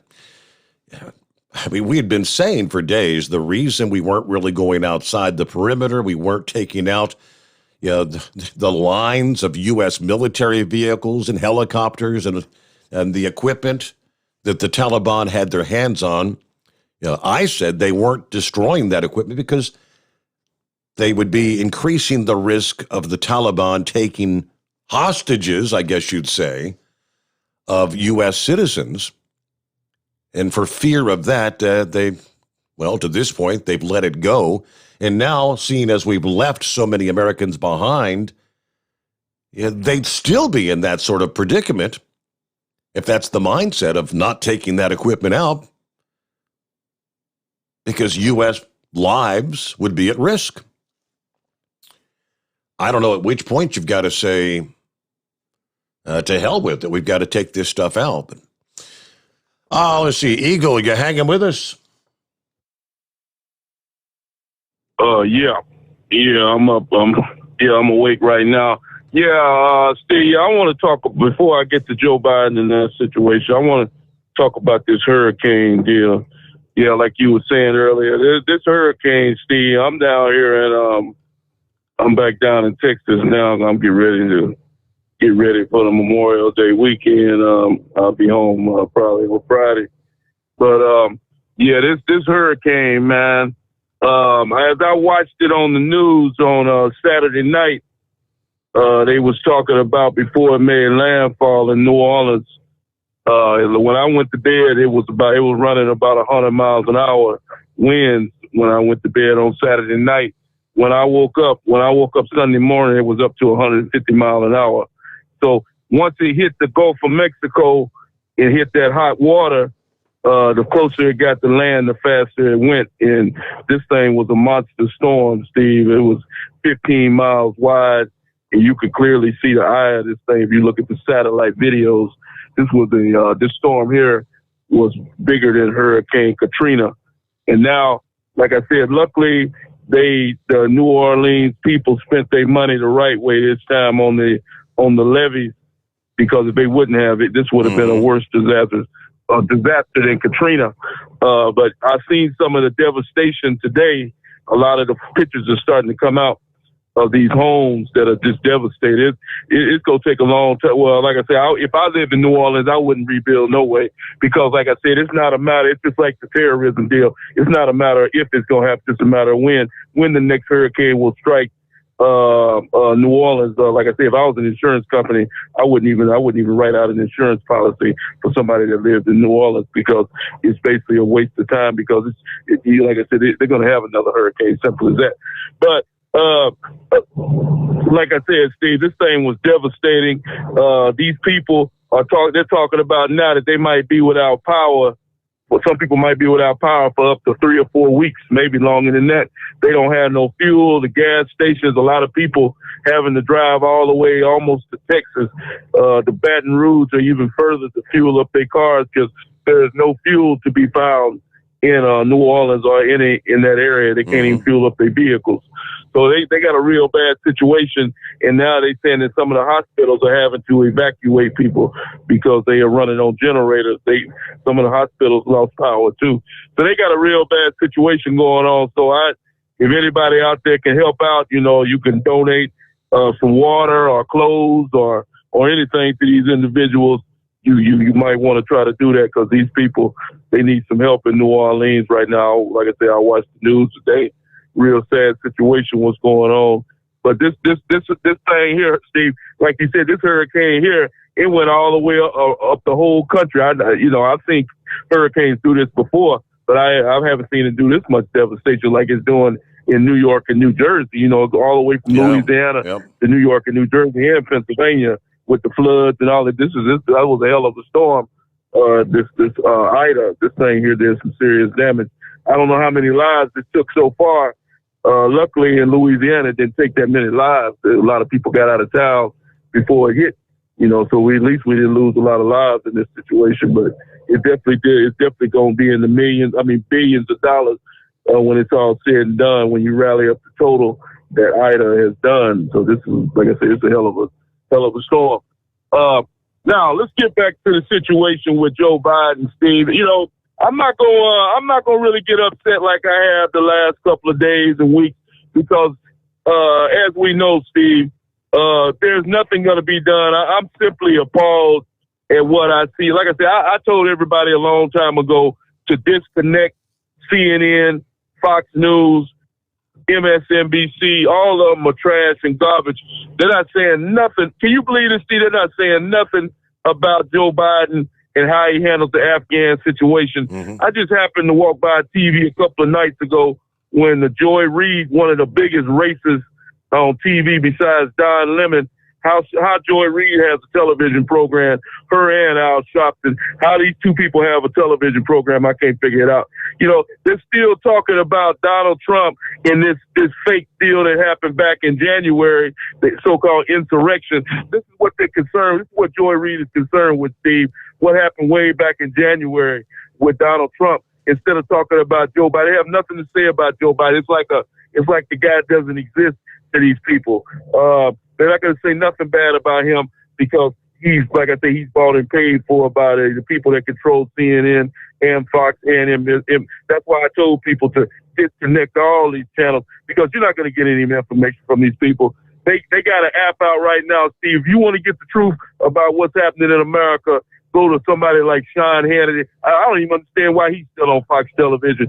But you go to Mark Levin, and then you go to Newsmax. This is where you get your information, what's happening in the USA. Because if you're thinking that CNN, like I say, I challenge anybody, tomorrow morning, turn your television on CNN television and see what they have to say about Joe Biden. I bet you they don't have nothing to say about good old Joe Biden on CNN television tomorrow morning. Nothing negative. It's all they don't have anything negative to say. They're falling right in line. They're talking positively, like how it was such a success, such an incredible feat to get 120,000 people out of there. It was a great thing they accomplished, Eagle. That's what they're trying to make it sound like.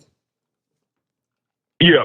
Like I say, it's sickening, man. Like I say, it makes me want to just pick up a brick and throw it through the TV when I walk by a television and it's on CNN. I feel like just pressing the button and turning it off because there's nothing but negativity, garbage. Donald Trump, he ain't even in the White House no more. Yet they still talking about him 24 hours, 7 days a week. So it just shows you what kind of people are at the CNN. But you know something, Steve? Like I say, I hate to say what I'm about to say right now, but there's really not much that we can do with Joe Biden because, like I said, they control the Senate and they both houses with this loser Nancy Pelosi and Chuck Schumer, and we both know that neither one of these guys are going to bring impeachment charges against Donald Trump. It doesn't matter how many Republicans raise hell and talk about it, say they want him out. Nancy Pelosi and Chuck Schumer, plus they got Kamala, the idiot Kamala. She'll be the deciding vote, and you already know she's going to stick with Biden. So Biden's not going nowhere for the next 3 years, unfortunately. As much as I hate to say it, I wish there was some way they could get him out. But as long as they got those three losers in his corner, nothing's going to happen to him. And, like I said, Kamala, like I say, she, there's people talking about, I've been talking about her for months now, Steve. She's what you call a ghost vice president. She does absolutely zero. Why she even collects a paycheck from the U.S. government makes no sense because she hasn't done. I can't name. I challenge anybody to call this show up tonight and name me one thing that Kamala has done since she's been in the White House since January. Name me one thing she's done as vice president because I can't think of it. If anybody knows of it, just let me know. But like I said, she should be like I say, kicked out of the White House. And the press secretary, all these so-called five-star generals, all of Miley or whatever his name is, he should be out the door. All of them are a complete failure for what happened in Afghanistan. Like I said, Steve, for the Taliban to be wearing our uniforms, to be using our guns, to driving our tanks, they flying our helicopters that the taxpayers of America paid for. Like I said, Joe Biden, he's probably asleep right now because that's all he's done. He hasn't been seen since yesterday, and he probably won't be seen again. Don't tell him when the next time you might see this man. He hasn't shown no respect whatsoever to these Marines that lost their life. And like they were wasting his time while he was looking at his watch when they was coming off their airplane on them caskets because he could have been doing something better, like being in his basement sleep when instead of respecting the people that lost their lives. So like I said, unfortunately, America, unfortunately, people that listen to your show, we're stuck with Joe Biden for the next 3 years. And that's a damn shame for me, you, and the United States of America. And I thank you for taking my call tonight, Steve. All right, Eagle. Thank you very much. There you go, about 24 past the hour. So you got an email from Vic. He said, Steve, I tried to call, but I kept getting cut off. I don't know if it's you or me. There was a brief period of time there, for between like 3 and 4, where we did have full lines. Most of the night's been very quiet. We got lines available now as we speak at 844-844-3388. Let's see. He said, anyway, the oddly bullish stock market goes back to the financial reforms enacted after the housing collapse. It's part of the too big to fail banks, increased authority for the Federal Reserve. The Federal Reserve can now make asset purchases either directly or through ETFs and things of that nature. The Fed's been making asset purchases and sales to affect the core inflation rate. That's the rate which excludes housing, energy, and food. Then there's the QE.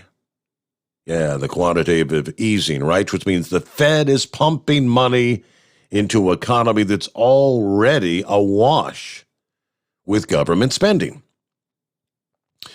The safest and simplest place to put it is the stock market. The Fed earlier this week claimed they were ceasing asset purchasing and are considering beginning to taper the quantitative easing. But nobody believes it. The economy will have to start generating profit that allows for reinvestment, and that just simply isn't happening. On another subject, my friend that was in charge of procurement at Camp Atterbury, Indiana, where the Afghan refugees are headed, died a year or so ago. Said, but when ING was being sent to Afghanistan, they had to work on equipment in tents as they cannibalized equipment and modified Humvees to withstand IEDs. Now, seeing the Taliban with new state-of-the-art equipment and Afghan refugees headed to a crucial base for NG, you can look it up. Look up the units supported. Yeah, this certainly has to be a blow to the morale of those who served and are serving. All right, thank you very much, Vic. Thanks for checking in. Let's try Mary Ann. Good morning there, Mr. Steve Sommers. Thank you for taking me back. I heard a little criticism from some of your callers. I've got one admiring fan, at least. Did get a message from her. I am proud to say. Well, this will probably be my last Knucklebuster impersonation because I'm going to be on vacation next week, and of course the big boss will be there tomorrow night, so I'll try to refrain from such a thing. Thank you. That's good. I figure that everybody needs a little bit of baloney. I hope somebody will pick up the baton and move on with it. So, yeah. Well, I'll tell you what, I do want to share two little things I got. But, you know, I had a friend send me this, said he's seen a car with a bumper sticker on it. It read, "Pray for Biden, Psalm 109:8. When I got home, I opened my Bible and turned to the scripture and read it, and it started laughing. Psalm 109:8. Let his days be few and brief, and let others step forward to replace him. I must say I agree with that statement. But the other one I have, I don't know whether you got it or not, was about the little kitten inside the engine compartment over in England. Did you read that one? I did not. Well, okay. Well, this guy's got driving along, and he thought he heard an engine noise and never thought about it. He got to his destination 4 hours later, 230 miles, and now that poor little kitten in the engine compartment. I thought to myself, my engine's making a noise, which I don't have to worry too much, because I run the FR3 friction eliminator. They don't buy engine, but I would definitely, if my engine's making a noise, stop and check it, wouldn't you? I mean, come on now, that's a little common sense. The good thing is the kitten was unharmed, at least. But that's about all I got for now. All right, and we've already bought our Hot Shot Secret and our T-shirts. Did he say that's his last? Thank you. Yeah, he did. He actually sent me the story. Dated September 1, this past day. A kitten surviving a journey of about 230 miles in the engine compartment of a car.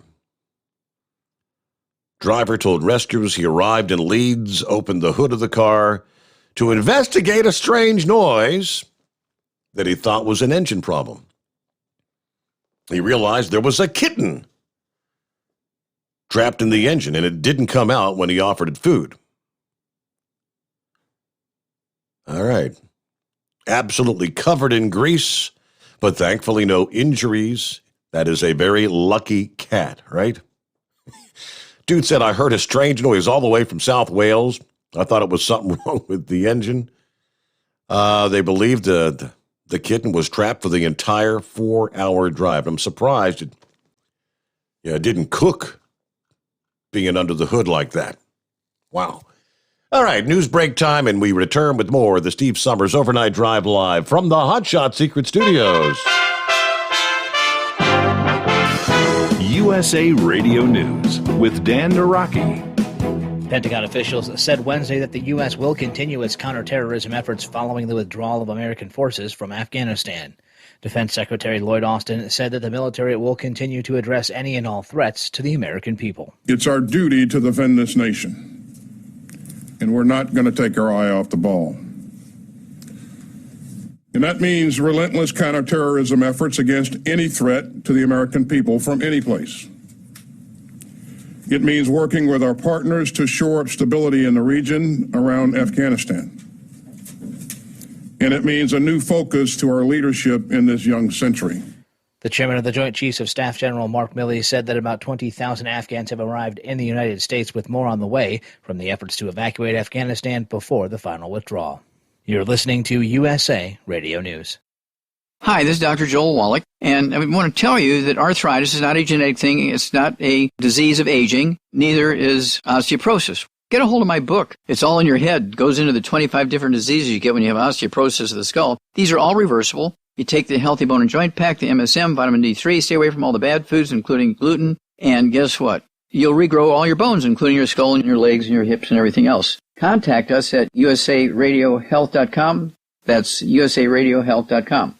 Friends, Mike Lindell's My Pillow, My Slippers make my feet feel better than they have in about 20 years. My Pillow proprietary foam, memory foam, patented impact gel, indoor-outdoor soles. You won't want to take them off, or Mike Lindell will give you your money back. Go to MyPillow.com, click on the radio listener special, use my promo code USA, or call 1-800-951-8175 and save 40% using my promo code USA. You're listening to the Overnight Drive with Steve Sommers. Do you have a Dodge pickup and hate your automatic transmission? Of course you do. LaVon Miller at Firepunk Diesel here, and we specialize in heavy-duty and performance transmissions for your 3-quarter or 1-ton Cummins-powered truck. So if you're interested in turning your stock slush box into a towing monster, call us today at 614-733-3744 or visit us online at shop.firepunk.com. Drivers, you demand that your equipment's reliable and dependable, and that also applies to your headset for communication. Well, our friends at Stellar Electronic have you covered. The Pluto Duo headset bundle is the best communication headset you can find in the industry. No matter the challenging environment you're driving in, the Pluto headset will make you sound crystal clear all the time thanks to their 99% noise cancellation. And the Duo's not only a stereo converter for the headset, but also a power bank so you can charge as you go. Learn more at StellarElectronic.com or visit them on Facebook. At Hot Shot Secret, we share the science behind common diesel problems and their solutions. For example, Hot Shot Secret Diesel Extreme. Today's ultra-low sulfur fuels are cleaner, but they leave injector deposits, causing frequent DPF regens and low throttle response. Hot Shot Secret Diesel Extreme is a 6-in-1 fuel additive recommended for all diesel engines. It is formulated with the most concentrated detergent on the market, a top-tier level cetane booster, lubricity enhancer, water demulsifier, rust and corrosion inhibitors, and a fuel stabilizer. Diesel Extreme is a once every 6-month treatment that will clean your entire fuel system, starting at the fuel tank and traveling throughout the fuel lines and fuel pump, and finally completely cleaning your injectors. Hot Shot Secret Diesel Extreme improves your diesel's fuel economy and eliminates excessive black smoke. Hot Shot Secret Diesel Extreme is available nationwide at truck stops, fine farm and auto stores, and online at hotshotsecret.com. Hot Shot Secret, powered by science. Diesel Army is on duty 24 hours a day, 7 days a week. Burning the midnight oil with the best diesel coverage. All the tech, all the torque. Diesel Army, where there's smoke, there's fire.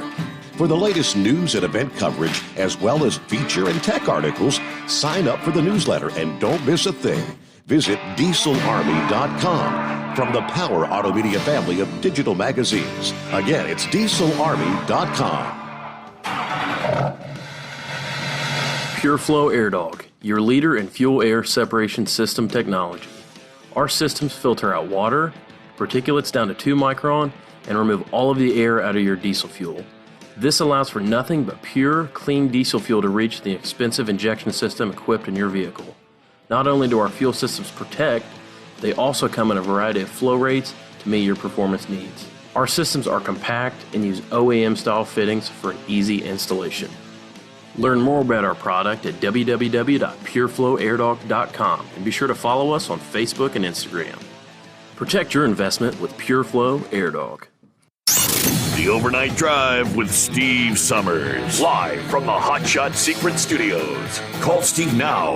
844-844-3388. That's 844-844-3388. Got it. Thank you very much. All right, get back to the calls here just ahead. And what are we looking at here? Our old buddy, the Grump. Haven't heard from the Grump in a few days. But he did go on a bit of a rant via social media. Yeah, a.k.a. his typical just my opinion piece. To which he says, let me get this straight. Here we have the sorriest excuse for a president since our founding, whose stupidity got 13 of our bravest and best Americans killed, now saying we'll be giving direct payments to the Taliban to help support the Afghan people, on top of the billions of dollars of military equipment that dumbass just ordered to leave behind, making these Taliban terrorists one of the best equipped armies in the Middle East. When we pulled out of that 20-year debacle that cost thousands of lives, $300 million a day since day one, we're spending over $50 billion a year housing and feeding the illegals that are still flooding across our border. We're spending another $10 billion this year supporting over 100,000 Afghan refugees that are on flights coming here daily. I mean, this idiot's bringing stupidity to a completely different level. None of our political hacks that I've heard have uttered a word about the funding of the Social Security Trust Fund, which will be bone dry by 2033. The Disability Fund will meet the same insolvency by 2057. I'd be willing to bet not one congressional member's worried about the retirement fund or their many slush funds becoming insolvent, or having to pay for their airfare for one of their many taxpayer-funded lavish junkets. But our elderly are ignored and struggling every day. Wouldn't it be a brand new experience to elect a president that actually does put America first? One that wants to stop illegals from violating our sovereignty and get Mexico to put 25,000 troops on the border. One that tells countries to start paying their fair share. One that wants our tax structure to actually be fair for businesses and its citizens. One that wants to make us energy independent.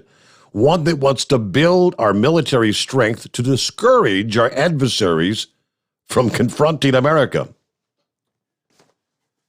It would be a new experience to elect a president that donates his salary to charitable causes instead of feeding off the American taxpayer for over 50 years, building a $100 million fortune. One that'll stand at the podium and answer every question instead of believing he doesn't owe an explanation or a response to we the people for his reckless, harmful decisions. Yeah, I was thinking along that line. Yeah. Well, we actually did elect a president just like that when we elected Trump, but he was replaced by this demented, brain-dead dumbass we have in office today, destroying every semblance of who we are as a free and just nation. Talk about a wasted vote. Yeah, Grump, that pretty much nailed it. Yeah, there was a time we had a president that pushed for all those things. Did we not? All right, back to the phones here. Who we got on the line? Hey, it's Buster. Buster, what's going on? I'm down here at Port Canaveral. I tell you, Grumps, his commentary is always on the money, and it causes me not to talk about the stuff that drags us all down. Like our callers, we're just tired of all this jigmarole, and it's Grump really hits the nail on the head, Steve. He does. Hey, Steve, have you ever you've taken your boat rides out of Port Canaveral, haven't you? Yeah, it's been a number of years ago, but I think, we took the Glory out of there a couple times, and I think maybe I believe we took the Miracle that was running out of there at one point. Well, my timeshare with RCI, I got this place, the Holiday Inn, right beside the outlet, and I've been watching all these boats and everything. It's really peaceful down here at Port Canaveral. If you get this location, I mean, and if you're like boats, and I've never been on one of those cruises yet. I want to go to Alaska or Hawaii, but really a neat area, really peaceful, no lights, no high rises. Mm-hmm. And space yachts, of course, for us and Philip. Listen, I'm going to keep my gas tank full tomorrow. I'm going to go down to 3/4 of a tank, but I'm driving from here up to Murrah Beach for the weekend and stock car racing Sunday, and then head home right after the race until I get sleepy, and then keep on driving because I want to get home before all the traffic gets going Monday morning. People leaving the beach, going back home for Memorial Day Monday. It's probably going to be a busy travel day Friday, isn't it? I forgot about that. I guess you'll be off Sunday night. I know it's Labor Day. We'd love to have you laboring, but I'm sure we won't have your greatness. We'll have a replay. Yeah, they're working on putting something together as we speak. I hope to call you tomorrow night. I'm going to be leaving out tomorrow about 6 p.m. for Murrah Beach and go through Jacksonville after the rush hour traffic kicks out. I'm in a small Chevy S10 5-speed hauling some grandma stuff back to Tennessee. And I'm not driving that thing more than 70, 75. 205,000 miles, and put hot shot in it last week before I went on vacation in the crankcase and the drivetrain. So I'm now a brother in the hot shot family. There you go. Well, welcome into the brotherhood. I'll listen to you tomorrow night, Steve. God bless you. All right. Thank you for checking in there, Buster. Bye-bye. Have a good morning. Yeah, I haven't seen much, any updates. Any states having issues right now? I'm not really seeing much as far as, due to the impacts of Ida. I know obviously in Louisiana, they're having a very difficult time being able to put fuel in their tanks, but see what else we can dig up here. Let me get back to somebody checking in, who we got? Captain Ron. Hello, Captain Ron. Morning. So that trip you won down to the Hacienda down there in New Mexico, I think what he was trying to tell you was that artificial turf that he's got down there, he can't get the lawnmower running to cut it. I was looking on Facebook, and they got a lawnmower that you can plug right into the wall, and that should suit his purpose. He should be able to cut that artificial turf with that plug-in mower. What do you think? I think that's what he was calling to inquire about. It's got to be. When's this sausage and gravy? That's going to be Monday at your place, right? Yeah, right. That's what he said. Hey,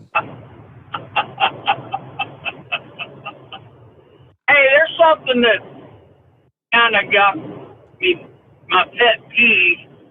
We didn't leave all of that equipment for the Taliban. We left it for the Afghans. Correct. Did we not? That was the intended purpose. Exactly. Yes. Right. But everybody, I don't know, it just, that peeve that says we left it for the Taliban. We didn't leave it for the Taliban. But that's neat. I guess I'm just a truck driver. Yeah, I guess the point is the Taliban's got it now. So, I mean, as the other day, I know. Trump said he would demand. I don't like it either. Trump said he would demand the Taliban return the equipment, or we're going to destroy the equipment. That would make more sense. Right. And I kind of feel like you do. You're kind of in between a rock and a hard spot. You can't really destroy it without putting the people that was left behind in further jeopardy. Yep. Possibly. Well, I guess that's all I got. And I guess if Jolly Green wants to come to that biscuits and gravy, he's going to have to bring him a package of them croissants. Okay, all right. He's not a biscuit guy. He's a croissant guy. All right. Okay, I did find, like I said, Louisiana obviously having a very difficult time with sweeping gas shortages hitting Louisiana's major cities. Let me see. As of like 10 o'clock yesterday morning, more than 50% of stations are running dry in Baton Rouge.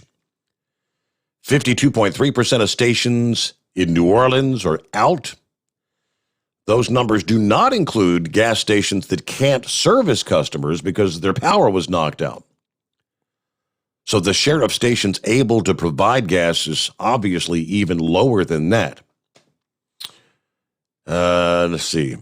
The head of the petroleum analysis at Gas Buddy said, "I'm not liking how this is looking." Outages were less common in other cities, Lafayette reporting the next highest share of dry stations at right about 13%. But the impact from the storm on fuel, transportation, and oil production is expected to send prices higher. In parts of the country, including the state of Florida, where Phillips said it already jumped 20, 30 cents. I guess on a national average, gas prices have ticked up slightly since Sunday, up about 3 cents. Let's see, about 2 days after Ida made landfall near nearly all the Gulf Coast oil production operations still offline. Of course, we had an update on that earlier where there's expectation that many of these refineries are going to take days, if not weeks, to get fired back up. All right, back into the Steve Sommers Overnight Drive live from the Hot Shot Secret Studios. You're listening to the Overnight Drive with Steve Sommers. PureFlow Air Dog, your leader in fuel air separation system technology. Our systems filter out water, particulates down to 2 micron, and remove all of the air out of your diesel fuel. This allows for nothing but pure, clean diesel fuel to reach the expensive injection system equipped in your vehicle. Not only do our fuel systems protect, they also come in a variety of flow rates to meet your performance needs. Our systems are compact and use OEM-style fittings for an easy installation. Learn more about our product at www.pureflowairdog.com and be sure to follow us on Facebook and Instagram. Protect your investment with PureFlow Air Dog. Drivers, you demand that your equipment's reliable and dependable, and that also applies to your headset for communication. Well, our friends at Stellar Electronic have you covered. The Pluto Duo headset bundle is the best communication headset you can find in the industry. No matter the challenging environment you're driving in, the Pluto headset will make you sound crystal clear all the time thanks to their 99% noise cancellation. And the Duo's not only a stereo converter for the headset, but also a power bank so you can charge as you go. Learn more at StellarElectronic.com or visit them on Facebook. Some say their truck reflects who they are, dependable and reliable. That's why you trust Blue Def. Now the best just got better. Introducing Blue Def Platinum, a revolutionary innovation with advanced system shield technology to significantly reduce harmful deposits. To maintain fuel economy, save money on costly repairs, and sustain the life of your SCR system, there's only one DEF to choose. Blue Def Platinum. The best just got better. Because Channel 19's a little congested. Call Steve now at 844-844-3388. The Overnight Drive.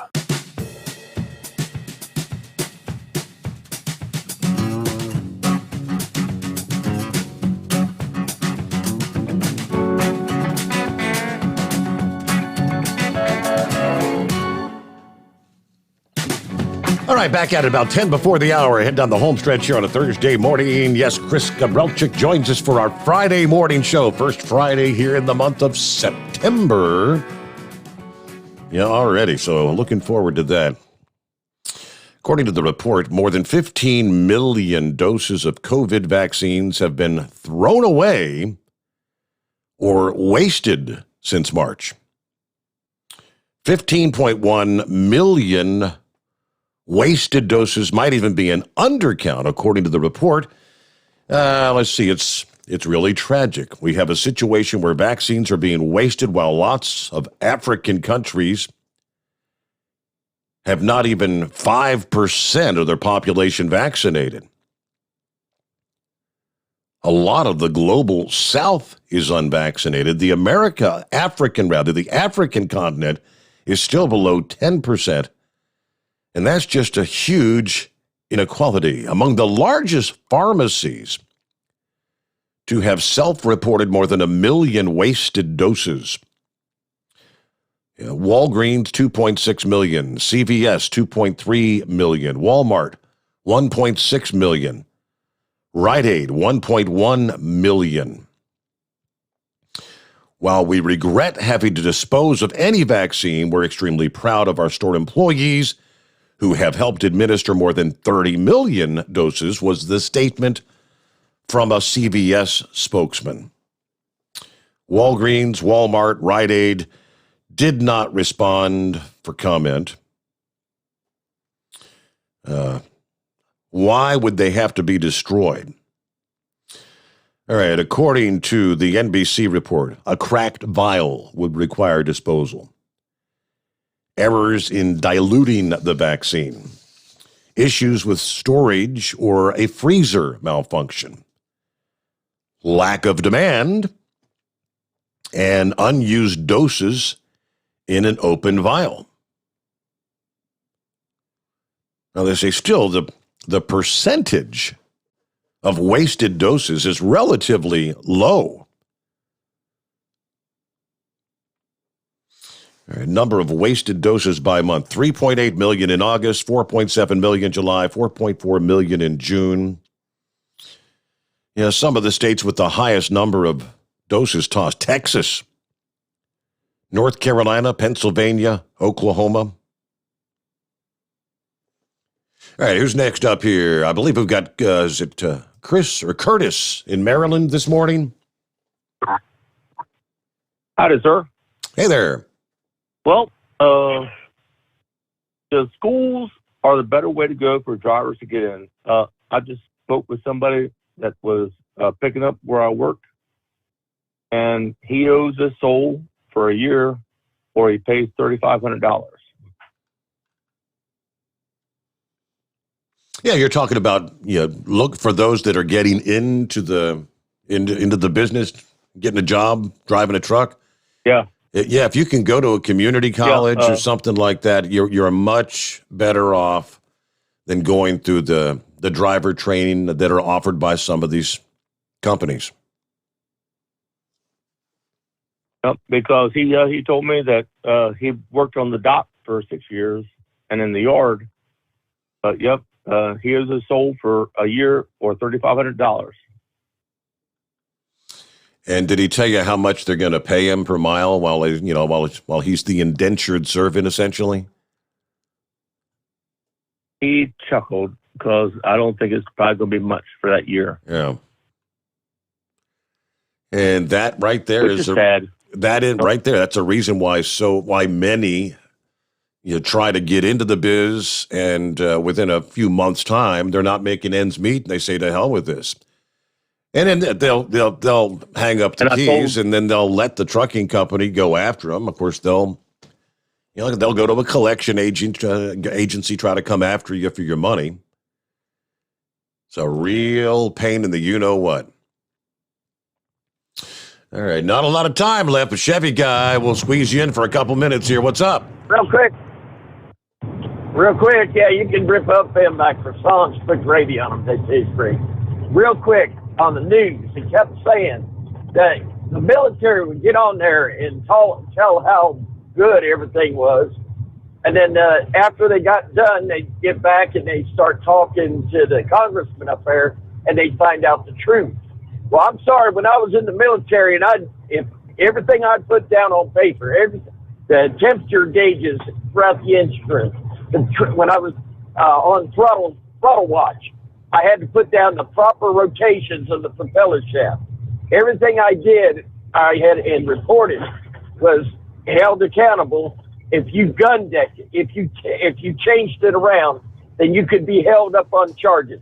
Well, I got news for you. Our military needs to be held. There should be some court martials. They need to find out who authorized that man to get on there and tell our military lied to the American people, lied to us, and then turn around and tell the truth to the Congress. All right, we need to find out whether it was under Trump, Biden, I don't care. No, those are our military people. That's our assets, and they were lying to the American people, and they need to be held accountable, and that's called court martials. No, I'm surprised nobody else caught that tonight. It just was egging on me, and I didn't mean to end the show in such a negative because I love our military. But by God, I don't trust these people in D.C. I don't trust the military leadership right now. They just stink all the way down the line. And I kid you not, they were lying to us. And that congressman said that. Mm-hmm. All right, how come he didn't turn around and say, and we need to bring these men up on charges? So, other than that, I'm going to sit back and copy the mail and see what else. I'll be copying the mail and see what you have. All right, post show, right? There you go. Let's see, real quick, final seconds here. I see that just posted here this past. Taliban leaders claim they have surrounded the only major pocket of resistance left in Afghanistan. Since taking power last month, the anti-Taliban forces in the mountainous Panjshir region have been the main opposition. A senior Taliban leader has called on the resistance forces to put down their weapons. The Islamic Emirate of Afghanistan is home for all Afghans, he said. We've tried to negotiate with the leaders of the resistance, but unfortunately without any result. He says they have them surrounded. We're still trying to ensure that there's no war and we can resolve this calmly and peacefully. But yeah, pretty much, I guess if that's the only pocket of any resistance from Afghan forces left, it's about done. All right, come on back at the midnight hour tonight. Join us. Chris Gabrelchik joins us. We'll be talking all things Hot Shot Secret and then some. Hope you can join us here. The Steve Sommers Overnight Drive live from the Hot Shot Secret Studios.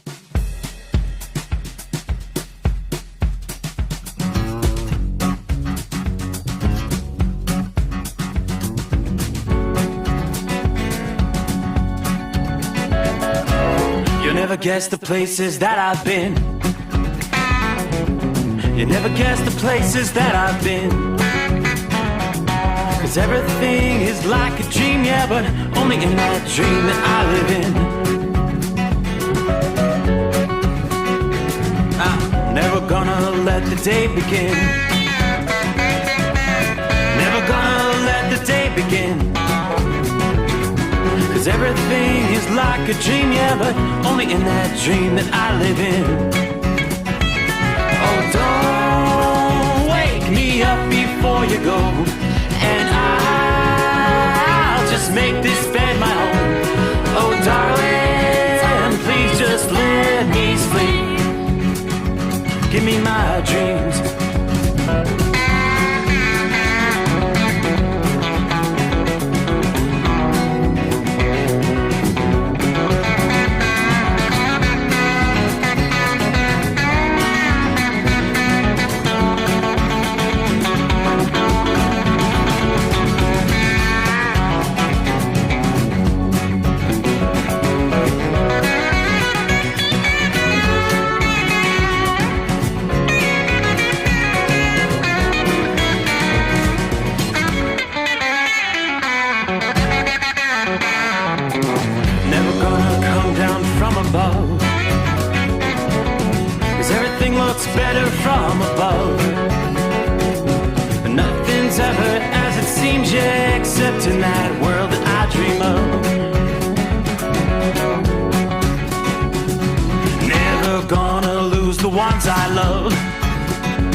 gonna lose the ones I love. 'Cause everything is like a dream, yeah, but only in that world that I dream of.